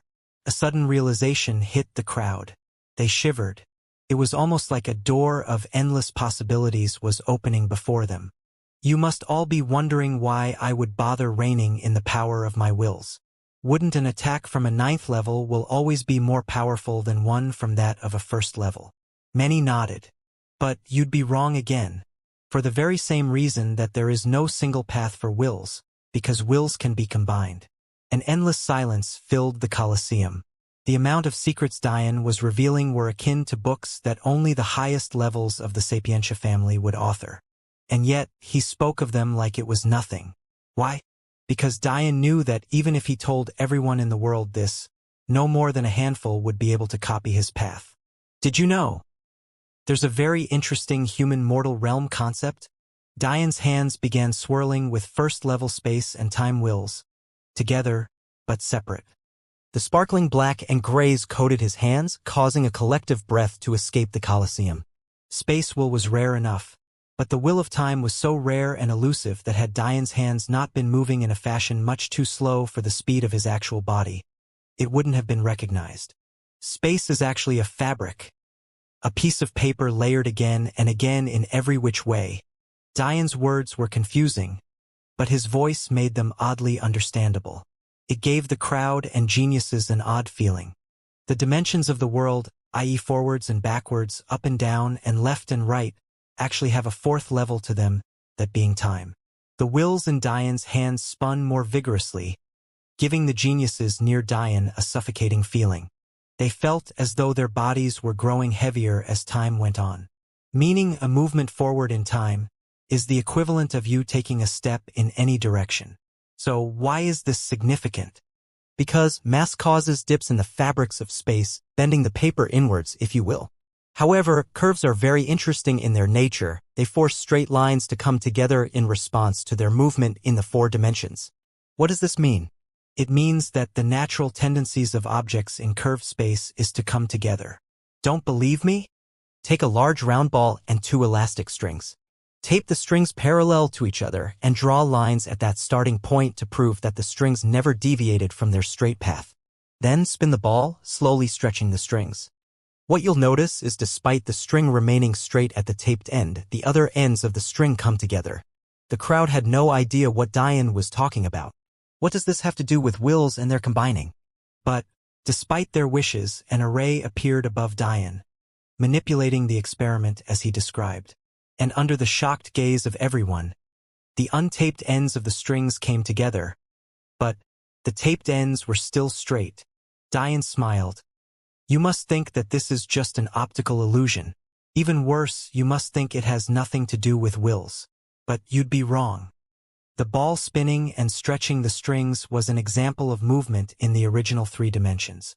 But what about the 4th? A sudden realization hit the crowd. Their faces froze in shock and understanding. That's right, movement in time, curvature of space, coming together despite the original configurations of the object. The combination of these things is exactly what you'd call gravity. Bang! Diane's hands clasped together. The Colosseum shook. The knees of the weak creaked and groaned. The structures shook violently, suddenly unable to support their own weights anymore. The shock on the faces of the crowd soon reached the elders. They could no longer maintain their nonchalant attitudes. Diane combined his space and time will to exponentially increase gravity. Diane chuckled, seeing that everyone had suffered enough. His wills dispersed, returning everything to normal. A cold sweat appeared on each and everyone. This is the power of combining wills? The reason I learned to change the depth of my wills at will, Diane chuckled, is because combining wills is exceedingly difficult. It's much easier to control should their levels be lower. Yet, their affects are much more powerful than even them at their peak. I hope you understand now that wills have no set path. There is an infinite amount of possibilities and possible avenues of understanding. There is no path better than another, and no one cares or should care what level your wills are at. So what if your soul allows you to reach a deeper level? You clearly don't even understand the basics, so why would you dive deeper? Diane suddenly jumped up from his seat, his shirtless torso rippling as he stretched and yawned lazily. Stretching his waist, he winked at the beauties and jumped onto an array platform, floating up to Ree. "Want to go see little Lila?" Diane asked, stretching out his hand. Ree smiled, nodding her head and ignoring his hand to jump onto the platform. Diane chuckled bitterly. "You could at least give me some face. You really know how to hurt a man." Ree rolled her eyes. "Why don't you go ask Madeline Sapientia to take your hand?" Diane's robust laughter filled the quiet Colosseum. "You'd like her. You two would bully me quite well together." Ree looked at Diane. It seemed she understood that he wasn't lying either. But it was only a feeling. Diane waved to Uncle Acacia, who held a proud smile on his face. "See you later, Uncle Acacia." Uncle Acacia nodded in acknowledgement, his smile never fading as he watched them float away. The crowd and the geniuses watched Diane and Ree disappear into the distance, still not knowing how to feel or what to do. Zaltarish could only maintain his calm outer appearance. "You've won this time. We'll see how long you can jump around happily in my kingdom." Diane stood with Ree outside of the Acacia Academy inner world in a daze. In the sky, he saw the fiery words that still burned, seemingly pulling him in. Diane smiled to himself. "Interesting." Ree hit him on the shoulder. "Don't stare at it for too long. Are you trying to burn your eyes out of their sockets?" Even the elders couldn't stand to stay in the castle. Diane chuckled, not explaining anything. She already hadn't believed him once today. What was the use in adding to that total? But out of curiosity, he wanted to hear what people thought of the words in the sky. That definitely wasn't there last time. What happened? Ree looked up at the words in annoyance. That arrogant Zaltarish guy recently manifested his soul. So, I'm sure you understand his arrogance now. Really? Does this sort of thing happen all the time? Diane truly had no idea about what occurred during manifestations. In the books he had read from Acacia Academy, he was aware of the ranking system and the totem, but he hadn't researched far enough to get a good understanding of how rare some of these things were. Essentially, despite knowing that there were 10 quadrants, Diane had no gauge on how often each occurred. Reese sighed. Unfortunately, no. The castle's totem was destroyed, taking with it millennia of history. All that's left is those words. Destroyed. Suddenly Diane thought of the ancient totem that appeared before him, so that's what they think happened to it. Ree and Diane began floating toward the direction of the orphan haven. What about your manifestation? What quadrant was yours in? Diane had been looking forward to seeing Ree's manifestation out of curiosity, but she hadn't needed it to trample Ors. Despite the fact Ors thought Ree won with a sneak attack, Diane was clear on the fact she never needed such a thing. Ree smiled mysteriously. I haven't manifested my soul yet. Ree's words made Diane's eyes sparkle with interest. Since she hadn't manifested her soul yet, wouldn't that mean that it was difficult to do? Meaning her manifestation, once it was released, would be quite powerful. What Diane didn't know was that this was a point of bitterness for Ree. She felt like she was still decades away from manifesting her soul. She worried that, much like her uncle the king, she'd spend centuries just to succeed. She never told anyone this, though many of the major families hated the Acacia family. This animosity only increased with the disappearance of the king. If another genius on that level suddenly appeared, wouldn't she be asking for her own ruin? It was just yet another secret she'd have to keep. It'll probably only take you a few tries to succeed, though, considering your innate aurora, Ree said. Diane nodded in acknowledgement. Then he suddenly started. Originally, he had taken it for granted that he had an innate aurora. But, with Ree's words, he realized just how important it was. You know, I'm quite good at alchemy. What percentage of awakened is your aurora at currently? Ree froze at Diane's words. It dawned on her that Diane's array alchemy had reached unprecedented levels, to the point where he could already match some of the best experts of their island. If he could awaken her aurora to a higher level, wouldn't she be able to manifest her soul that much faster? With the destruction of the tome, no one would be able to understand or get a feeling for how powerful Ree's manifestation was if she did it within the cave her mother left her. With the purification path density within it, hardly anything would leak out at all. But Ree smiled bitterly. My aurora is awakened to 30%, but past that point it gets exponentially more difficult. Even the guild leaders approach 40% at the most, and they've dumped all of their resources into it, which is actually part of the reason their services are so expensive. Diane smiled. He was fully aware that he could use his pill condensation technique to create exactly what Ree was looking for. How could the Celestial Deer sect not have many Aurora awakening pills? It would be child's play to awaken Ree's aurora to even 60%, let alone 40. You'll be a part of my army soon, won't you? Why wouldn't I want my subordinates to be as powerful as possible? Don't worry about it. Ree kicked at the back of his knees, laughing to herself as he almost lost balance. Who said I'm your subordinate? Last time I checked, you're riding my lineage to even get a shot at participating in the campaigns as anything other than cannon fodder. Why aren't you kneeling down in appreciation? Diane chuckled. Sounds like someone doesn't want their aurora awakened. Diane looked off into the sky, pretending to ignore Ree. You're such a child. I'll be sure to let little Lila know that her big brother is bullying me. Ree harumphed, crossing her arms across her chest. Diane raised an eyebrow. I'm the child. Okay. Vice Commander Ree, leave it to your commander-in-chief, we'll get you sorted out. Diane patted his chest nobly. Ree gave Diane a playful look of disdain but ignored him. So, aren't you going to tell me more about the campaigns? Ree took a deep breath. It seems he really is from the human mortal realm. Who grows up here without knowing about the campaigns? It's quite simple, really. Wills and higher levels of it are the most important thing amongst all the universes. However, they're finite and built upon the laws of said universes. For example, there are many religious wills exclusive to this universe. Wills like that have a limit that can't be increased unless the religion spreads to other universes. However, at the same time, wills like that depend on faith are among the most enigmatic and powerful. They tip the scales to such a large extent that often the most powerful experts choose to use wills of that nature. Diane nodded, once again thinking back to Mei Ying's feng shui compass. He had read about ancient China before and was clear on the fact that ancient Chinese traditions originated in this very universe. Unfortunately, the increased power of wills is only one aspect of the campaigns, and even worse, it's considered relatively unimportant compared to the main reason. Ri took a deep breath, seemingly trying to hold Diane in suspense.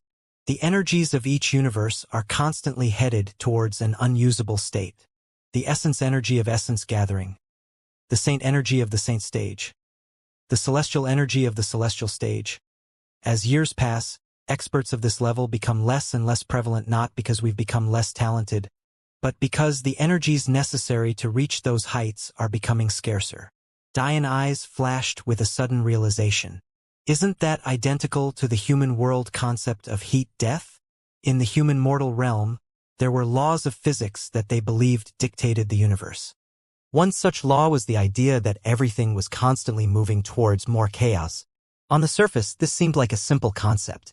For example, your room somehow becomes messier as days go on despite your efforts.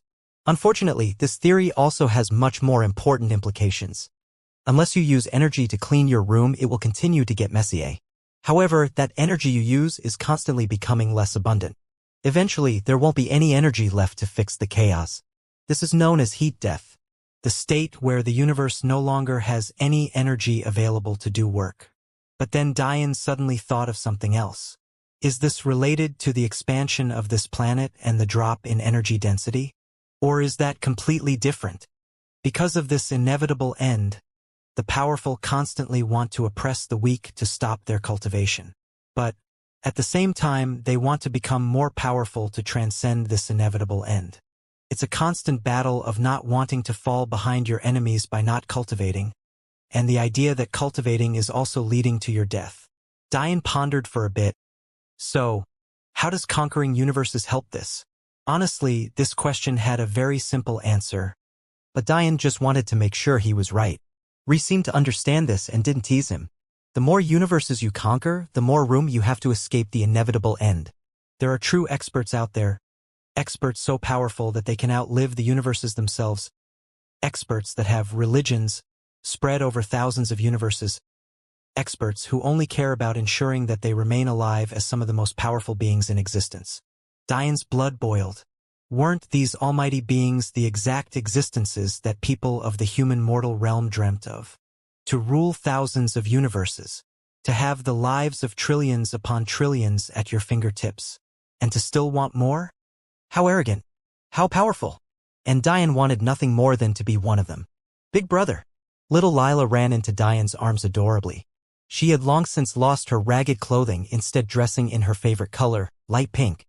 Lila had said multiple times that there should only be one shade of pink, so Diane did his best to match her favorite shade when he created all of her dresses.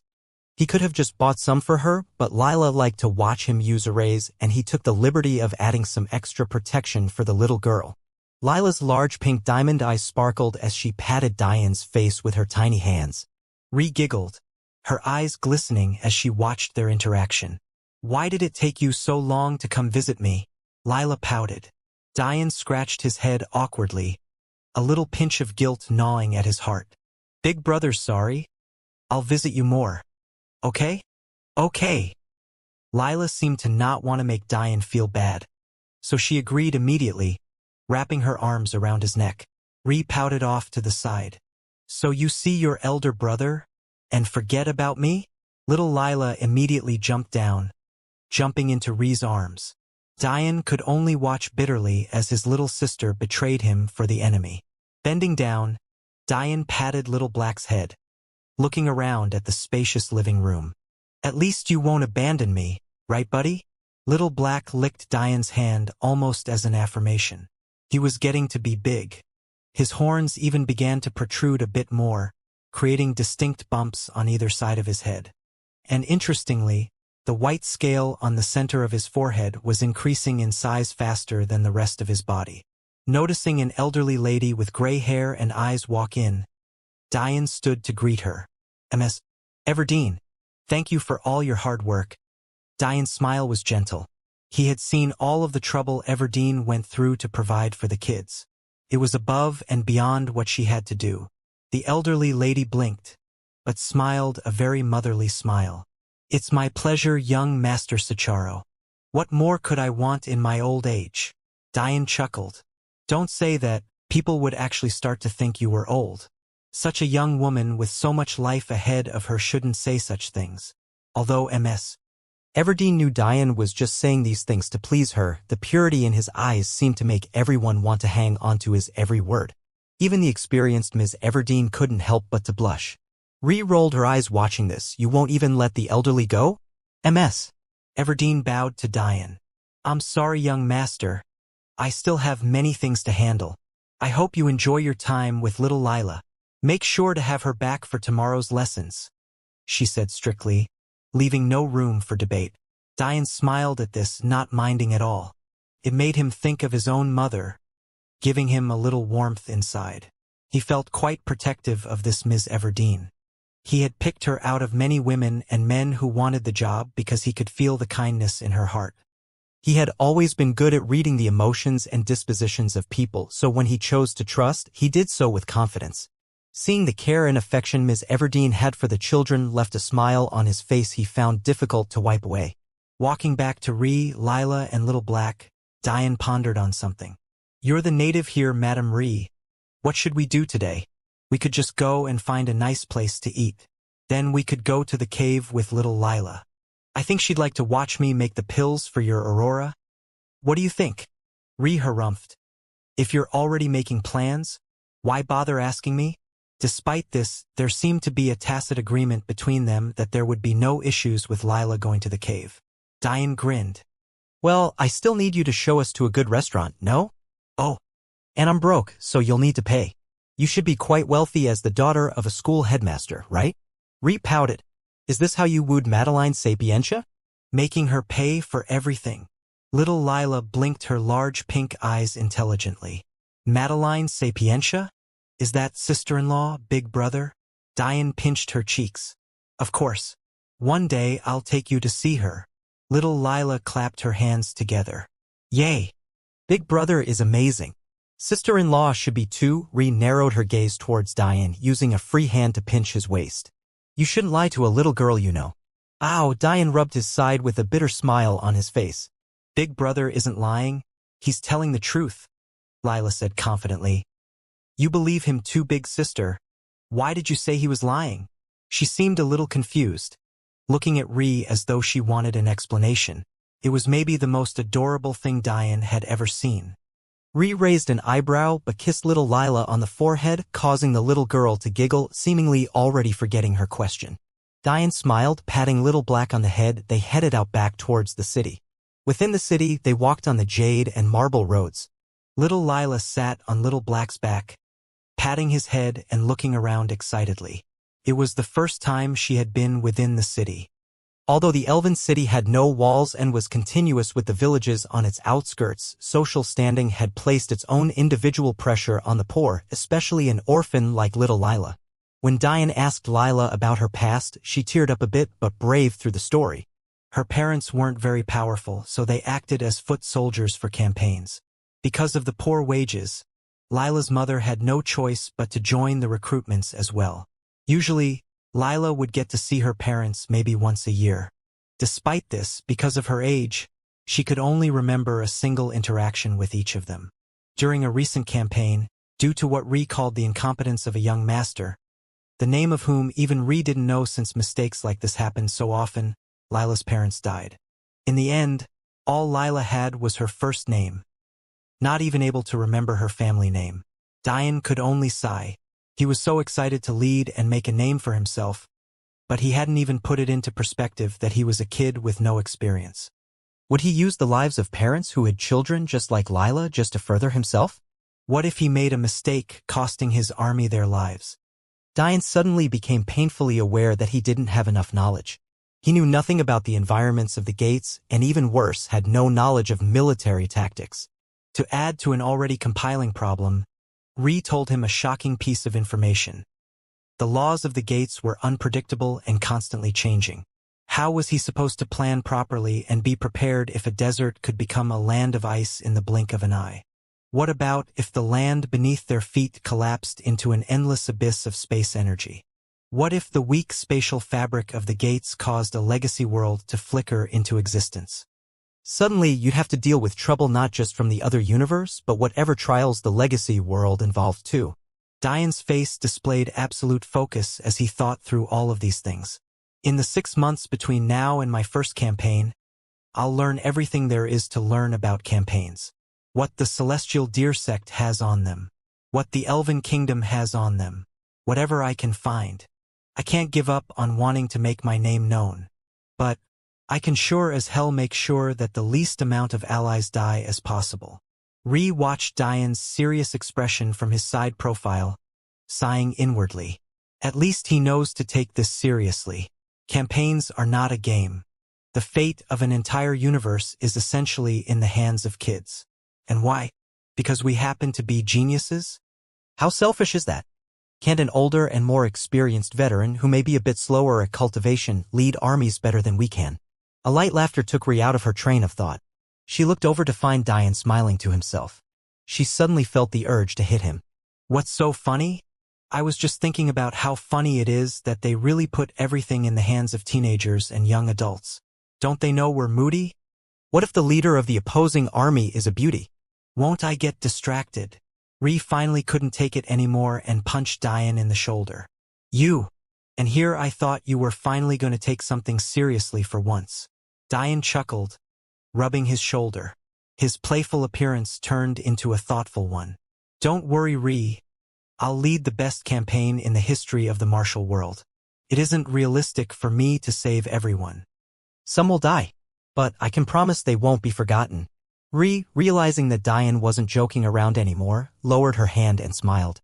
As long as you know. Diane chuckled but suddenly thought of something. If gates don't allow anyone higher than essence gathering in, how do you conquer other universes? It's obvious that those universes would all have experts that surpass that level of cultivation. Wouldn't we all just die going to the other side? Ree raised an eyebrow. You really don't know anything. Gates all have key towers within them. Controlling more key towers means having better control over the gate. If any one universe controls all key towers at once, the gate falls completely under their jurisdiction. They could essentially control the laws of the gates as they see fit. More key towers allow you higher tiers of control. Only the highest tier of control, meaning control of all key towers, allows you to change the cultivation limits of the gates, which then allows you to invade with armies of real experts. It's often at this point that some universes decide to negotiate. The full control of a gate is too great of a threat. So sometimes clans spill over.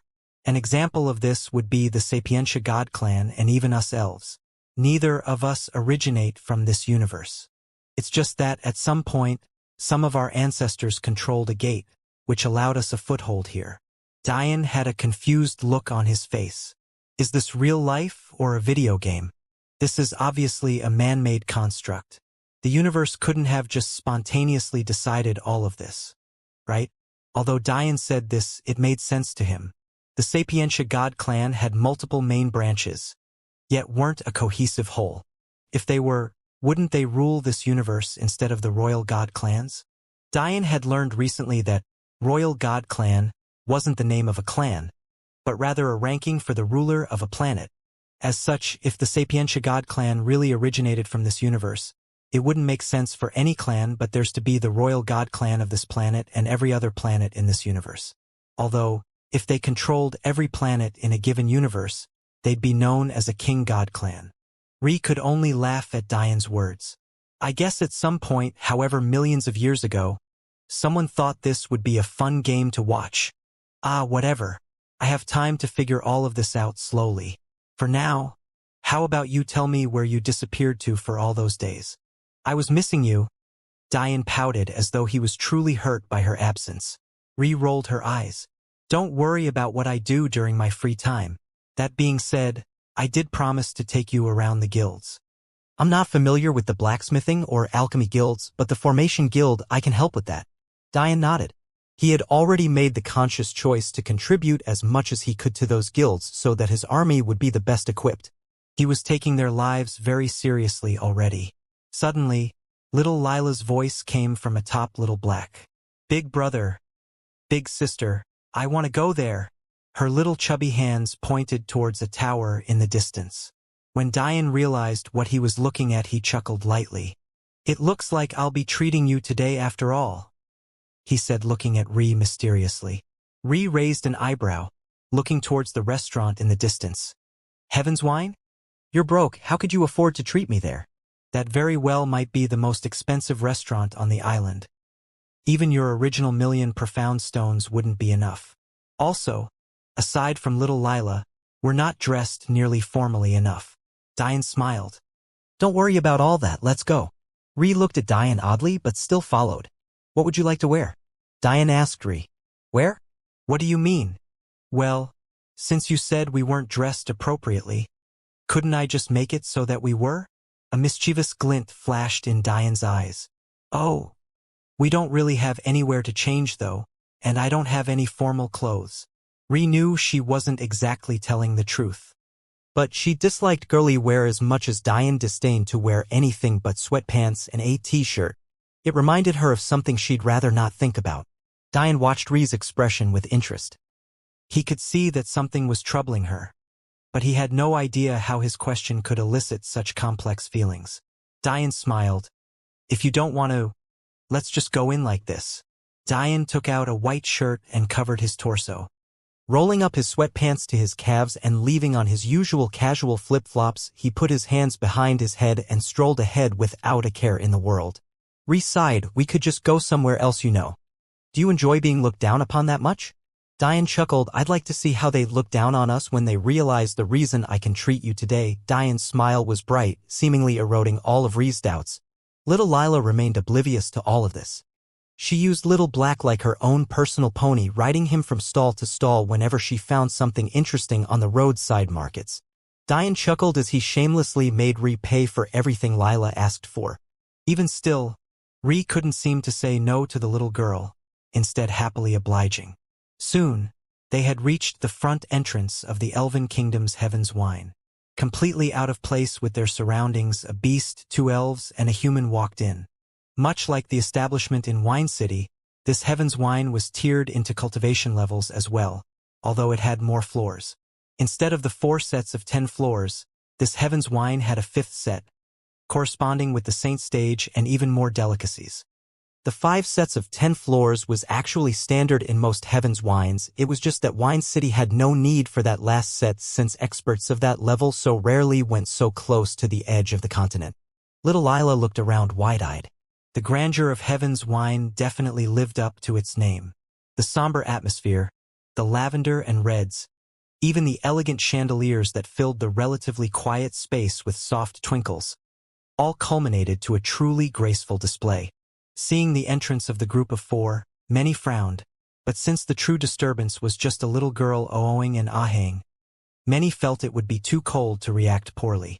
Thus, they were ignored. Many of the rules of Heaven's Wine were understood, yet not written. So, although they were looked down upon, there was no one who could point to anything concrete to pin them with. However, when they noticed that the boy in sweatpants walked unhesitatingly towards the stairs that spiraled up directly to the formation stage levels, many began to find it hard to keep in, even Ree. It wasn't that the people on the no-cultivation floors weren't powerful enough to head upstairs, because they were. If you lived in the city and could come here, there was little doubt you were at the very least powerful enough to do that. But being able to go up and being able to afford going up were 2 completely different concepts. Ree quickly caught up to Diane, whispering in his ear as little Lila and Little Black followed in behind. "What are you doing? It's not that I don't have enough money, but neither of us have any cultivation. We might be able to forcibly take it with our bodies and suffer a little, but what about little Lila? Even Little Black? Does he even have any cultivation yet?" Diane smiled nonchalantly. He had almost forgotten that Ree hadn't begun energy cultivating either, but that hardly mattered. Even if he didn't have the owner's badge, his aurora had reached the essence stage. In other words, he had insights into master-level arrays. Even the formation created to hold back Saint-level experts would be seen through by him, let alone the formation for foundation stage experts. This was because although a essence stage aurora corresponded to a soul at the essence gathering initial stages, for the same reason that Diane could see through the arrays at Wine City's Heaven's Wine, He could also see through these as well.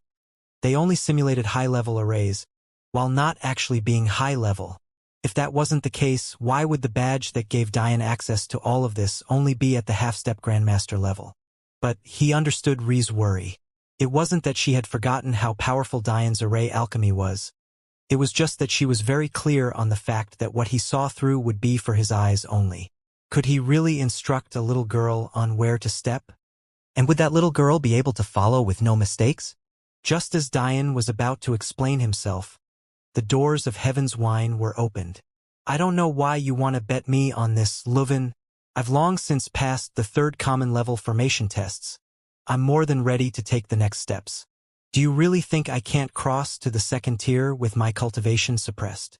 Diane looked back to find a pair of black-haired young men walking in. They couldn't have been much older than Diane, maybe a year at most. This also affirmed something else for Diane. Non-major family members usually had more realistic hair and eye colors. This went for subfamilies as well, although they still retained their special bloodlines. I'm not challenging you to see whether or not you can do it. Don't conveniently forget the terms. We're competing to see you can pass through to the 4th floor of the 2nd tier. Or, at the very least, see who can go the furthest. The loser treats the winner at the 5th tier. A devious smile spread across Leuven's face.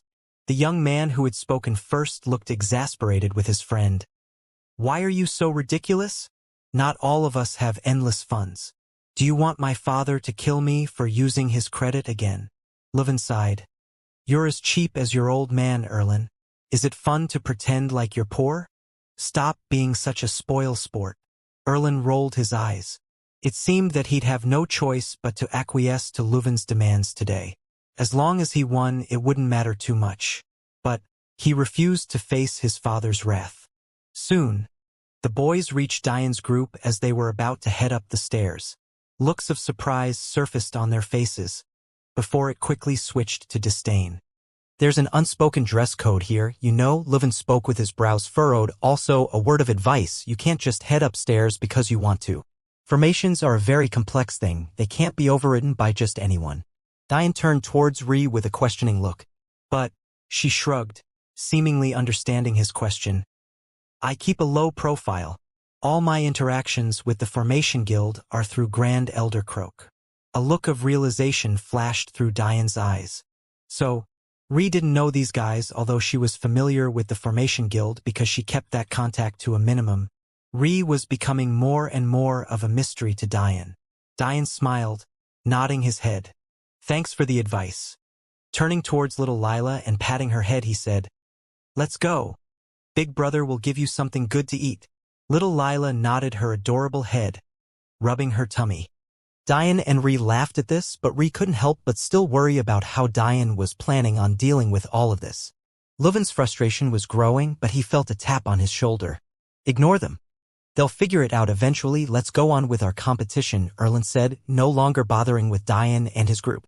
They brushed by each other, but Diane didn't seem to care too much, instead materializing a familiar badge. Ree's eyes shone when she saw this. She knew that the more well-off families could buy badges like these. This was why the boys from before weren't worried about making it to the top floors. The badges were like a form of credit their owners had, almost like a Heaven's Wine exclusive credit card. Ree wondered how much credit Diane had, but she was even more curious as to how he got this badge in the first place. Did he get it from his fiancée? Diane was oblivious to all of this. All he knew was that with this badge, he could eat as much as he wanted. When he saw the Heaven's Wine in the distance, a wild idea suddenly surfaced in his mind.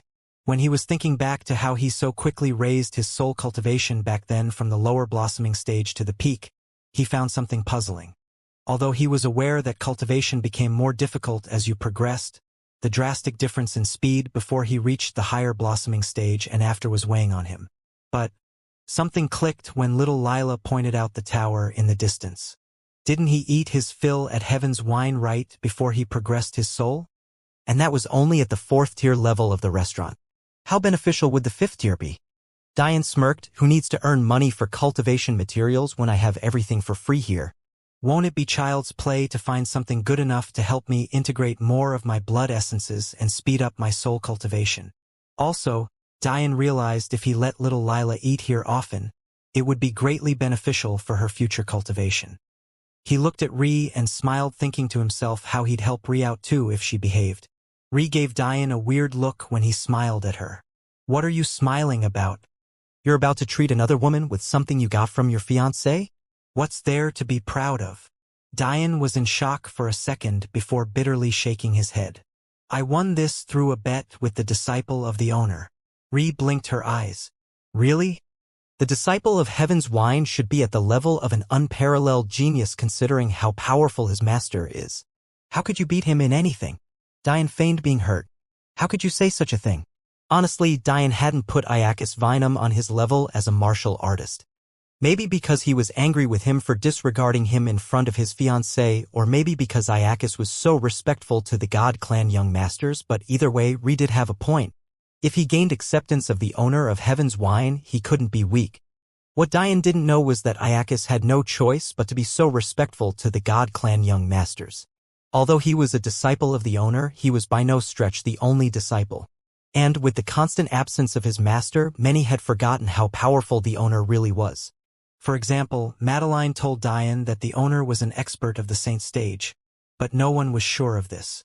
In addition, a master of the saint stage was only enough to be the grand elder of a god clan and a simple elder of a royal god clan. Why would a God Clan young master be afraid of such an existence when their clan wouldn't be? To top all of this off, Iacus' master was non-confrontational. Much to Iacus' dismay, his master really would kill him if he killed Diane for such petty reasons because the owner wouldn't want such a disciple. But when an expert wasn't domineering to the martial world, they weren't worth a second thought. Ri rolled her eyes at Diane's acting. "I won because he thought I couldn't make it to the top floor since I had no cultivation." Diane's eyes flashed with a gold-purple light. Suddenly, the formations within the badge spread, covering the four of them. Diane grinned, winking at Ri. Little Lila clapped gleefully, following her big brother with Little Black. Ri could only shake her head and tell herself to stop underestimating Diane. Soon, Diane and his group had caught up to the competing Leuven and Erlin. Their eyes flashed with pale whites as they slowly analyzed the formation around them. Without an innate aurora, not only did they lack Diane's golden color, they were also substantially slower than him at analyzing formations. In fact, it wasn't until Diane had passed them and they heard Lila's giggling that they realized they had been passed. Surprise colored their faces. Suddenly Erlin's eyes flashed with an odd glint. "He's human." A look of realization surfaced on Leuven's face, so he must have come from the continent for some reason or another. That's probably why we haven't heard of him or whoever gave him that badge. "He probably has a good master who lent him that credit badge." Erlin nodded, his eyes flashing with white to continue his analysis of the formation. "It doesn't matter. Don't we have the same access? But he's not ascending with his own power, so how could he compare to us?" Leuven hummed in agreement. "I heard him speak with the blue-haired girl about the formation guild. Maybe he's thinking of taking the first common level formation test." Erlin snorted with disdain. "He's human. It's rare for them to have an innate soul strength. With his lack of cultivation, would his soul even be at the lower foundation stage? And even if he by some miracle did have an innate soul strength at the lower foundation stage, he's a year younger than us. Do you think that teenage formation masters are just everywhere? Stop trying to distract me. I'm not allowing you to win." Leuven chuckled, ignoring Erlin as he continued with each step cautiously. Maybe if the two knew that Diane's innate soul strength was at the middle blossoming stage, they would have saved themselves some future embarrassment. Soon, Diane's group sat in a private room in the top tier. They had to go all the way to the top to get such a privilege, but it was well worth it. Here, Diane could eat as much as he wanted and stay away from prying eyes. In addition, if he focused on the cultivating aspect instead of the food aspect, he'd get more out of the spiritual food than he did previously. Diane inserted the badge into the center of the oak round table, flipping the array-like menu that appeared to Lila so she could choose what she wanted. Little Lila's eyes glistened. Not having any concept of money, she chose anything she thought looked tasty. Although this sent Ri into a cold sweat, she noticed that Diane didn't seem to mind. Little Black, despite his large body, found ample space to lie down comfortably on the table, waiting patiently for his food as well. After Lila chose everything she wanted, she adorably blushed and passed the floating menu to Ri. Ri looked up at Diane to find him looking at her with a gentle smile on his face. I can really choose anything I want? Diane laughed, of course. Who would have more credit than the disciple of the owner? It was a badge given to him by his master. I've already used my Aurora to check the badge. There is no limit. What Diane didn't know was that the owner was only so giving to his disciples because normal people couldn't eat as much food as Diane could, let alone as much spiritual foods. There was no doubt that if the owner has a disciple like Diane, he would impose a limit. Ri blinked at Diane, but eventually smiled, accepting his kindness. Diane patted Little Black on the head and helped Little Lila deal with the foods she had picked. He covertly moved strong alcohol away from her, and only allowed her to eat the most delicate of foods. Although high-level spiritual foods were beneficial, if too much was taken into a weak body, the effects could be horrible. So, although he let Lila choose everything she wanted, he only truly let her eat low-level foods that could be found in the lower tiers. As she matured, he'd allow her to eat higher tiers of spiritual foods. Much like cultivation and secondary jobs, spiritual foods came with their own rankings. However, naturally occurring foods like fruits were seen differently than prepared ones like wine. For example, the art of winemaking was actually its own secondary profession, the level of which depended on not just the quality of the ingredients, but also the experience of the creator. A lot of care went into the fermentation and purification processes. Even the container and aging procedures were of utmost importance. So, wines followed the same ranking system as array alchemy did. However, naturally occurring fruits were different. There was obviously no creator needed for these, so they followed the same ranking system as cultivators would. A fruit comparably beneficial for a foundation stage expert would be known as a foundational fruit. A fruit beneficial for a fighter at the meridian formation stage would be known as a meridian fruit, while a higher level would be known as an essence fruit, so on and so forth. The only last important part that Diane sorted from his master's memories was that each food, whether it be created or from nature, would also be separated into what cultivation type it was useful for, that being body, soul, or energy. Diane could only shake his head and berate himself for ignoring this before.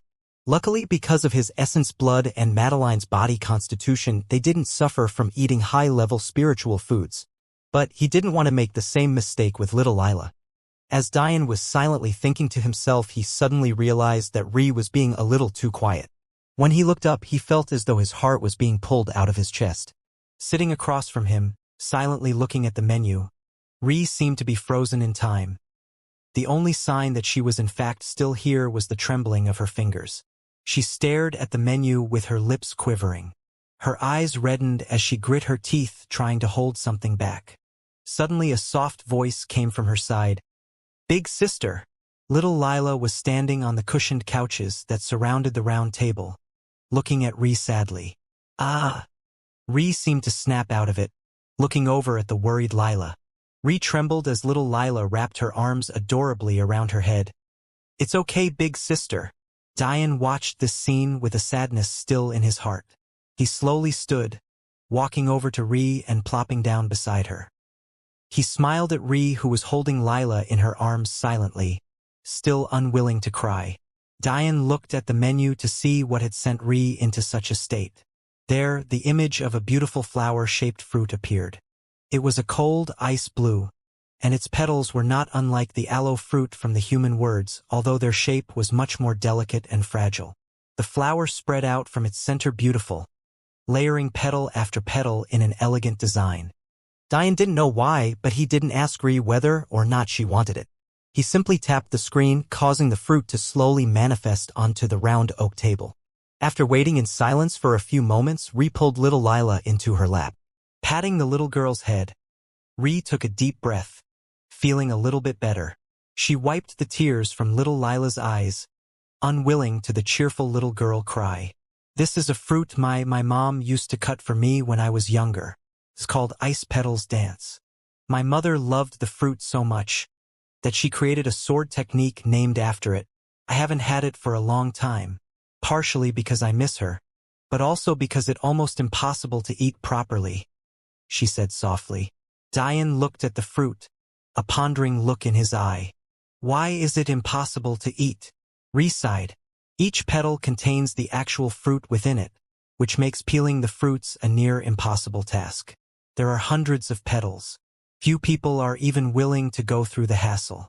That's not even to mention that the coating of the petals is bitter to taste, but the fruit inside is really thin compared to the coating. So, if you peel it incorrectly, you could either end up with bitter-tasting fruit or no fruit at all. Diane pondered on this and suddenly smiled. How did your mother peel it? Ree smiled gently in reminiscence. Her sword cultivation was so profound. She would use her sword chi to peel the petals back, leaving only the fruit behind. It was delicious. Diane smiled, reaching his hand to the center of the fruit. Ree looked confused. Is he trying to do what my mom did? There's no way he has that much control. But suddenly Ree's doubt vanished, her eyes widening in shock. Diane's eyes flashed with gold, remembering one of the very first arrays he had ever mastered, the spatial array. Sweat beaded down his forehead as the array contorted and deformed, slowly coating each and every one of the ice blue petals. Little Lila looked on, giggling happily as she watched. Minutes passed, and soon, Diane stopped, looking towards Ree with a large grin. Today, I serve you ice petals dance. Diane gentle grasped the center stem of the flower fruit, pulling upwards. A sweet aroma filled the private room. It was like lavender dipped into apple cider, giving their noses a slight and gentle itching sensation. The juices of the fruit slowly dripped from the now pinkish flesh as Diane held the fruit's shell in his hand. Ree's hands trembled as she slowly picked a petal, peeling it off and softly chewing on it. The tears she had held back finally couldn't be held back any longer. The only sound left in the room was a blue-haired girl sobbing in a fit of happiness and an aching longing. Thank you, Diane. Ree watched silently as Diane meditated quietly. His skin was noticeably reddened from its previous tanned color and sweat beaded down his forehead. Yet, despite the pain he was in, a wide smile could be seen on his face. Ree thought Diane was crazy for enjoying the pain of whatever cultivation method he was going through right now. But if she knew he was smiling because he was gaining more benefits than he could count without spending a dime, Diane would lose whatever higher position he had just gained in Ree's heart. Little Lila, though, had eaten her fill and was happily playing around with Little Black. The food seemed to have been of great benefit to Little Black as well because his fur and scales were shining with a pure sheen. Even the white swirls that graced his luscious coat seemed to be made of shining with lights of their own. However, Diane could be said to have gotten the most from this experience. His blood essence, which had stalled in its integration for such a long time, had been pushed violently upwards. His Demon Qilin and Celestial Deer essences were already approaching 10%, while his Demon Sage essence was pushing upwards to 2%. Initially, this surprised Diane because he thought the process would take longer. But then he remembered back to the months of training he underwent. Not only did he prime a good percentage of the essences for easier integration, his body itself had gotten stronger, so the process was less of a hassle. All the while, Diane had ordered himself another ice petals dance because it was the perfect fruit for calming his raging essence imbalance. That was because Diane was becoming more and more aware of how domineering the sage's blood essence truly was. For one, his soul had reached the essence stage with no problem. Diane was clear of the fact this was only possible with the help of the sage demon's blood. If it wasn't for it, how would Diane's body be able to handle such a powerful soul? The second reason was because despite Diane's increase in soul strength, and by extension aurora strength, he still couldn't heal his own body effectively. Although minor injuries weren't a problem, if he got injured like he did back at the Legacy World opening again, even with his improved soul he would need weeks to recuperate. This meant Diane had no choice but to invest heavily into using the pill condensation technique to create potent medicine for himself. But, if he had to use such powerful pills already, what would happen when he integrated even more of the sage's blood essence?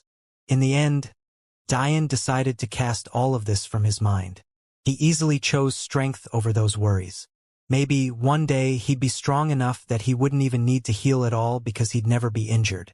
So, Diane settled on not only integrating as much of the sage demon's essence as he could, but also finding an equally powerful blood essence later to help him balance the demonic aura. Hours later, little Lila was still happily playing with Little Black, and it was already well past midday. However, Since there was still much daylight left, Diane still chose to bring little Lila with him and Ree to the cave.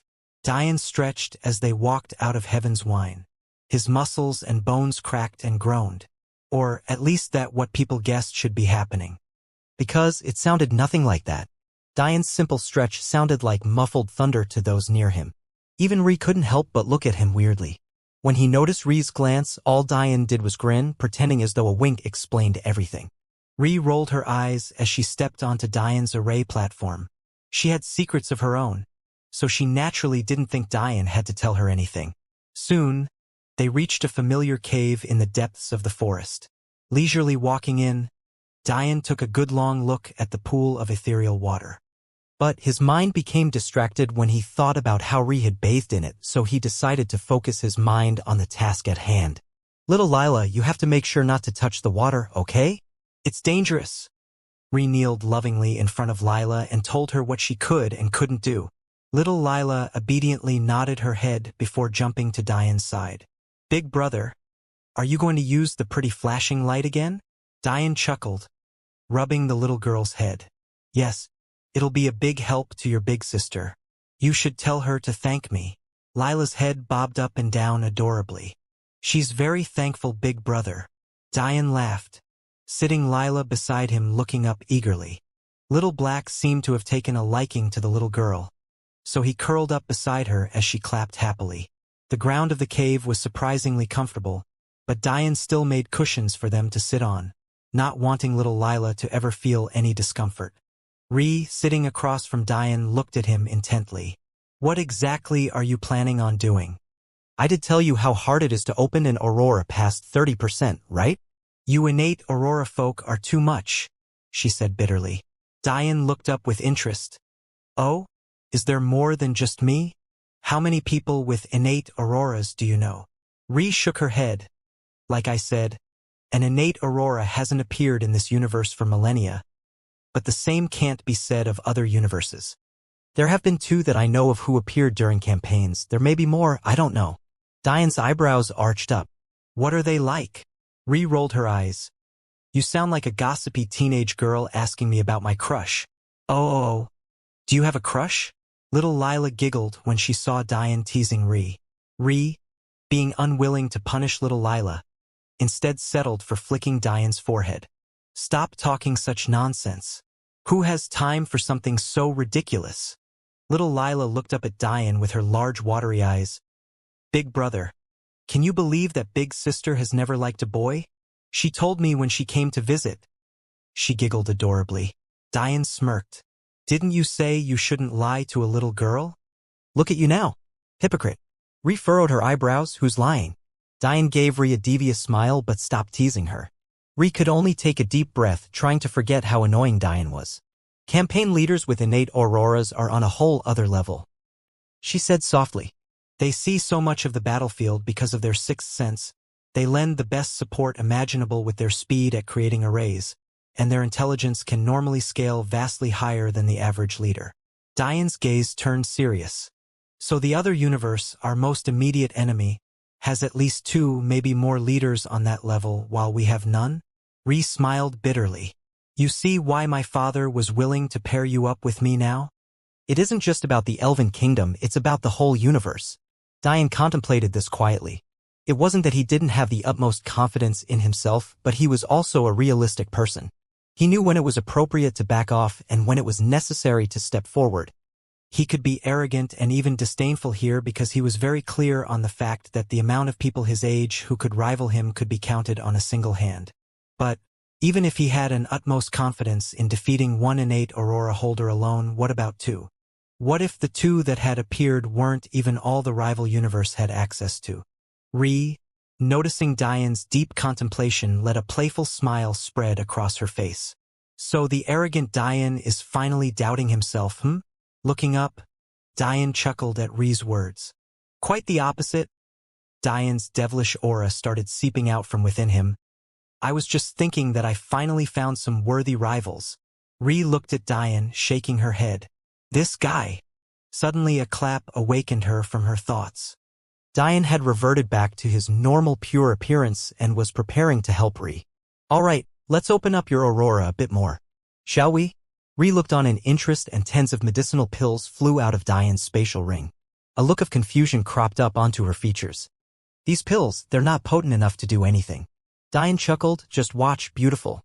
Ree, for some inexplicable reason, blushed when she heard Diane say those words. Her head violently turned towards Diane to see if he had noticed. But she let out a sigh of relief as she realized he had closed his eyes and clasped his hands in concentrated meditation. It's not like he hasn't said that before. Little Lila giggled when she saw Ree's reaction but was immediately distracted by the tens of tiny gold arrays that appeared around each pill. The two girls watched in astonishment as the pills were slowly broken down to their most tiny portions. A cloud of colorful dust wafted in the cave, filling the area with a distinctly medicinal smell. The purity path energy from the cave slowly removed the previous impurities of past pills, making the process much easier on Diane. This was actually part of the reason he insisted on doing it here. He wanted to open as much of Ree's aurora as he could all at once. Minutes went by and soon hours. Before researching this aurora awakening pill, Diane had thought that it would be far less complex than constitution awakening pills. But he was very wrong. A body's innate constitution was in line with nature. It was naturally their body, so they were only tapping into something they already had. On the other hand, although everyone could technically make an initial contact with their aurora, they were going against the laws of the universe themselves by forcibly opening it past that point. This was exactly why the higher percentage an aurora was awakened to, the harder it was. Each 30% interval was a major watershed moment, with the last 10% being in the realm of near impossibility, even for the Celestial Deer Sect. In fact, even the Celestial Deer Sect at their peak wouldn't be able to awaken an aurora past 70%, let alone 90%. In the midst of the slowly passing time, little Lila had long since fallen asleep hugging little Black. It wasn't that the little girl had lost interest, but she was truly too tired. Ree couldn't help but loving stroke the adorable girl's hair as she watched Diane slowly separate the important components to bring them back together. Ree couldn't help but praise Diane in her heart. Not only had he remained focused for many hours past what she thought was possible, the nuanced control of his time will, the intricacies of his arrays, his understanding of the fundamental parts of the pill and how to properly separate them so as not to lose the potency regained through his time will. Ree found it hard to believe that he really was just a few months older than her. Soon, the setting sun could be vaguely seen in the cave, reflecting orange and red hues that made the gently fluttering snow and ice sparkle beautifully. Diane finally closed his eyes in rest, a large 3 centimeters wide pill resting in his hands. It was almost transparent, but clouds of a rainbow of colors could be seen swirling under its surface. Opening his eyes, Diane smiled at Ree.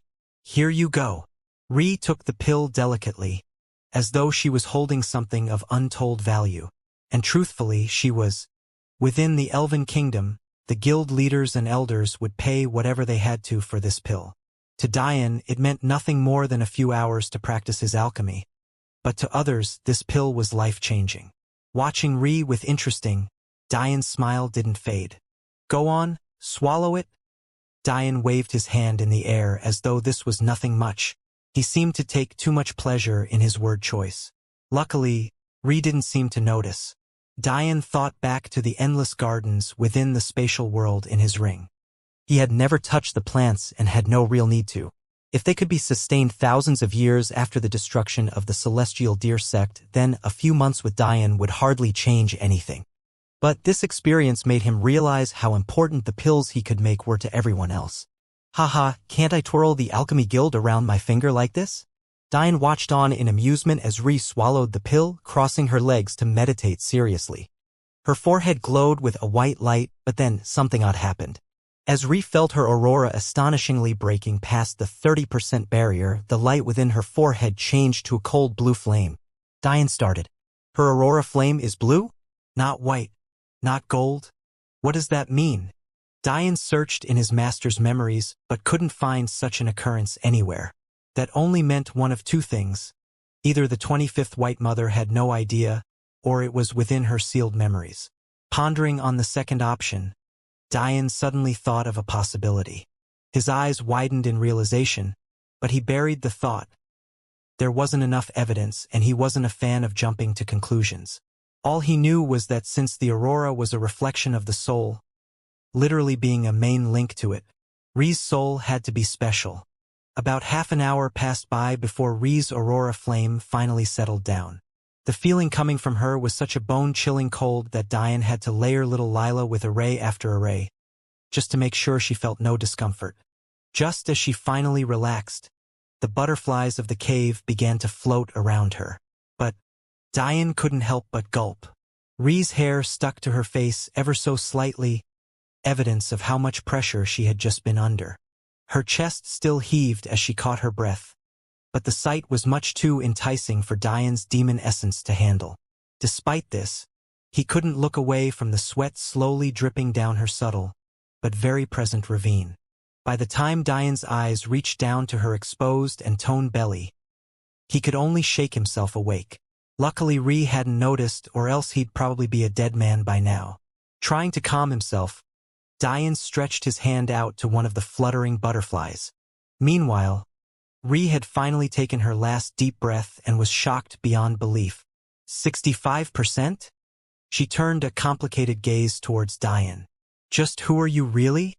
Just as she was deciding on whether she should ask Diane and open herself up to being questioned as well, she noticed Diane frowning. What is it? Ri asked. Diane's confused voice rang out. My ring. It's vibrating, why? Ri's eyebrows furrowed. Ring? Vibrating? Ri looked at what Diane was talking about only to find him staring at the very same spatial ring she had once held around her neck. But Diane's hand was visibly shaking, and it clearly had nothing to do with him. What's going on? They both thought at once. Suddenly, Diane's eyes widened with a sudden realization. He jumped up, running to Ri. He quickly took off the ring and put it in her hand. Whatever you do, Ri, do not take this ring out of this cave. Ri didn't understand what Diane was talking about, or why he would say that, but she nodded her head obediently. This didn't seem like the time to be questioning him. Let Little Black take Lila out of the cave and have him stay with her. It's best we err on the side of caution, Diane said solemnly. Ri nodded heavily, watching with anxiety as Diane scrunched his brows in concentration as though he was thinking through a difficult problem. Could it be that they're awake? Thought Diane. Worst case scenario, I'll have to use the cave left by Ri's mother to kill them all by teleporting them out. With that thought, Diane vanished into the ring. Little Black had long since heard Diane's words. Flipping Lila onto his back, she yawned as she wrapped her small arms around his neck.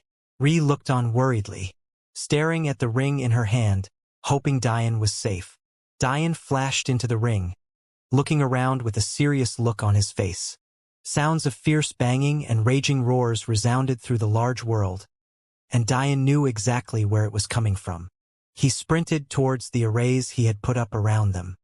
He knew that he spent hours studying and building the defensive array that caged them in after he stepped into the essence stage of soul cultivation. Someone, even at the peak of the essence gathering level, would be hard-pressed to shatter the array. But by the time Diane got to the area he left the prisoners of the Sage Demon in, he couldn't have been more horrified to find the array had long since shattered. There instead, thousands of people stood, releasing their auras into the sky, hoping to break their way out of this world. Somehow, all of them had changed drastically. Their hair color used to be varying, different for each person. Yet, they now somehow all had bright white hair. Their eyes shone a dense, but clear black, as though nothing could cause them fear. Suddenly, with the arrival of Diane, everything became strikingly quiet. But Diane didn't know how he should feel about these thousands of eyes being trained onto him.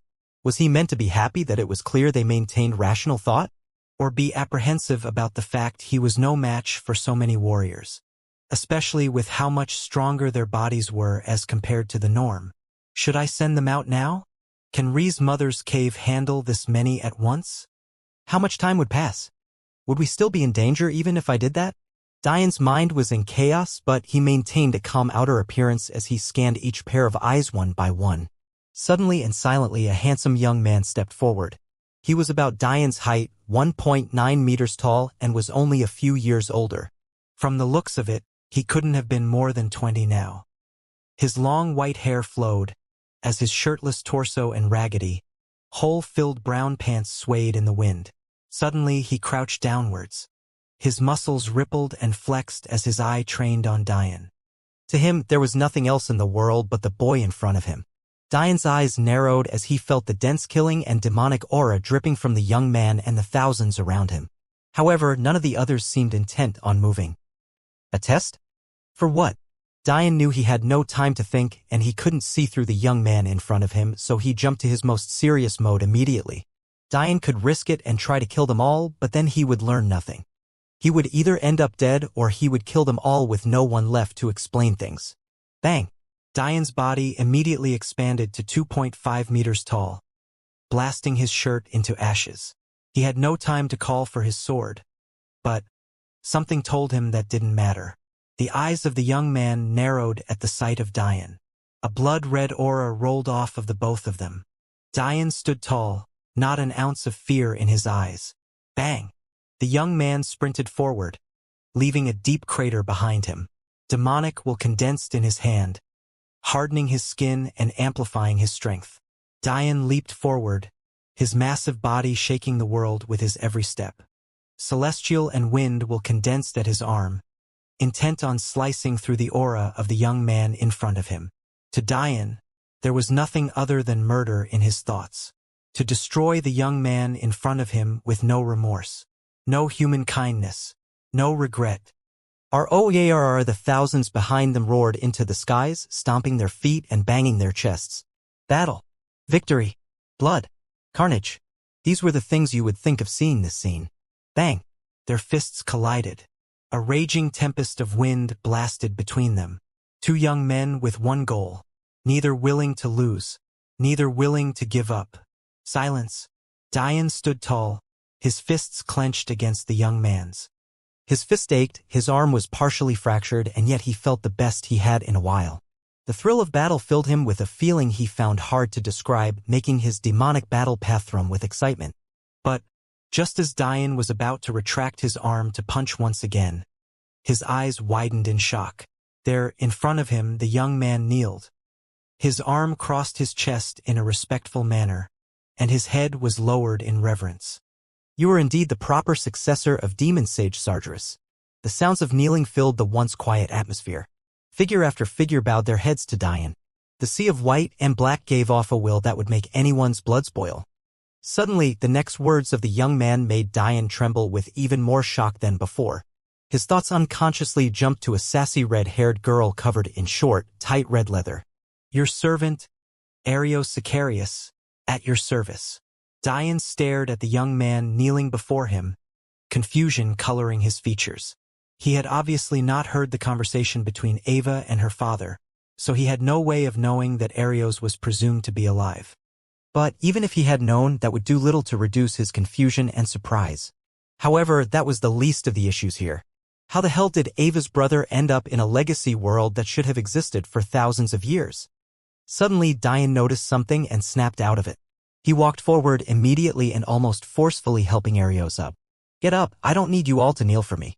After he was satisfied, Diane's size finally reduced. Although his muscles ached a bit, he was glad to see that he handled the stress of the technique much better now. He had been holding back from proceeding to the second stage of the technique's first layer, but it seemed his body might be ready for it now. Diane sighed. I'm sure you can see my confusion. I understand none of what is going on right now. Arios looked at Diane intently, seemingly trying to figure something out.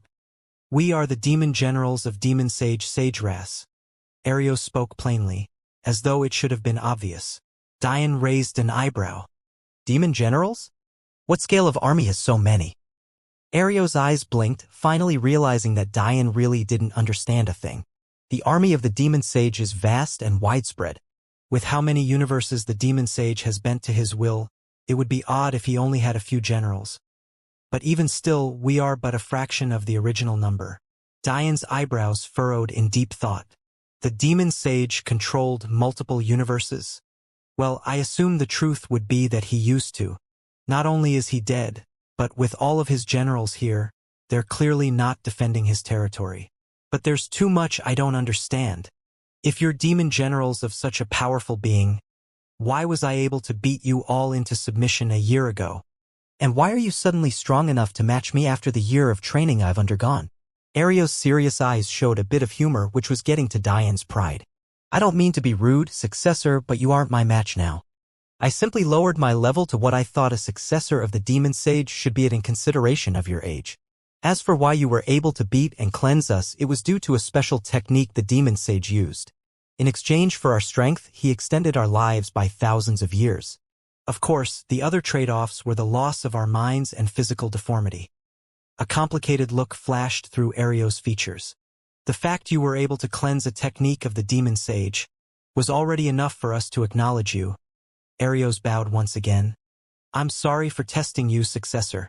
Although Diane had been a bit annoyed with Arios stomping on his pride, a look of interest still colored his features. It was clear that Arios had utmost respect for him, but he was still willing to tease him.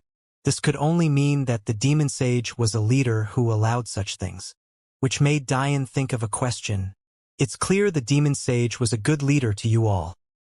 Diane's words were greeted with glistening eyes and nods of acknowledgement.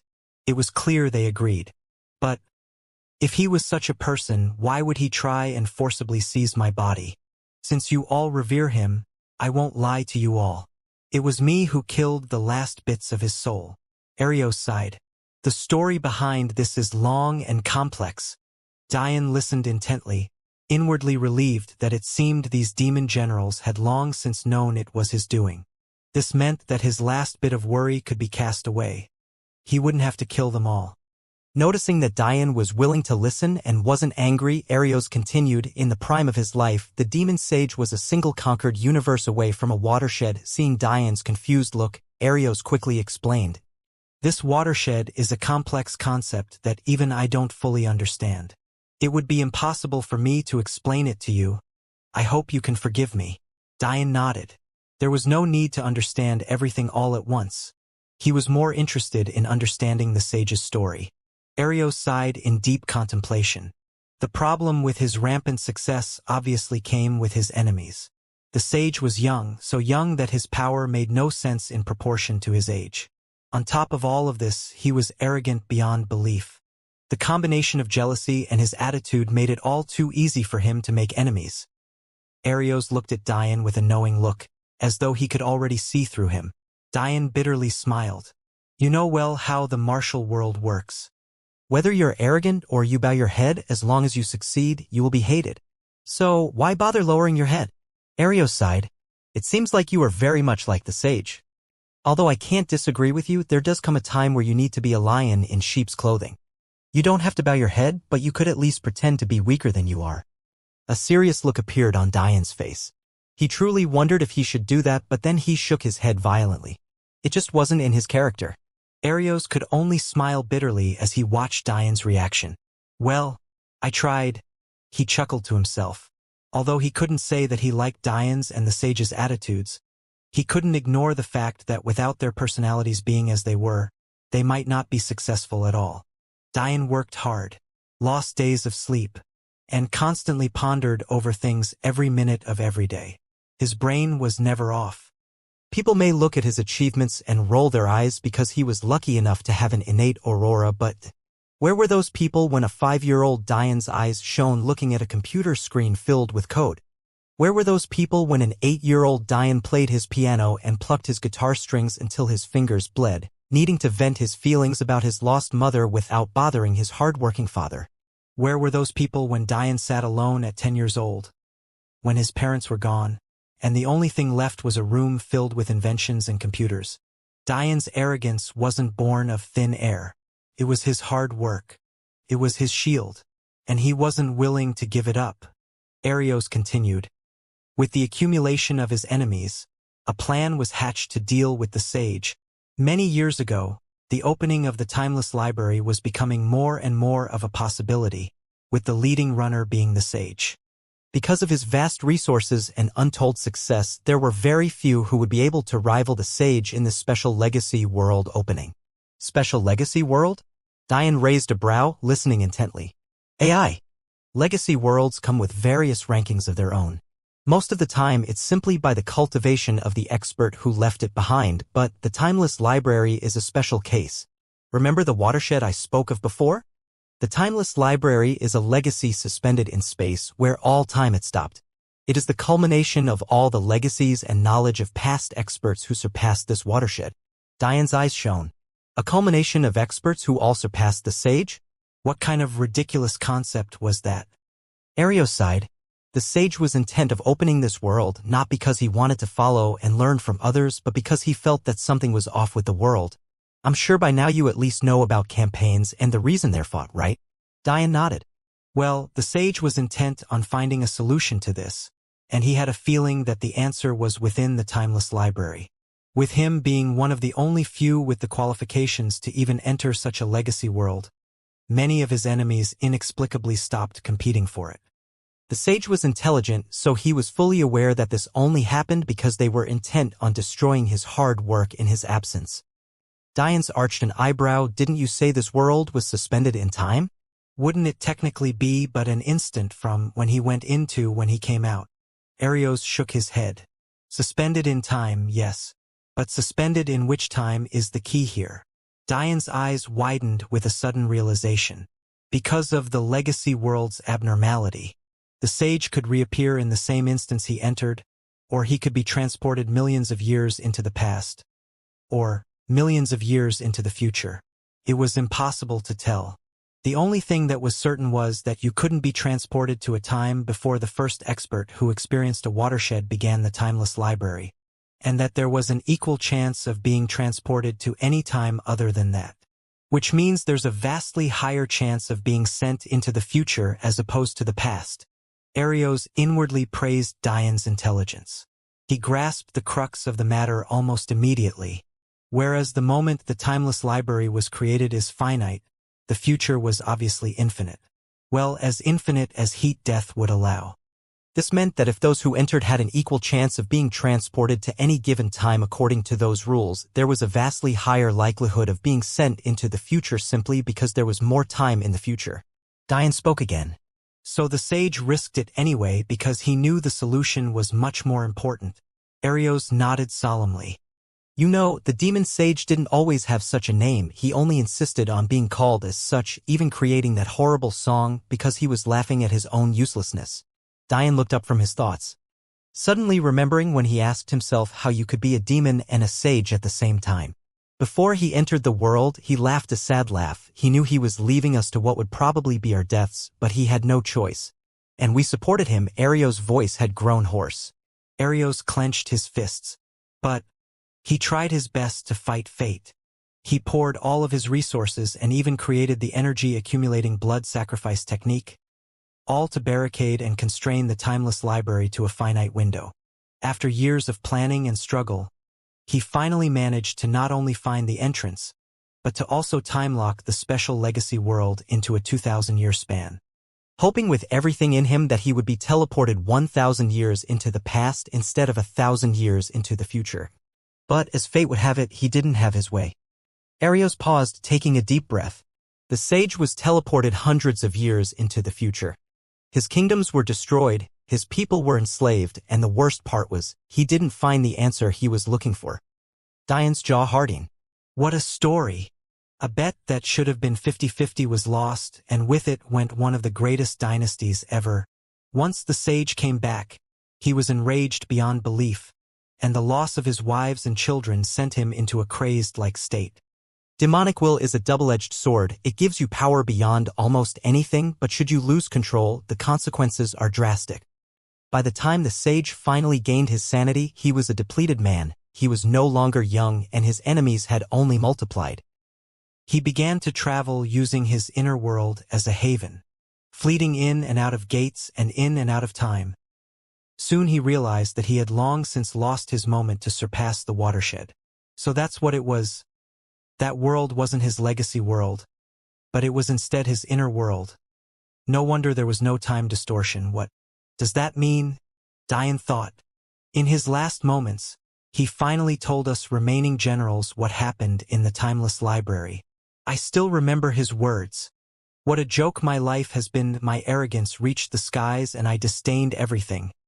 And yet, in the end, fate still played with me to death. You want to know what happened in the timeless library? The place I gave up everything for? The sage laughed so hard that tears streamed down his face endlessly. Those bastards told me I wasn't good enough, that I wasn't fated, and most sadistically of all, that my successor would be the one to end my life. What a joke! Diane trembled listening to these words. To lose everything he's worked so hard for just to be told he wasn't good enough. So the sage settled down waiting for fate to take hold. He had given up on everything. All he had left was us, although we were just as talented as his more powerful generals. Because of our young age and weak cultivations, we survived only because we were ants not worth being stepped on. Then, one day, the sage's inner world resonated with his created blood sacrifice technique and awoke him from his slumber. The only thing he told us before he allowed you all in was that he had split his soul to suspend his youngest and last daughter in time, along with all of his accumulated knowledge and wealth within the only abandoned universe in existence. Chaos. I can't tell you much about that universe. Nor can I tell you where it is or how to get there. But we hope as a fated successor, you do our pitiful master this last favor. No wonder. It makes no sense for such a powerful existence to only have a supreme-level treasure. It's not enough for his level. Not to mention the fact it was definitely too easy to wipe him out, regardless of the fact he was just a remnant soul. Diane took a deep breath before he suddenly grinned. The wives of such a powerful man should have been goddesses among women, no? Then wouldn't his daughter be an incomparable fairy? You don't need to ask me twice. Ario's eyes widened in shock, before he laughed so hard that his stomach hurt. The thousands of white-haired generals cut through the once somber atmosphere with their uproarious laughter. It seemed they had found themselves a good leader. Diane smiled, tapping Arios on the shoulder. There's still one more thing, Arios. Arios wiped the tears from his eyes and looked towards Diane. A complicated look appeared on Diane's features. Do you remember your origin? Arios froze. My origin? I come from a low-ranking universe, from a planet called Earth. Diane gripped Arios' shoulder. Your sister misses you? Diane's smile was gentle, but his words filled Arios' eyes with tears of sadness, longing and joy. The demon generals, knowing of Arios' odd backstory, smiled knowingly. It seemed like at least one of them would get a happy ending. Due to Diane's prodding, Arios finally told his story. Many years ago, he had left the Sicarius family to pursue his own path, much like his elder brothers. He was a genius, but he was still intrigued by the Focus Academy, mostly due to its teleportation to the elven world. However, it wasn't the world itself, but rather the reason such a low-ranking school even had such a powerful array. His curiosity only increased when, at the opening ceremony of his entrance, he noticed the creation array the Pillar family kids used. Although he had told his family he was headed to Focus Academy because the elven world was beneficial, his true purpose was to investigate these abnormalities. He kept it a secret for a simple reason. His father, Head Sicarius, was a stoic man who wanted his sons to lead their own lives. But that didn't mean he wanted them to be reckless. Because he was a close confidant of the royal god clan, he was well aware of the dangers that were associated with the origin of those arrays. Not meaning that he knew about the blood sacrifice technique, but he was fully aware about the destruction of the sect that left those arrays behind, the Celestial Deer sect. Because Head Sicarius knew how dangerous the enemies of the sect were, he didn't want his son to be involved in any way. But Arios was stubbornly curious. As a result, he snuck into the Center Pillar library using his assassin techniques and read about the Celestial Deer sect and came to the same conclusion Diane did. The remains were in Focus Lake. But, unfortunately for Arios, not only were his movements noticed since he didn't use the same covert methods Diane did by sneaking in using the pawns, the Celestial Deer sect didn't reveal itself to him like it did for Diane. He could only head back empty-handed. Soon after, the Elven World opening was announced, and Arios of course participated. However, while inside, a girl he had gotten close with tried to kill him. Diane, who was listening, immediately knew that this girl was Tammy. Because Arios was hiding his true cultivation, Tammy was no match for him. But he could see that she was deeply troubled and felt she was backed into a corner, although he didn't know she was doing this because people noticed him sneaking into the Central Pillar library. As such, Arios never revealed his cultivation level to Tammy, and instead let her kill him, because Arios had mastered the technique to a much higher level than Ava, a technique he called assassin soul death. He was able to cut off his soul and reinstate it at will. This was why while Ava's soul crystal cracked, Arios simply dimmed, losing the connection.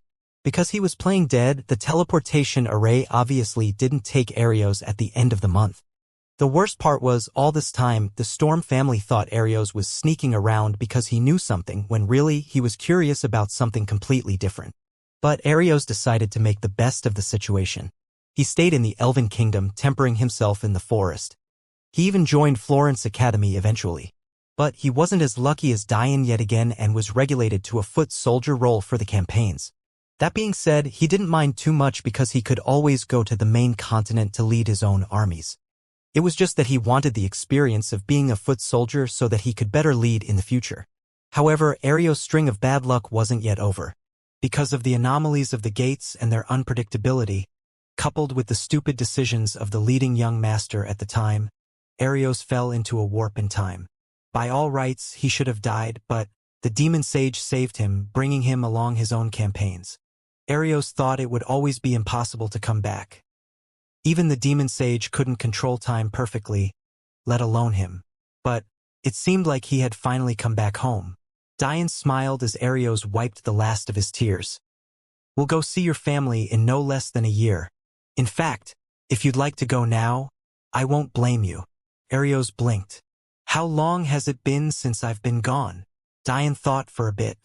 "Ava was only 18 when I met her, so she should be 19 at most right now." Arios looked like he had just heard the greatest thing in the world. "Only 2 years? I've only been gone 2 years?" Ha ha ha ha ha. His laughter was light, as though a massive burden had been dropped from his shoulders. Arios was only 23 right now, and he left home at 20. But despite this, he had no way of knowing what point of Earth's history he had come back to. The fact he had been gone for even less time than he experienced away was only the best of news to him. Diane smiled. It seems like that technique the demon sage used stopped their aging completely and stopped them from being aware of how much time had really passed. Arios should have experienced thousands of years in the deformed state, but to him, he only spent 3 years as a demon general. I guess the demon sage truly is a kind man. "Since you've lived such a pitiful life, I'll take up the mantle for you." "I can't take you as my master, as I've already promised that to someone else, but you've earned my respect. Once the time is right, I'll be the new demon sage. I'll save your daughter. I'll slaughter your enemies. And I'll make sure they know the reason why they're dying. Consider this a thank you for leaving your legacy to me, and an apology for being the fated reason you died." The demon general sat down on the ground, happy and content with everything. Although Diane still had many questions, from their hair to who they were as people and what they'd done in the past, he held it in for now. These people had been through a lot, it was time for them to relax. Arios looked at Diane with an interested impression and said something that made Diane rethink his whole attitude. "So, successor, when's our next campaign?" Diane looked at Arios for a bit, feeling the blood of the demon generals boiling along with his. Diane grinned widely. "I guess it's time to make a splash."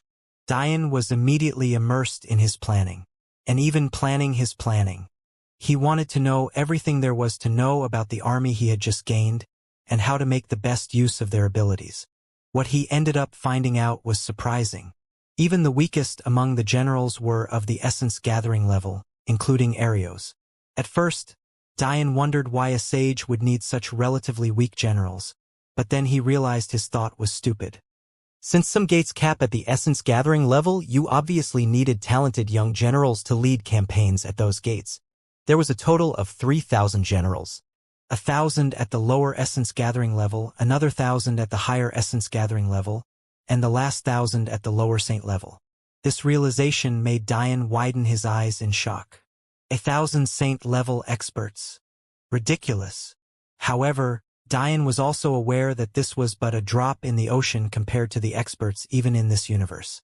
Not only did even the Elven Kingdom itself have peak-level saints who could wipe out Diane's entire army with just a bit of effort, if one took the entire planet into consideration, 1,000 lower saints, even without taking into account those of higher levels of cultivation, would lose out by sheer lack of numbers.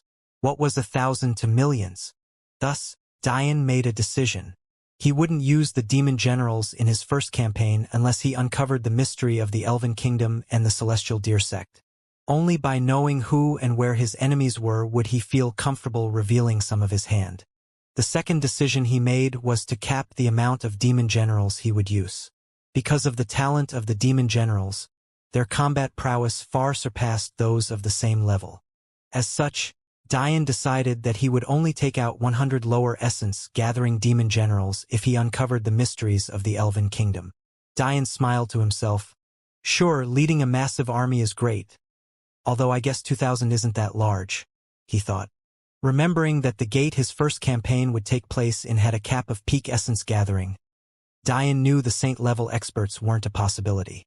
But what could be cooler than having a small army and still dominating? Although Dian thought this like a joke, there were real reasons why he preferred a smaller army. For one, with his lack of experience, smaller numbers would be easier for him to command. Then, with the unpredictability of the gates, it was also easier to protect everyone should their numbers be kept in check. And finally, him suddenly appearing with an army of 100 was still acceptable. 2,000 though? That was pushing it. Plus, with only 100, considering how many spiritual weapons the Celestial Deer Sect left to me, I should be able to equip them all. With that thought, Dian quickly memorized the names of each and every one of his demon generals. Over the next few months, he would take his time to learn about all of their abilities and more about the gates. With that knowledge, he'd form a well-balanced team of 100. Dian already had no doubt in his mind that settling the matter of the Elven Kingdom was only a matter of time. Arios?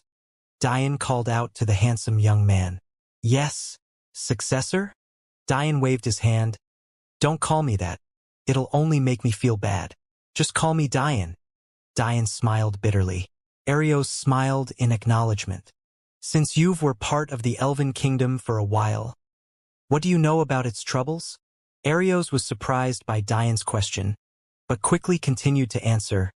As an outsider, not much. But, over the course of the few months I stayed there, I did come to know of some things. For one, their king has been missing for a long while, and with him, his daughter, the princess. Dian nodded. He remembered re-mentioning her cousin. But considering that was the one and only time, Dian didn't doubt that this princess was gone. The other is that the Elven Kingdom adheres to very strict traditions in choosing their rulers.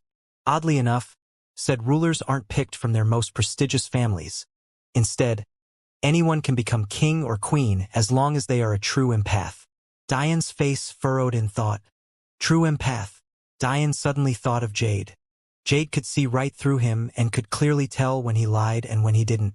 Even to the point that it was almost as though she could read his mind.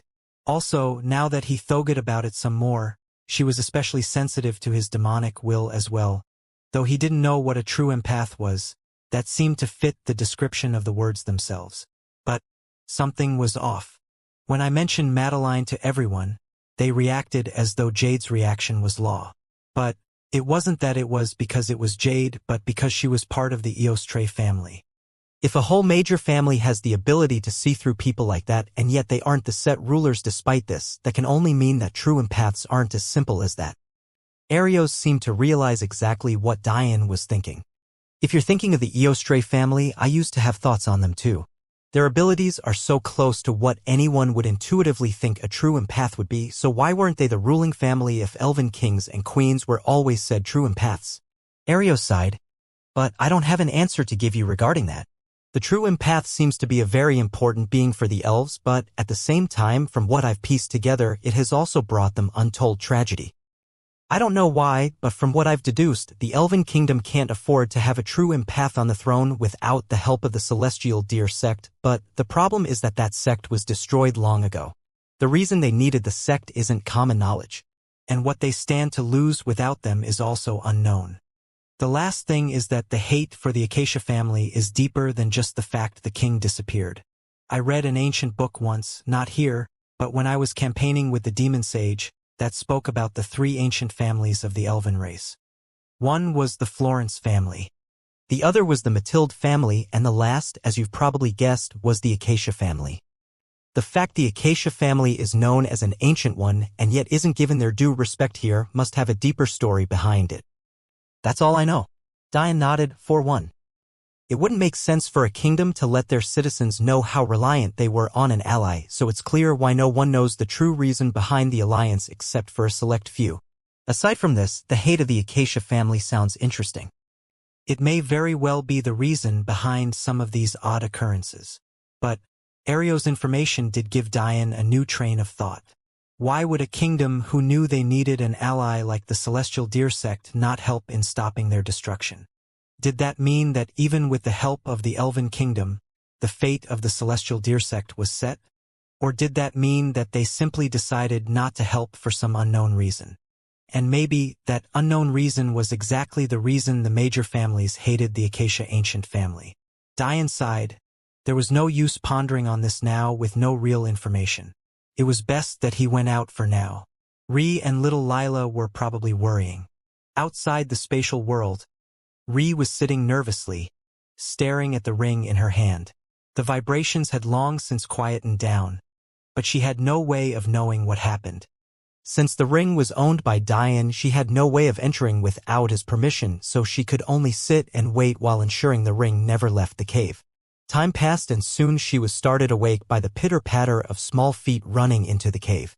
Ree looked up to see little Lila skipping in. Without her noticing, the sun had already come up in the sky, and Diane was still nowhere to be seen. Big sister? Where's Big Brother Diane? Little Black walked beside little Lila.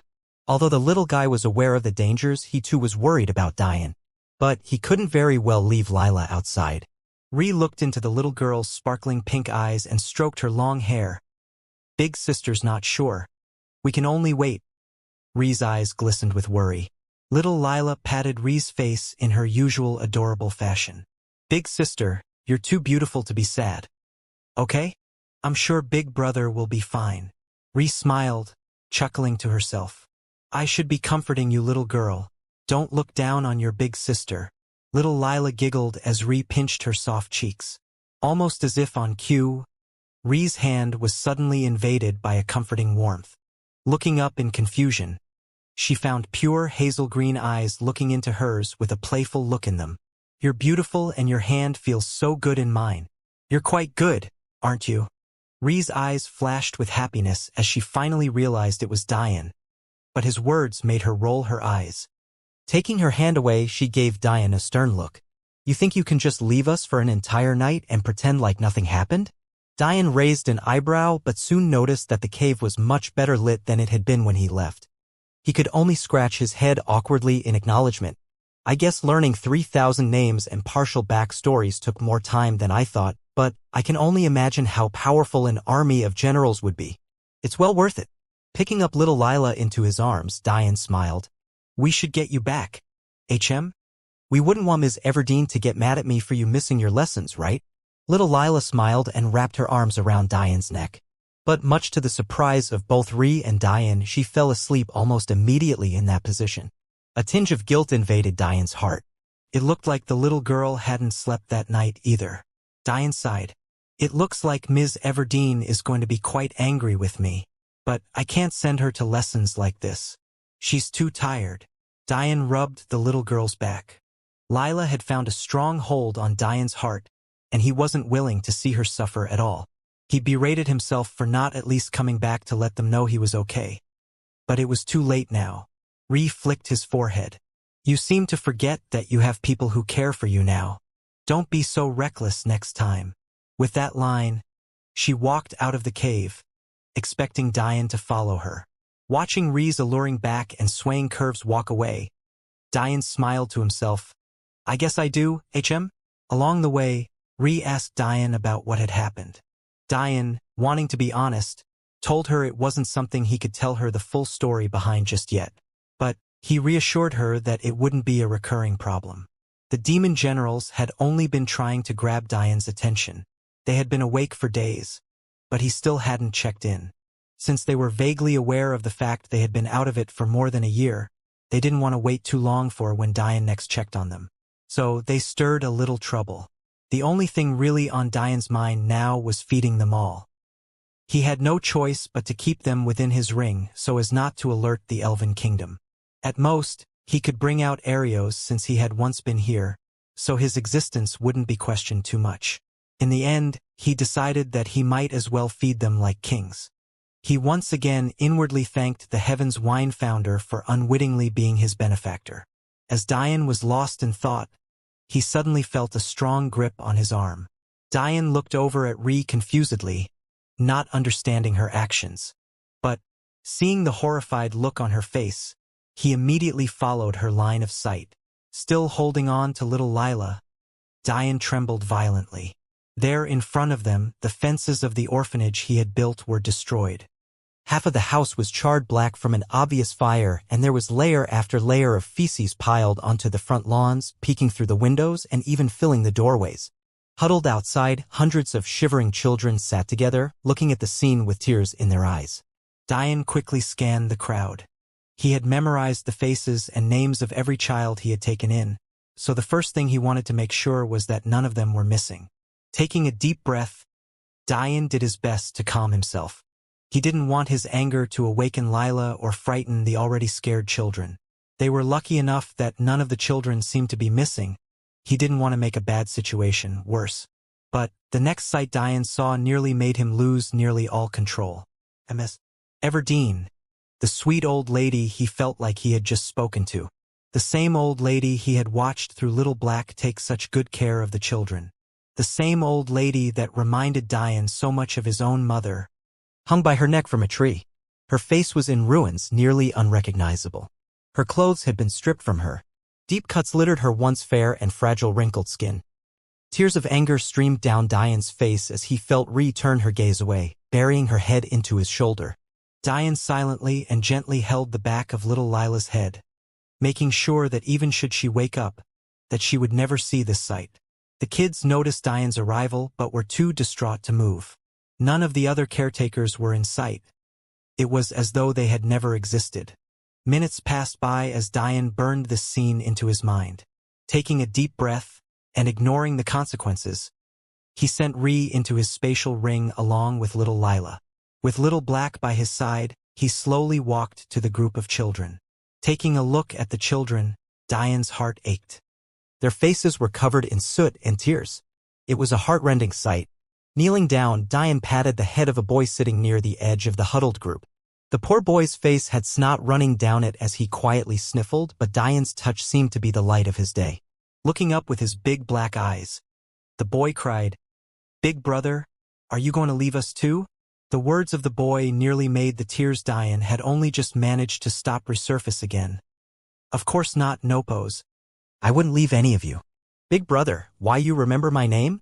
Diane smiled gently. "Of course I do." Then Diane began pointing to each child, quietly speaking their names. "Onas, Ruth, Riel, Sura, Talila, Nuala, Ori." Diane rattled off every single one of their names. Many of these children didn't even have last names to them, much like little Lila. Diane's heart was pained by the fact this was the best he could do to give these kids a little warmth in their lives. But with every name he said, another light of glistening admiration surfaced in the eyes of those kids. With every name he spoke, tears of warmth replaced the cold and dried streaks of salt and dread that had once covered their faces. With every name he whispered, he added another child to his family. In the end, Diane kneeled before them and bowed his head.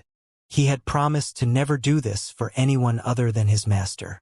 In fact, in the western part of the world he originated from, in the human mortal realm, bowing and kneeling was seen as nothing but a form of disgrace. But that was exactly how Diane felt now. He had let these kids down. Whether that be because of his arrogance or because he didn't build their defenses well enough was irrelevant to him. The mere fact he had allowed such innocent souls to experience something like this was something he would never forgive himself for. The kids shivered watching Diane's actions. But his next words were ones they would never forget. "Sorry is not enough for what I've put you all through." Diane buried his forehead firmly into the ground. "But I promise with everything in me that from this day forward I won't allow anyone to treat you like this again. You'll live your lives as children should. You'll laugh and smile. You'll only cry tears of happiness and maybe frustration. But never, Never again will they be tears of pain. Just as Dian finished, he felt a small hand on his shoulder. He looked up to find Nopos looking at him with tears streaking down his small face. It's not your fault, big brother. They were bad people, very bad people. They even tortured Ms. Everdeen to find where Sister Lila was hiding. In the end, only she fought for us. Everyone else ran. Now we have your big brother. You're willing to remember our names and you're willing to kneel for us. You will always be our big brother. Dian's words caught in his throat. He hugged the little boy and every child after, silently sending them and Little Black into the spatial world. Soon he was all that was left. Silently, Dian walked to the tree Ms. Everdeen hung from, gently taking her down. Dian slowly and diligently repaired the wounds on the beautiful old lady's skin, taking his time to repair her gray eyes and her disarrayed hair. Dian knew this would never revive her, but he wasn't willing for her to have any blemishes even in death. Afterwards, Dian created a beautiful dress for her. An elegant and conservative silver covered Ms. Everdeen's body. Slowly closing her eyes for the last time, Dian smiled gently. You truly are beautiful, Ms. Everdeen. May you rest in peace. Dian's crystal will word to life as he created endless flowers, small birds, and butterflies, gently layering Ms. Everdeen's crystalline coffin with them. She looked peaceful, exactly like someone who fought to the end for what they believed in. Her arms were crossed and the countless crystallized flowers and elegant animals graced her in death. Dian took a deep breath. When the time is right, I'll complete your perfect burial. The ones who did this to you will kneel before you in repentance. Forever. With that thought, Dian took out a new spatial ring, one that he would reserve for Ms. Everdeen. Silently putting her away, Dian closed his eyes. It was still the early morning. Birds chirped, and the leaves of the forest rustled in the wind. But, aside from this, there was nothing but an eerie quiet. The village that had once had many residents was empty. They had most likely fled in the midst of the disaster, not bothering to care for already parentless children. Hours went by with Dian in this state, but he still wasn't willing to move. He smelt the foul manure coming from the once vibrant orphanage. He felt the trembling in his heart as it continued to fiercely pound. He felt the dripping blood from clenched hands. He wasn't willing to relax. Soon it was already the next morning. Suddenly, Dian opened his eyes, a dense fire burning within them. Black flames danced across Dian's face, erasing all traces of the tears he had ever shed. His eyes were decidedly darker, dimming from their hazel green to a murky and dark brown. With a wave of his hand, the black flames engulfed the orphanage, not even sparing the trees and village around it. Dian stood within, untouched, his face without emotion and his heart calm as a dark and gloomy lake. Just like that, another day passed silently. Dian sat in the Heaven's Wine private room, diligently packaging food for every child and demon general. For the children, he created well-rounded meal plans, strengthening their hibernating meridians, increasing their bodies' capacities, and making their souls more robust for future cultivation. For the demon generals, although he didn't know the extent of all of their powers just yet, he had still grasped their specialties. He wasn't satisfied with his army having any weaknesses, so he decreased the amount of food towards their strengths and increased the food to buffer their weaknesses. After he had sent enough for an entire week and equipped the demon generals with cultivation methods for their weaknesses from the celestial deer sect, he finally ate himself. Although the dip in revenue would be obvious from the elven branch's perspective, the overall scale of Heaven's Wine was so large that Dian's influence was minute. Again, what was feeding thousands for free versus getting payment from millions? Even tens of millions? From what Dian could see, there were no overseers at any branch. There were no guards, no waiters, and this branch didn't even seem to have one of the owner's disciples. So, Dian deduced that Heaven's Wine was most likely overseen together as a collective, rather than individually. As such, he used their resources freely. But at the back of Dian's mind, he was fully aware that Iacus could most likely see what was going on. And by extension, his master could too. But Dian couldn't be bothered to care. Not right now. He had too many other things on his mind. He knew that Ree was probably worried and pissed that she couldn't get out of the spatial world. But he was in no mood to interact with anyone at the moment. Even his seemingly heartfelt task of diligently tailoring meal plans for each person was done as though he was an emotionless robot. He calculated, he planned, he strategized. But during the hours he spent doing this, not once did he feel. Silently meditating and slowly absorbing his food, Diane's essence integration slowly increased. Although the pace was much slower than before, it was much better than without the spiritual foods. His demon Qilin and celestial deerblood was already approaching 11%, and his demon sage essence had finally firmly planted itself at 2%. With this, his body strength could finally rival those at the lower meridian formation stage without the need for him to use his understand of wills or his soul. Although that was only when they too didn't use their wills or souls. This being said, Diane felt a faint watershed at surpassing 10% of integration. It seemed every 10% mark would bring him another set of challenges and another level of trials. However, he could only push through. In addition to his body, he also spent time on his soul. Although he had yet to investigate his manifestation, he could faintly feel his soul diligently approaching the middle tier of the essence stage. However, Diane felt like he needed to know more about the soul before he studied his manifestation. For example, he still had no idea what an innate soul strength was. In fact, the first time he had even heard of such a concept was when Ree explained the requirements to enter Acacia Academy.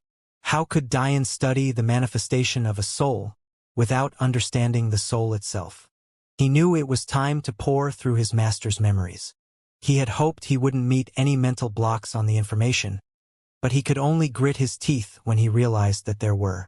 No wonder he hadn't stumbled upon the term innate soul strength before. His master had never left it in her memories for him. Diane could only resign himself to heading back to the Acacia Academy library. Afterwards, he'd leave his marks on the guilds and slowly uncover the mystery of the Elven Kingdom. Despite Diane's cold heart, his mind was clear as he realized something. If every mental block was in correlation to the destruction of the Celestial Deer sect, wouldn't that mean that by a complex system of elimination and cross-referencing things Diane's master should know versus what her memories didn't have, Diane would be able to slowly piece together the story? It seems you've left me quite the puzzle game master. This was Diane's first real human-like thought in days. Within Diane's spatial world, everything was peaceful. The demon generals and children happily ate their food. Diane had sent each set in separately, marked for each person and divided by day. Since he didn't know how robust the appetites of everyone would be, he technically sent more than he needed to. In fact, many scratched their heads when reading the notes Diane left behind. One of the demon generals laughed. "This is a week's worth of food? I could go through a month and still not finish this." A beautiful white-haired demon general giggled lightly. "It seems our leader has quite the appetite. Look at all of this. He's assumed we're all as gluttonous as he is." How adorable! The atmosphere was light and heartfelt. None of the generals were aware of how Diane was feeling. Although some could vaguely sense that something had happened, judging by the influx of children, they didn't mind too much. Their leader cared enough to send them food, tailor-make their meals, and even send them cultivation methods to strengthen their weaknesses. What could they have to complain about? To them, if the successor needed help, he would come to them. It wasn't like they could leave the world of their own free will anyway. That was simply how spatial worlds worked. As long as the user was able to force you in, you would have to be strong enough to match the creator of the ring to break free. But how could experts that peaked at the lower saint level break free of constraints set by a spiritual grade ring? At most, they could shake the world like they had before. Suddenly the beauty spoke again. "What I'm most interested in is the fact the successor has such good cultivation methods. Where would he get them in such a low-ranking universe? AI. At first, I was only going to flip through casually and let the successor know later that they were too low-level. But these are all at the very minimum heaven-rank techniques and cultivation methods. Aside from the body cultivation manuals, that is. True. But high-level body cultivation manuals are rare everywhere. The fact he has Earth-level ones is a miracle into and of itself. The successor is indeed interesting. He also wants us all to learn music will to at least the 3rd level. Doesn't he know how hard music will is to grasp?" A demon general shook his head bitterly. The beauty smiled. "He must have a reason for it. Maybe he isn't expecting all of us to grasp it. Maybe he's only expecting it out of a few of us. This was indeed the truth. Diane had vaguely grasped that music will, despite its being seemingly simple, was among the most difficult to grasp. Much like the human mortal realm, music wasn't something you could force a true level of understanding in. You may be able to memorize notes and play the covers of your favorite songs, but none of these things constituted being a true expert. Music will meant being able to convey and understand artistic conceptions. Sure, a normal person would be able to feel that one song was meant to be happy, and another was meant to be angry.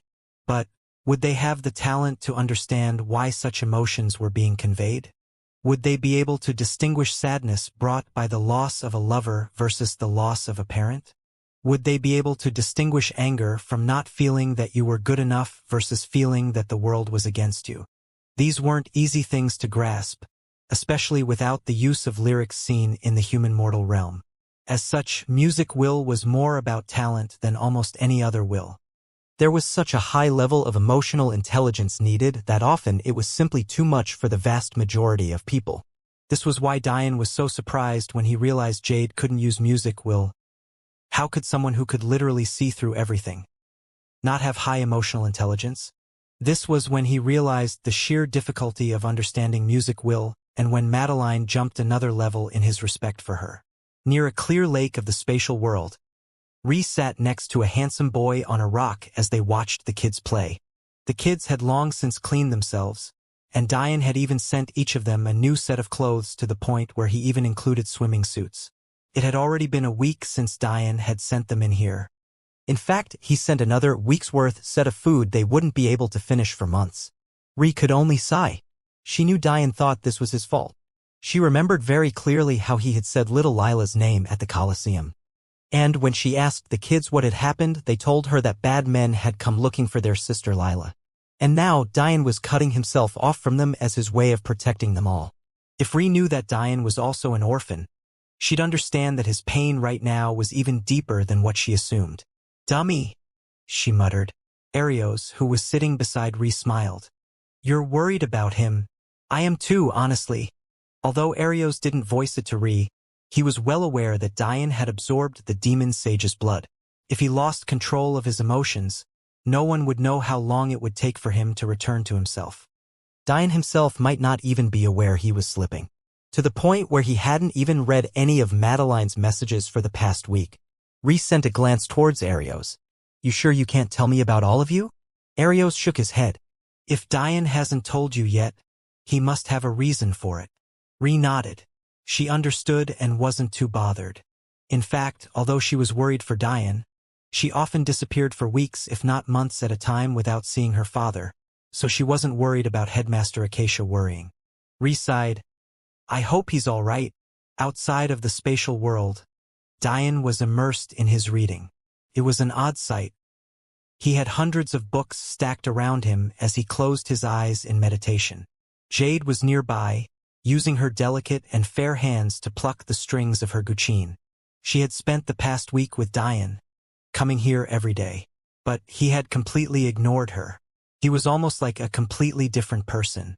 Because of her gift, she was able to tell something was weighing on his mind, but keeping him company was about as much as she could do for now. To Diane, nothing mattered but his cultivation and his knowledge. He not only poured through everything there was to know about the soul, he had also spent days studying past campaign accounts of the Elven Kingdom and, although there was a strikingly small amount, he had also looked through tales of Elven history. Although he had intuitively known what Rhys might mean when she mentioned innate souls, it was only now that he fully understood. Innate souls were essentially just the level a soul could reach without soul-specific cultivation. Meaning, since Diane's soul had reached the peak of the middle blossoming stage as soon as his body was strong enough to handle it, that was his innate soul strength. However, the meaning was also deeper than this. One's innate soul was also about a reflection of one's personality. It wasn't just about its base strength, but also connected to manifestations. So, Diane finally understood why it wasn't within his master's memories. But it also connected back to Rhys' blue aurora flame. Maybe there was something special about her innate soul. The last oddity Diane found was the fact records showed the max innate soul should be at the peak of the foundation stage. Yet, his was an entire stage higher than that. Technically speaking, the usual max made sense. It spanned from the equivalent of the first foundation layer to the 9th formation layer.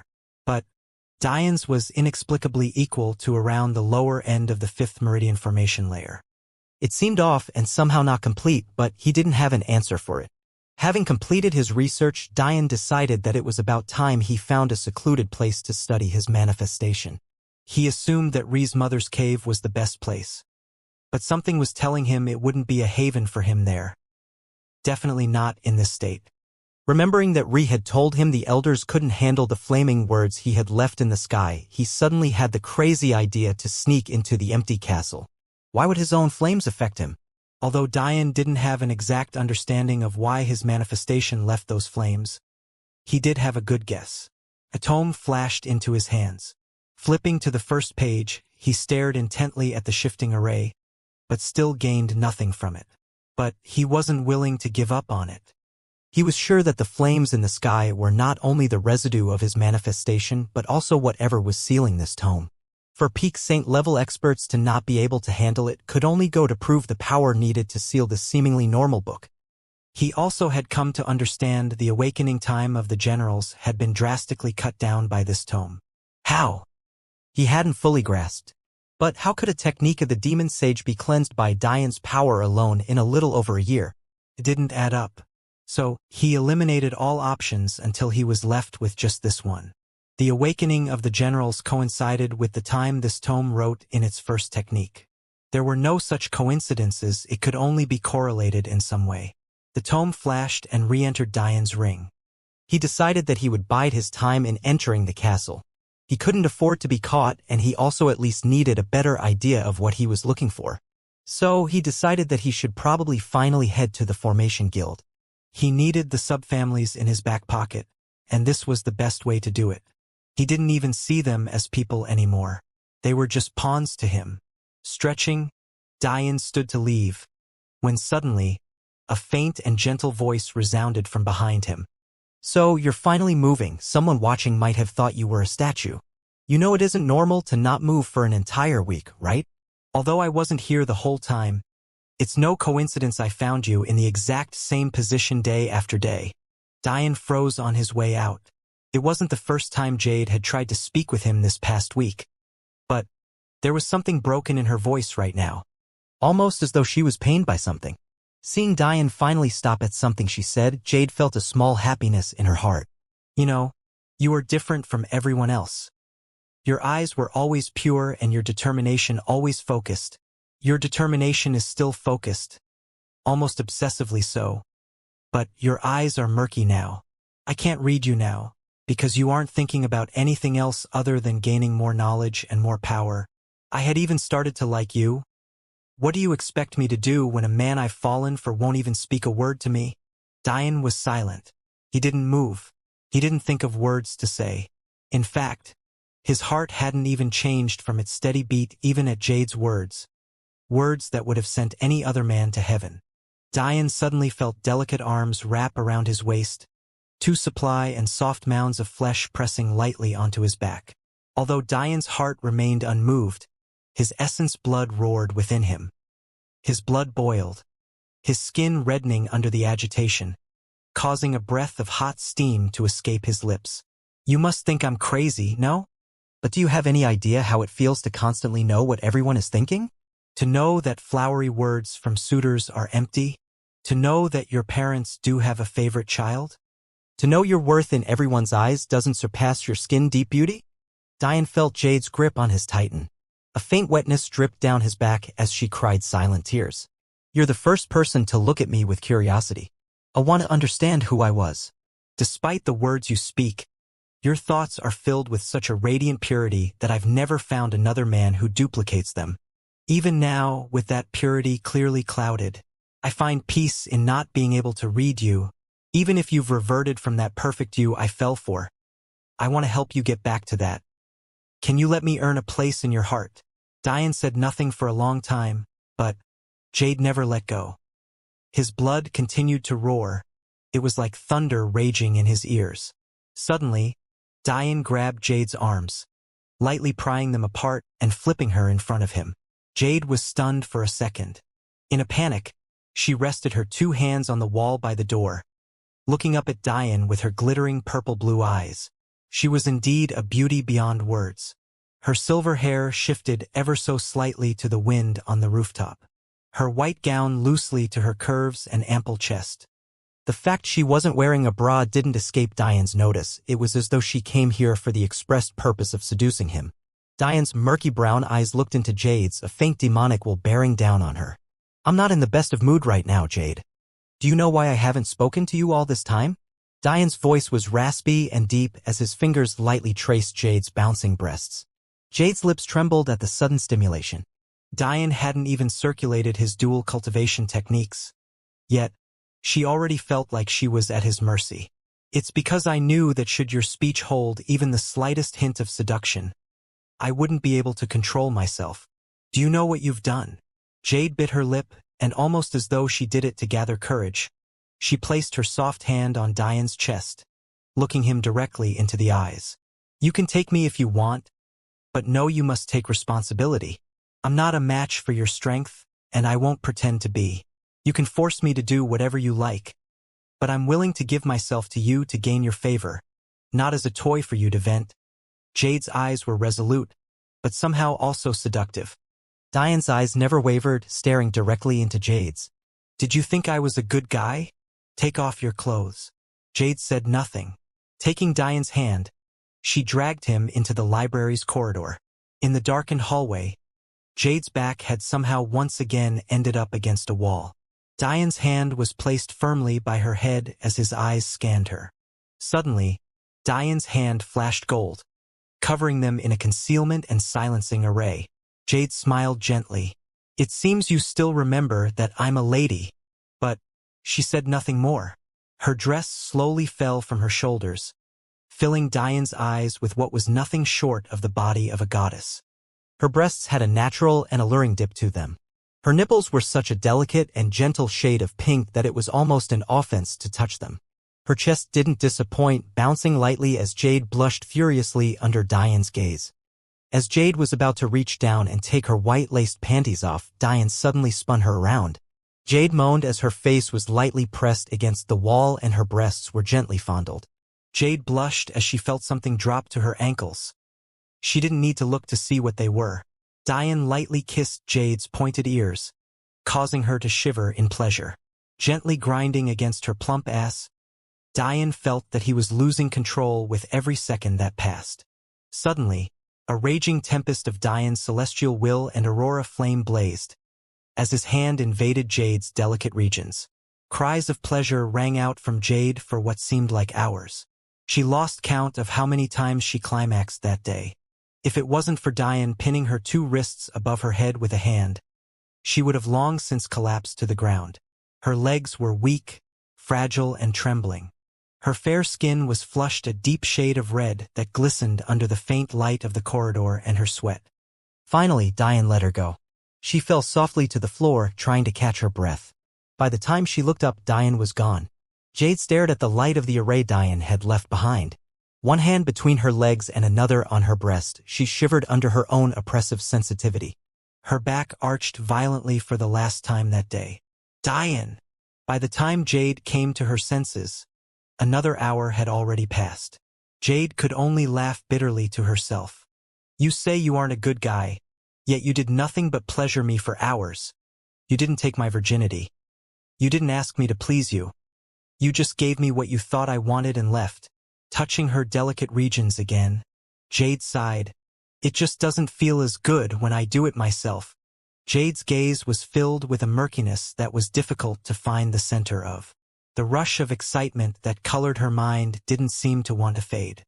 For some reason, she found herself losing more and more control of herself the more time she spent around Diane. It seemed that the curse of the Eostre clan had finally reached her too. Diane walked slowly along the marble and jade paths. He had deviated to Heaven's Wine to take advantage of Ice Petal's dance's calming effect, and now it was already midday and a good time to head to the Formation Guild. Although Diane had no idea where it was, because of his sixth sense he could blanket the city and look for a high concentration of formed arrays. The city itself was only about 10 to 20 kilometers in diameter, considering much of the buildings had inner worlds. So, with the use of his crystal will's amplification, he could cover a good percentage of it at a time. Soon he came to a bustling tower.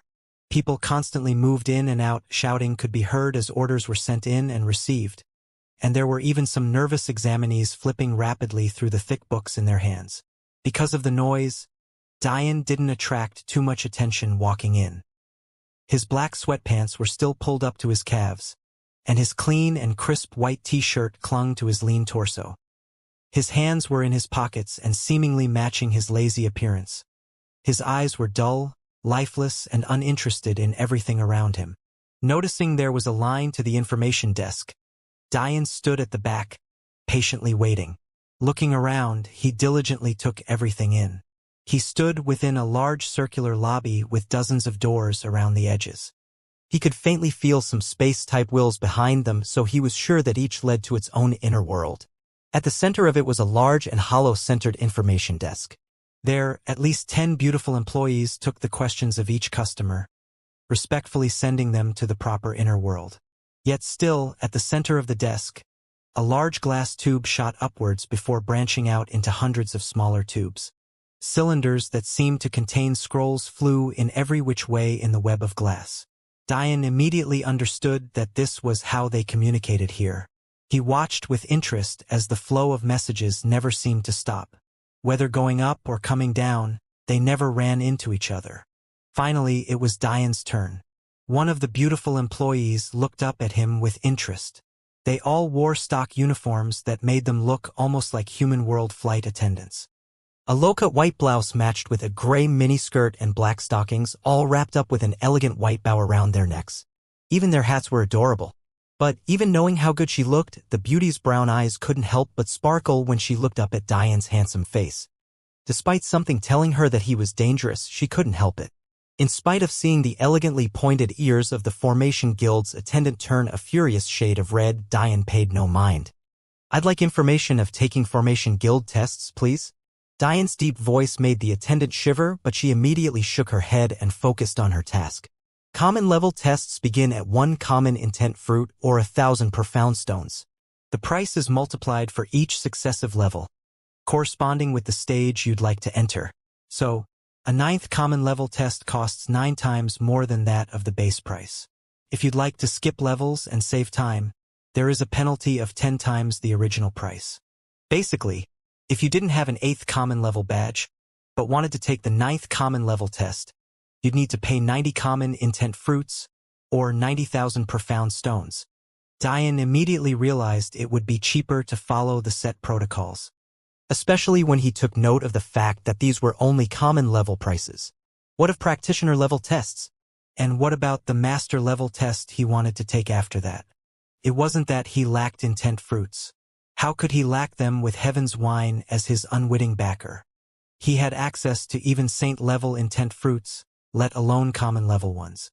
But revealing this to the public would cause eyebrows to raise. Seemingly sensing Diane's agitation, the attendant misunderstood that as a reaction to the prices. "I'm sorry, sir, but the prices aren't negotiable. There is the possibility of them being waived, though, if you have a master of high rank." Diane shook his head. "What of practitioner-level tests? And also master-level ones?" The attendant seemed surprised, but since her job was to provide information, she went about it, assuming that Diane was only curious. Practitioner-level tests start at 1 meridian intent fruit, the price of which is worth 10 times the profound stones. The penalties are the same if you wish to skip levels. Diane nodded his head. The master-level tests are special, though. You'd need one of the highest-ranking elders or the head himself to oversee the tests. At that time, the prices are decided by them on a whim. Usually, if they're in a good mood, a few thousand saint stones would be enough. However, if they aren't, it can easily climb well past that. Usually, talents are approached by master-level experts if they have the potential to reach that level, so the overseer of their tests would have connections to that master. In that way, it would act as a shield. It's very rare for anyone to reach master level without the help of a master, but it's also not rare for overseers to take advantage of weak masters to overcharge their disciples in order to fund their aurora awakenings. Diane continued to nod. And what if I'd like to take a master level test today? Although Diane didn't have saint stones, he had tens of spiritual level weapons, to the point where he could equip 100 demon generals. What was a few thousand saint stones to a spiritual level weapon? In fact, Diane was certain that they'd settle for a high master level weapon easily. The attendant gave Diane an odd glance. Is he serious? He's not even 20. He's lucky he's handsome, or I would call someone over to chase him out. The attendant sighed, but still answered seriously. Today is a bit of an odd day. Our common level and practitioner level disciples are butting heads with those of the Alchemy Guild because it seems like our head, Grand Elder Croak, got into another argument with the head of the Alchemy Guild, Grand Elder Cormith, over which occupation was more important. In fact, I hear the argument started because a boy from Acacia Academy showed a high affinity for both professions. Because, get this, she leaned forward as though this was a juicy bit of gossip. He has an innate aurora. Can you believe that?